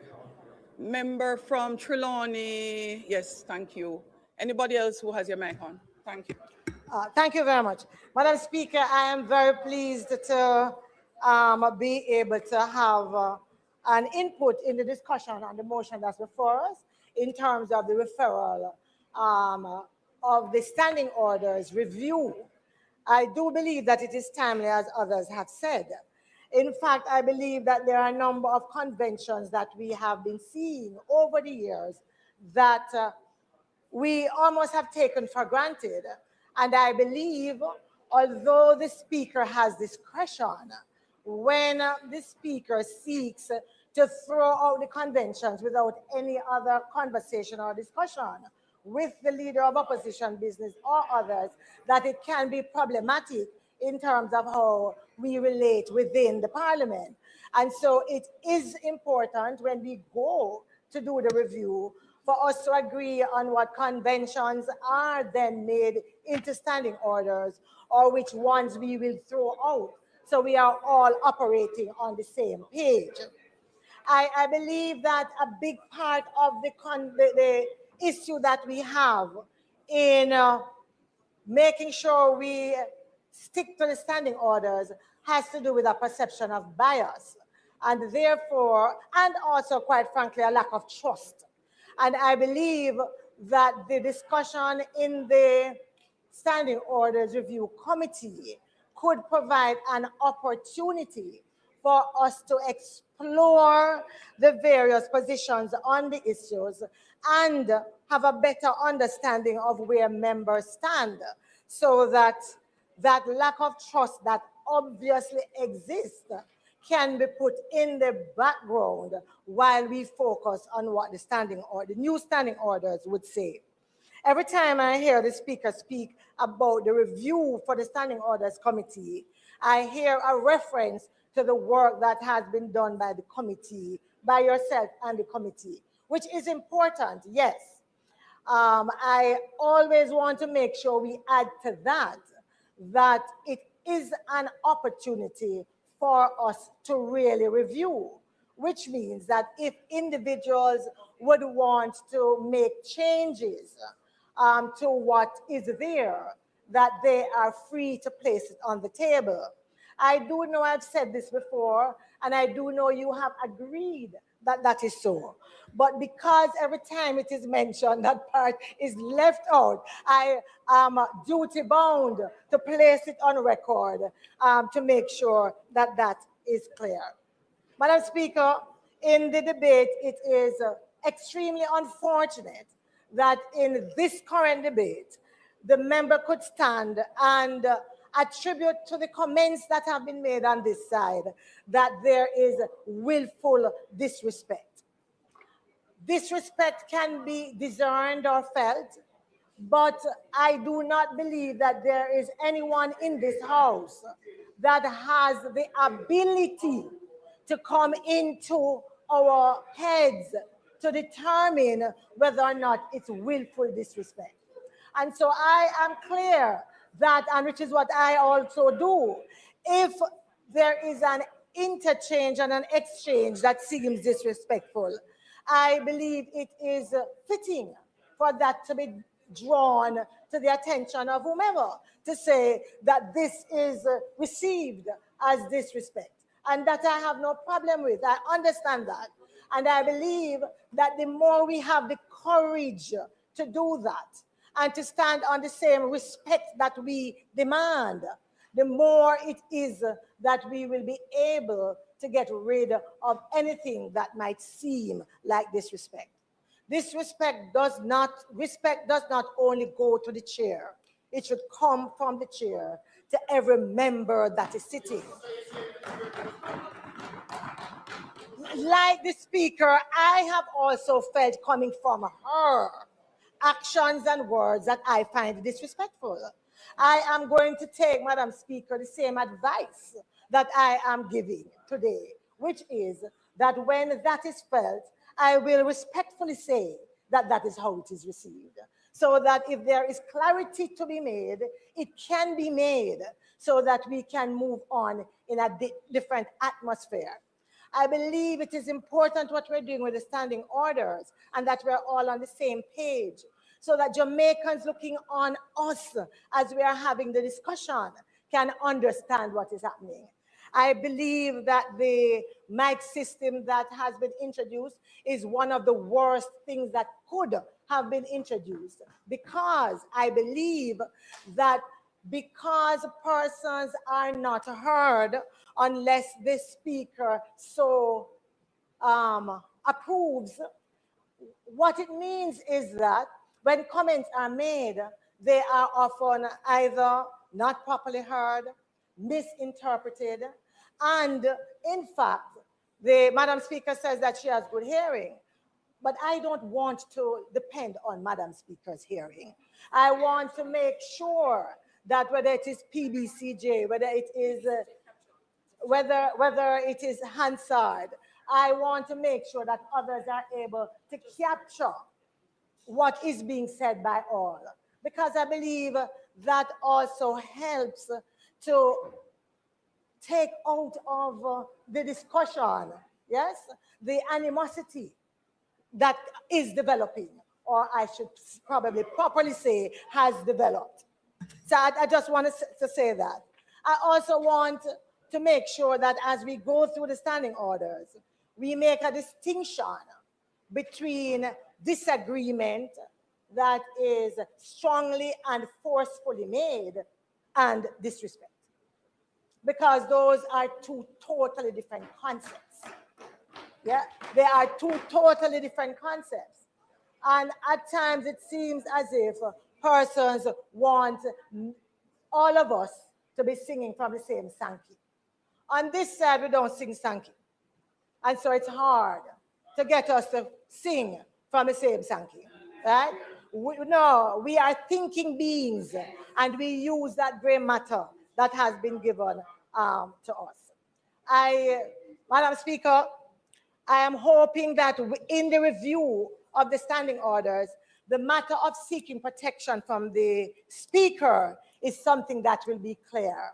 There are times when you hear that you have to ask the Speaker for protection, but there are other times when the Speaker jumps and protects.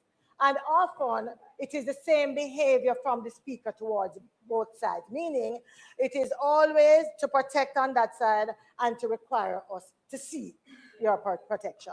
And so I'm hoping that it is one of the issues that will be addressed in the standing orders review, so that we are clear on how that is to operate, and that the Speaker will be consistent in applying the standing orders as well.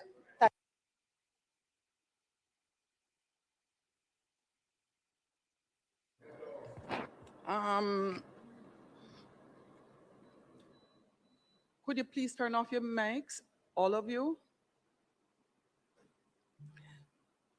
I will now ask the member from Trelawney South. Thank you, Madam Speaker. I rise this The member evening. from St. Andrew West, please turn off your mic. Thank you.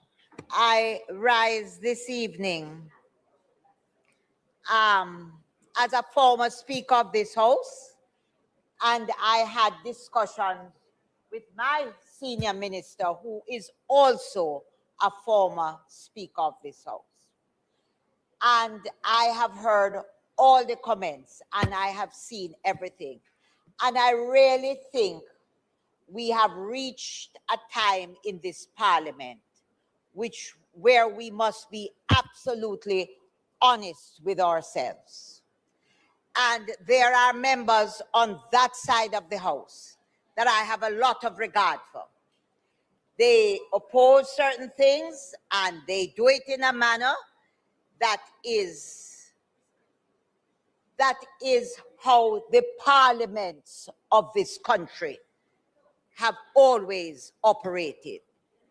And one of the overriding things that I know as a speaker, please, one of the overriding principles is that the speaker's ruling must always be respected. Always. No speaker is perfect. You might not always get it right, but the speaker's ruling is always to be respected. And in all the years that I've been here, when I sat as the speaker, I had a lot of disagreements with me, but never has this parliament on either side ever gone into what I have seen. And I make bold to say that this is a new breed of parliamentarians, because never before have we had this type of behavior. I have been the speaker. I have been opposed. We have had differences. but nobody has behaved in the way members of this new parliament has behaved to any speaker. And I'm going to say very frankly, it brings back to my mind the comment that was made originally before the speaker was chosen. A member of the People's National Party had put out a notice. They did not want the present speaker or myself to be the speaker. I'm not the speaker, but the speaker is the speaker that has been chosen. She is the speaker. She is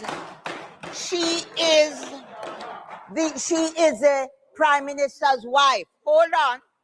And I congratulate your member who spoke this evening. She spoke about behavior and the way we treat our women. I want to say it is not a good look for us to treat a female who is a speaker. And I'm going to go further. I'm going to make very bold because many people have said things and many people have gone wrong. Many people have gone right. But you know, the older members of parliament, I look and I see the present leader of opposition business, who was also the leader of opposition business when I was a speaker. And you just watch his profile. Never before have we had the type of behavior. And I'm calling it as I see it. The member, hold on, the member on that side from South St. James, I am saying particularly to her, I have never seen anybody behave to any speaker the way she has done. And hold on, I want to say that the member, I am not to call names, that spoke just before me. No, I'm not calling your name, but I'm saying to you, although you have had difficulties, and although you have said things, and although I have never heard you behave the way that the member from South St. James as a female has brought into this parliament. I'm calling her out because she's young, she's new, she's female, and we have a female speaker. And if you do anything with the revision, it doesn't matter what you do about the standing orders. The standing orders, if you revise it 1,000,000 times over, the speaker's ruling must always be respected. And that is why the member who spoke before me came into this parliament and made an apology for certain incidents. You have never done it, and your behavior has brought a new high to this thing.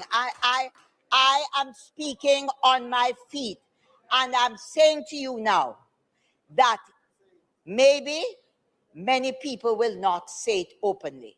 I stand this afternoon because I feel strongly about it, and I feel that the speaker in her position as the Prime Minister's wife and as a female, yes, I say it as it is because that's part of the objection.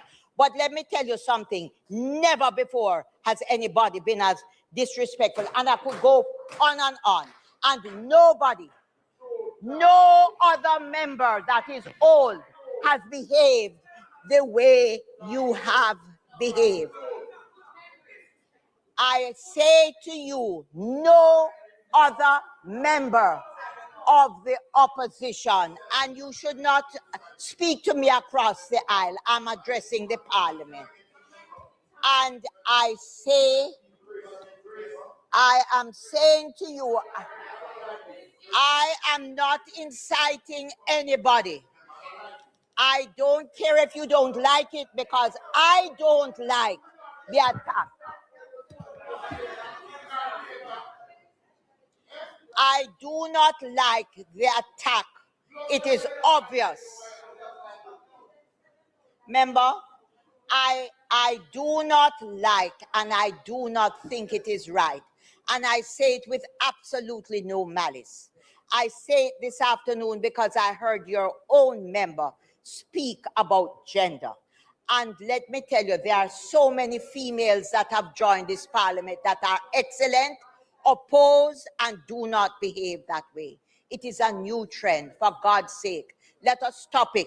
And while we review the standing orders, just let us remember that if you review it 1,000,000 times over, the Speaker's views and ruling must always be respected. And I really am.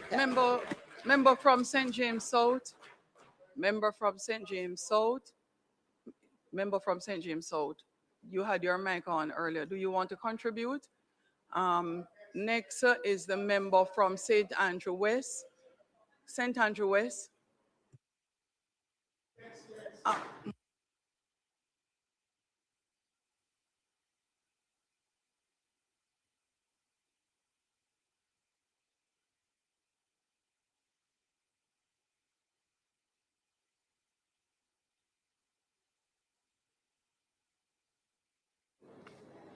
Madam Speaker, thank you. Madam Speaker, I'm compelled to join the conversation, the debate on this motion this afternoon, because as one of the members that have currently one of the longest serving member in this House, I've been through many, many different speakers, many, many styles, many, many approaches to the orderly administration of the House. My first observation is this, that on the occasion of the review, there is an opportunity for a reset. There is an opportunity for a reset. A reset in how members deal with each other, how the Speaker relates to members and members relate to the Speaker, and for a number of other issues to be addressed. First of all, Madam Speaker, I believe I've also had the opportunity to observe other speakership and other parliaments operate, not least the parliament to which we have patterned ourselves, or certainly from which the roots from which we have come. And one of the things that is very clear is that apart from the formal rules of the House, the standing order being central, there are courtesies, there are conventions, and there are guardrails that are in place to ensure that the House operates in a very measured and balanced way. We have lost, it seems to me, and my observation is that these courtesies and these conventions and guardrails are all wearing thin, if they have not already disappeared. And therefore, what it leaves us is just the bare bones of the standing orders, which themselves are from time to time subject to interpretation. And as the speaker before me said, the former speaker, and who spoke before me, said that there are times as speakers, there are times when you don't always get the interpretation correct. Likewise, members who have read the standing orders, understand them, may at times not get it correct either. But, Madam Speaker, the animus, I must observe as well, that the animus that I see, the personal animus of one member to another, and that includes ministers making threats, veiled and otherwise, to members of the House. These, well, you don't brook stick in the ears. But let me say this. These things have a cumulative effect, and they're corrosive of the rules that are critical if we're going to have a measured debate and balance in this House. And I start by saying the review presents an opportunity for reset, and I hope we take advantage of this opportunity, because we are going down a road that is not a good road. It is not a good road. And the reasons why are many, and they're complex. Some of them are obvious, others are not so obvious.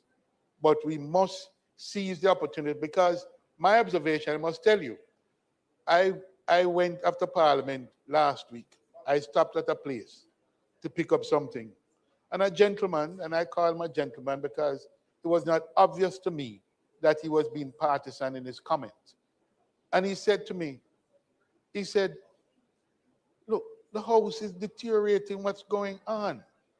So the public is watching. There's a public watching. Some are cheering, some are growling, some are very upset about what is happening. But we have to, as members, we have to be mindful that there is a public that is with growing dissatisfaction for one reason or the other. So there's a need to pull back. There's a need for a reset. And I'm hoping that that debate and those members on the committee have a responsibility to make sure that it is the animus that is present in this house and that I see at every sitting almost, that we take that into account and we take the responsibility to have a reset and a rebalancing of the thing. And in the rebalances, I make this point again.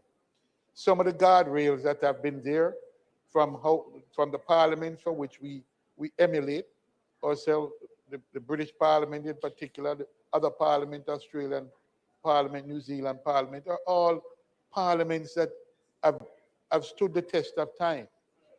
And if we are going to stand the test of time, we're going to have to pay due regard to how these houses operate and what are the safeguards that are in place. So I really hope that this committee takes its responsibility very seriously, that some of the comments that I hear make that are very prejudicial, I hope that there's a reflection, that we have a reflection.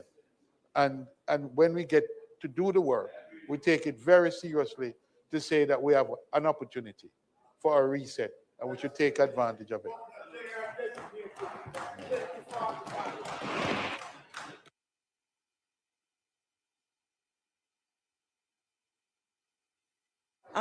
I saw Member Dawes, member from St. Catherine Southeast. Thanks.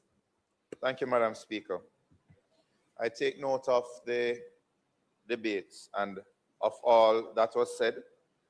The one thing I agree with the member from Trelawney South is that an overhaul of the standing committee, of the standing orders, will not solve the problems that we face in the House, where meaningful debate is overshadowed by the conflict that the gossip columnists love so much.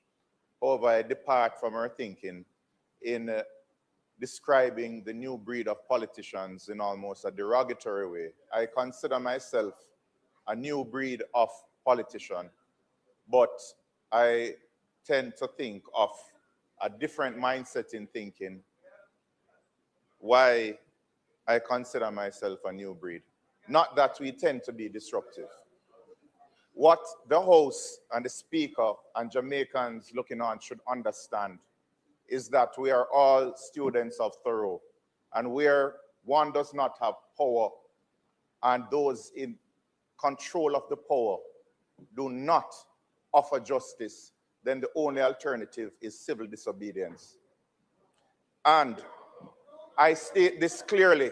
History has shown it throughout every independence movement.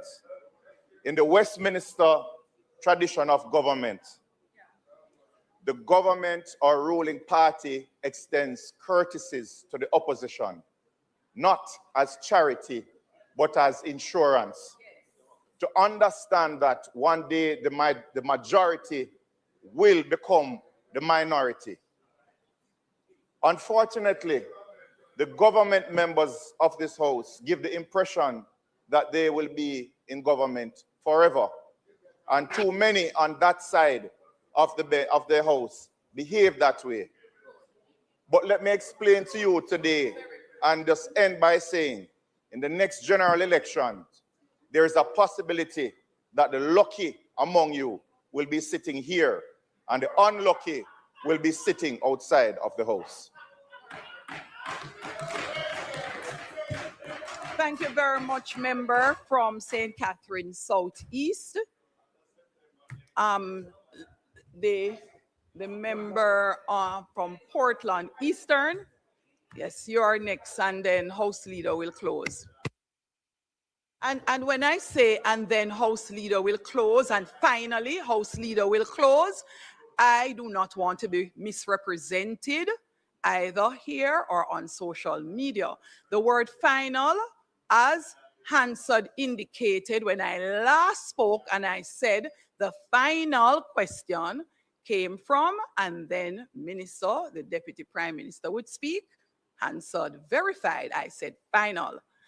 And final means last. Go ahead now, my dear friend from Portland Eastern. Thank you, Madam Speaker. I too am compelled to make a contribution in relation to the standing orders. There has been many things said by members who have participated, but I just wish to say that there are young people who are watching. There are young people who will find their place and a sense of identity from this very room. There are young members in this parliament that have brought a new dynamic to the parliament in a positive light. I will only say to my colleagues on both sides that, you know, when it comes to mentorship, when it comes to doing the right thing, when it comes to a sense of integrity, which is doing the right thing when nobody is watching, the political pageantry is preventing us from advancing the business of Jamaica. Yes, in relation to race, culture, gender, all of these things are significant because we are reflections of out of many one. I have raised in private that there is serious dislike for how women are treated in this parliament, including from the elder to the younger. If we bring race into it, if we bring politics, all of this is something that is detracting from the best contributions that can come from each and every one of us. The standing orders, nonetheless, is something, even as it is being amended, revamped, reviewed with a view to improve the parliament, I'm inviting all members to take time to actually look what is inside the standing orders. This is an indictment on the entire parliament to which I am a part of. It makes us, when young people stop me and say, MP, what is going on? Why are you trying to tell us that we are to respect ourselves when there's no respect? And it's individually and it is collectively. I am only urging members, because this is not to single out any one member or to differentiate from the speaker. We all got a mandate to be here. The respect that is to come from all of us is one where we appreciate that as we make our contributions, sometimes if we listen, we're saying the same things. Sometimes if we take a minute to look what is inside the standing orders, maybe we wouldn't be so quick to oppose. Maybe we wouldn't be so quick to think that we have to participate and say something. And it can be most embarrassing when at the end of it, there is something that is called internal locus of control and external locus of control.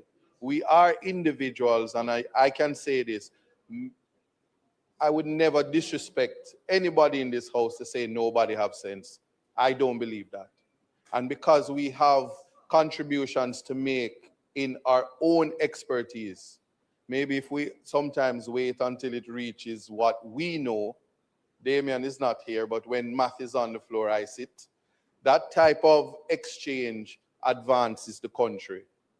There is a new dynamic where I think that emotions is ruling this parliament, and collectively, until it changes, we are the king's parliament.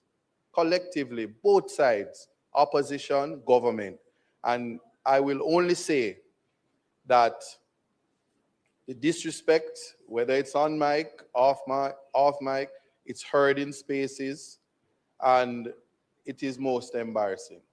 If we do a reset following the review of the standing orders, the hope is that the country's business can be done, and a lot of the time that is wasted, much ado about nothing, is something that maybe I will hear, Madam Speaker, can we suspend idleness and get on with the government's business?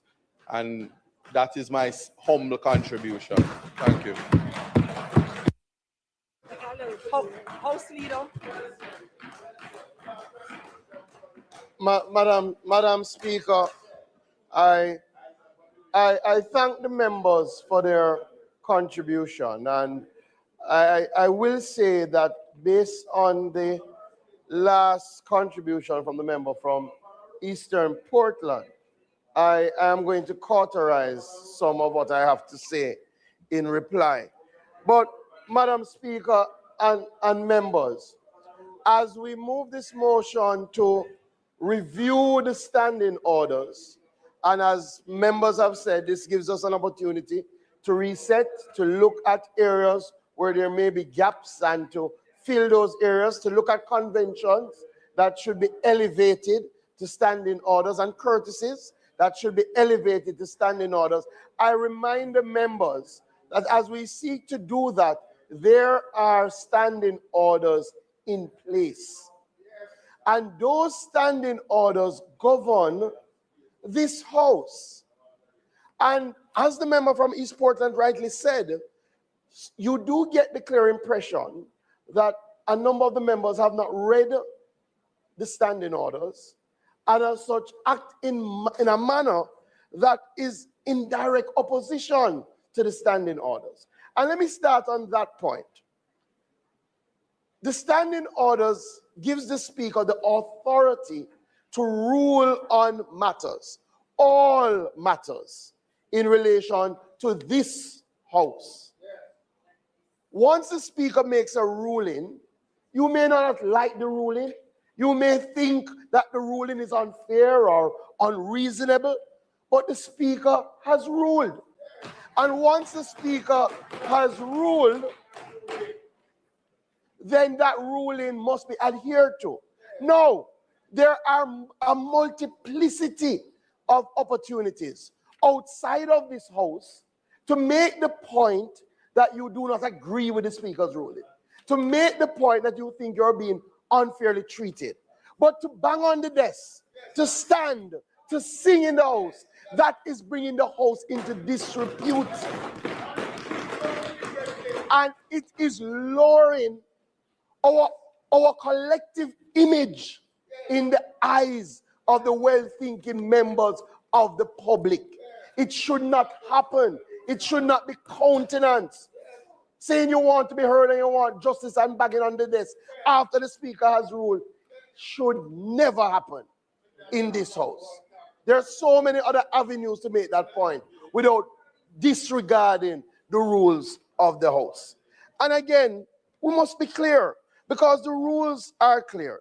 Standing Order 4, the Speaker shall preside over the meetings of the House, and the Speaker shall have the power to regulate the conduct of business in all matters not provided for in these standing orders. 41, the Speaker in the House is responsible for the observance of the rules of order in the House, and their decision upon any point of order shall not be open to appeal and shall not be reviewed by the House, except upon a substantive motion made after notice. The Speaker is to be heard in silence. The Speaker, after having called the attention of the House to the conduct of a member who persists in irrelevance or tedious repetition may direct the member to discontinue his speech and resume his seat. I know we say we come into this house as adults. Yes, we do.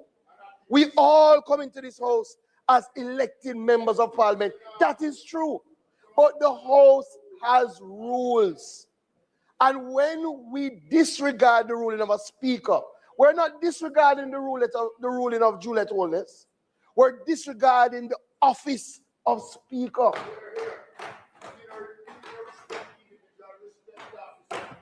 And it has to happen. And the member from South Trelawney said it. Regardless of any review that we do, the rules, we will have a set of rules. So those rules must be respected. The other thing that I find unfortunate is that when the speaker makes a point, it is then colored to suggest motive. And it was done today, again, the speaker not knowing what the member wanted to ask, not having any idea what the member wanted to intervene on, made a ruling that in keeping with the standing orders, there is no intervention on announcements. Yes, there may have been courtesies in the past. Yes, there may have been conventions in the past. But the speaker has said it is not provided for in the rule book, and that is a fact. And as I read, once it is not provided for, the only authority is the speaker. Now, once the speaker says it will not happen today, it will not be countenanced, we move on. That's what we do as adults. We don't show to Jamaica that if it's not going in your favor, then you can oppose and object and try and throw off the house. That is not the right message that we're sending to children who watch this parliament. Outside of that, the leader of opposition did something that I did not like. He gave the impression that it is because of what the question was that the question was not allowed, when the speaker had no clue what the question was. So the speaker's ruling had nothing to do with the Integrity Commission report, nothing at all. And we must mash down any attempt to link the two matters. The Integrity Commission report, based on the Integrity Commission, who indicated that they send the report to the House yesterday. The Speaker has said in writing that once the reports come in, they will be tabled as soon as possible. I don't think anybody can think it unusual that we're here today and the report doesn't come and it only came yesterday. But more than that, that was not a part of the Speaker's consideration. And we must be very clear that we don't attempt to mislead, that we don't attempt to manipulate the story that is being told, and that we don't further try to ascribe motive and link unconnected things for our own political gain. It should not happen, and it does not help any of us. Finally, you know, the member from St. Catherine Southeast. Maybe I shouldn't even countenance it with a response. But I just made the point again. We all decided to run for office. We all were elected. And we're elected to sit in this house. Once you come in here, you have to follow the rules. If you don't want to follow the rules, you resign your position. But once you come in this house, follow the rules of the house. You don't get up in this house and then say, civil disobedience. That is not the message. No matter how cool it may appear. Because we are disregarding the same laws that we are trying to enforce. That we are trying to build an orderly society. And all of us in here know better. And some of us pander to the public to try and get likes. And it does not help us. All of us could be doing other things. All of us on both sides of the house chose this path. And I genuinely believe that the vast majority of us chose this path for the right reason, because we want to make a change in the lives of people. Let us, when we come into the house, let us lead by example.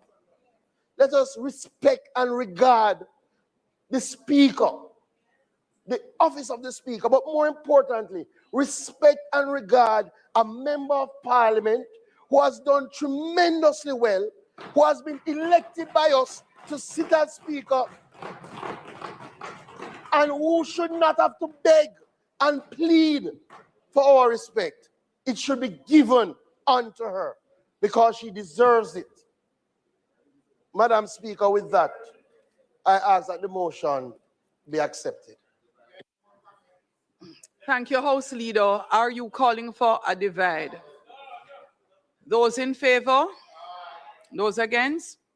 The ayes have it. No, he was joking. He was joking. Madam Speaker, it is not intended to do any further business today, and as such, I ask that the House be adjourned for a date to be fixed. No, there's a like when I do reason, that, in and case of I'm going to take the opportunity to do so. We have actually had the situation twice that we have called Parliament for a specified set date, and we ended up having a weather event, I recall. And once you call Parliament for a particular day, even though all of the members of Parliament are not here, the Speaker, the Marshal, and the Clerk are required to convene Parliament without anyone else and close Parliament. That's procedure. So calling for a date to be fixed, as we are not clairvoyant, is the best course of action, because we never know. So the question is that this Honorable House do now adjourn for a date to be fixed. Those in favor? Those against? The ayes have it. This Honorable House now stands adjourned.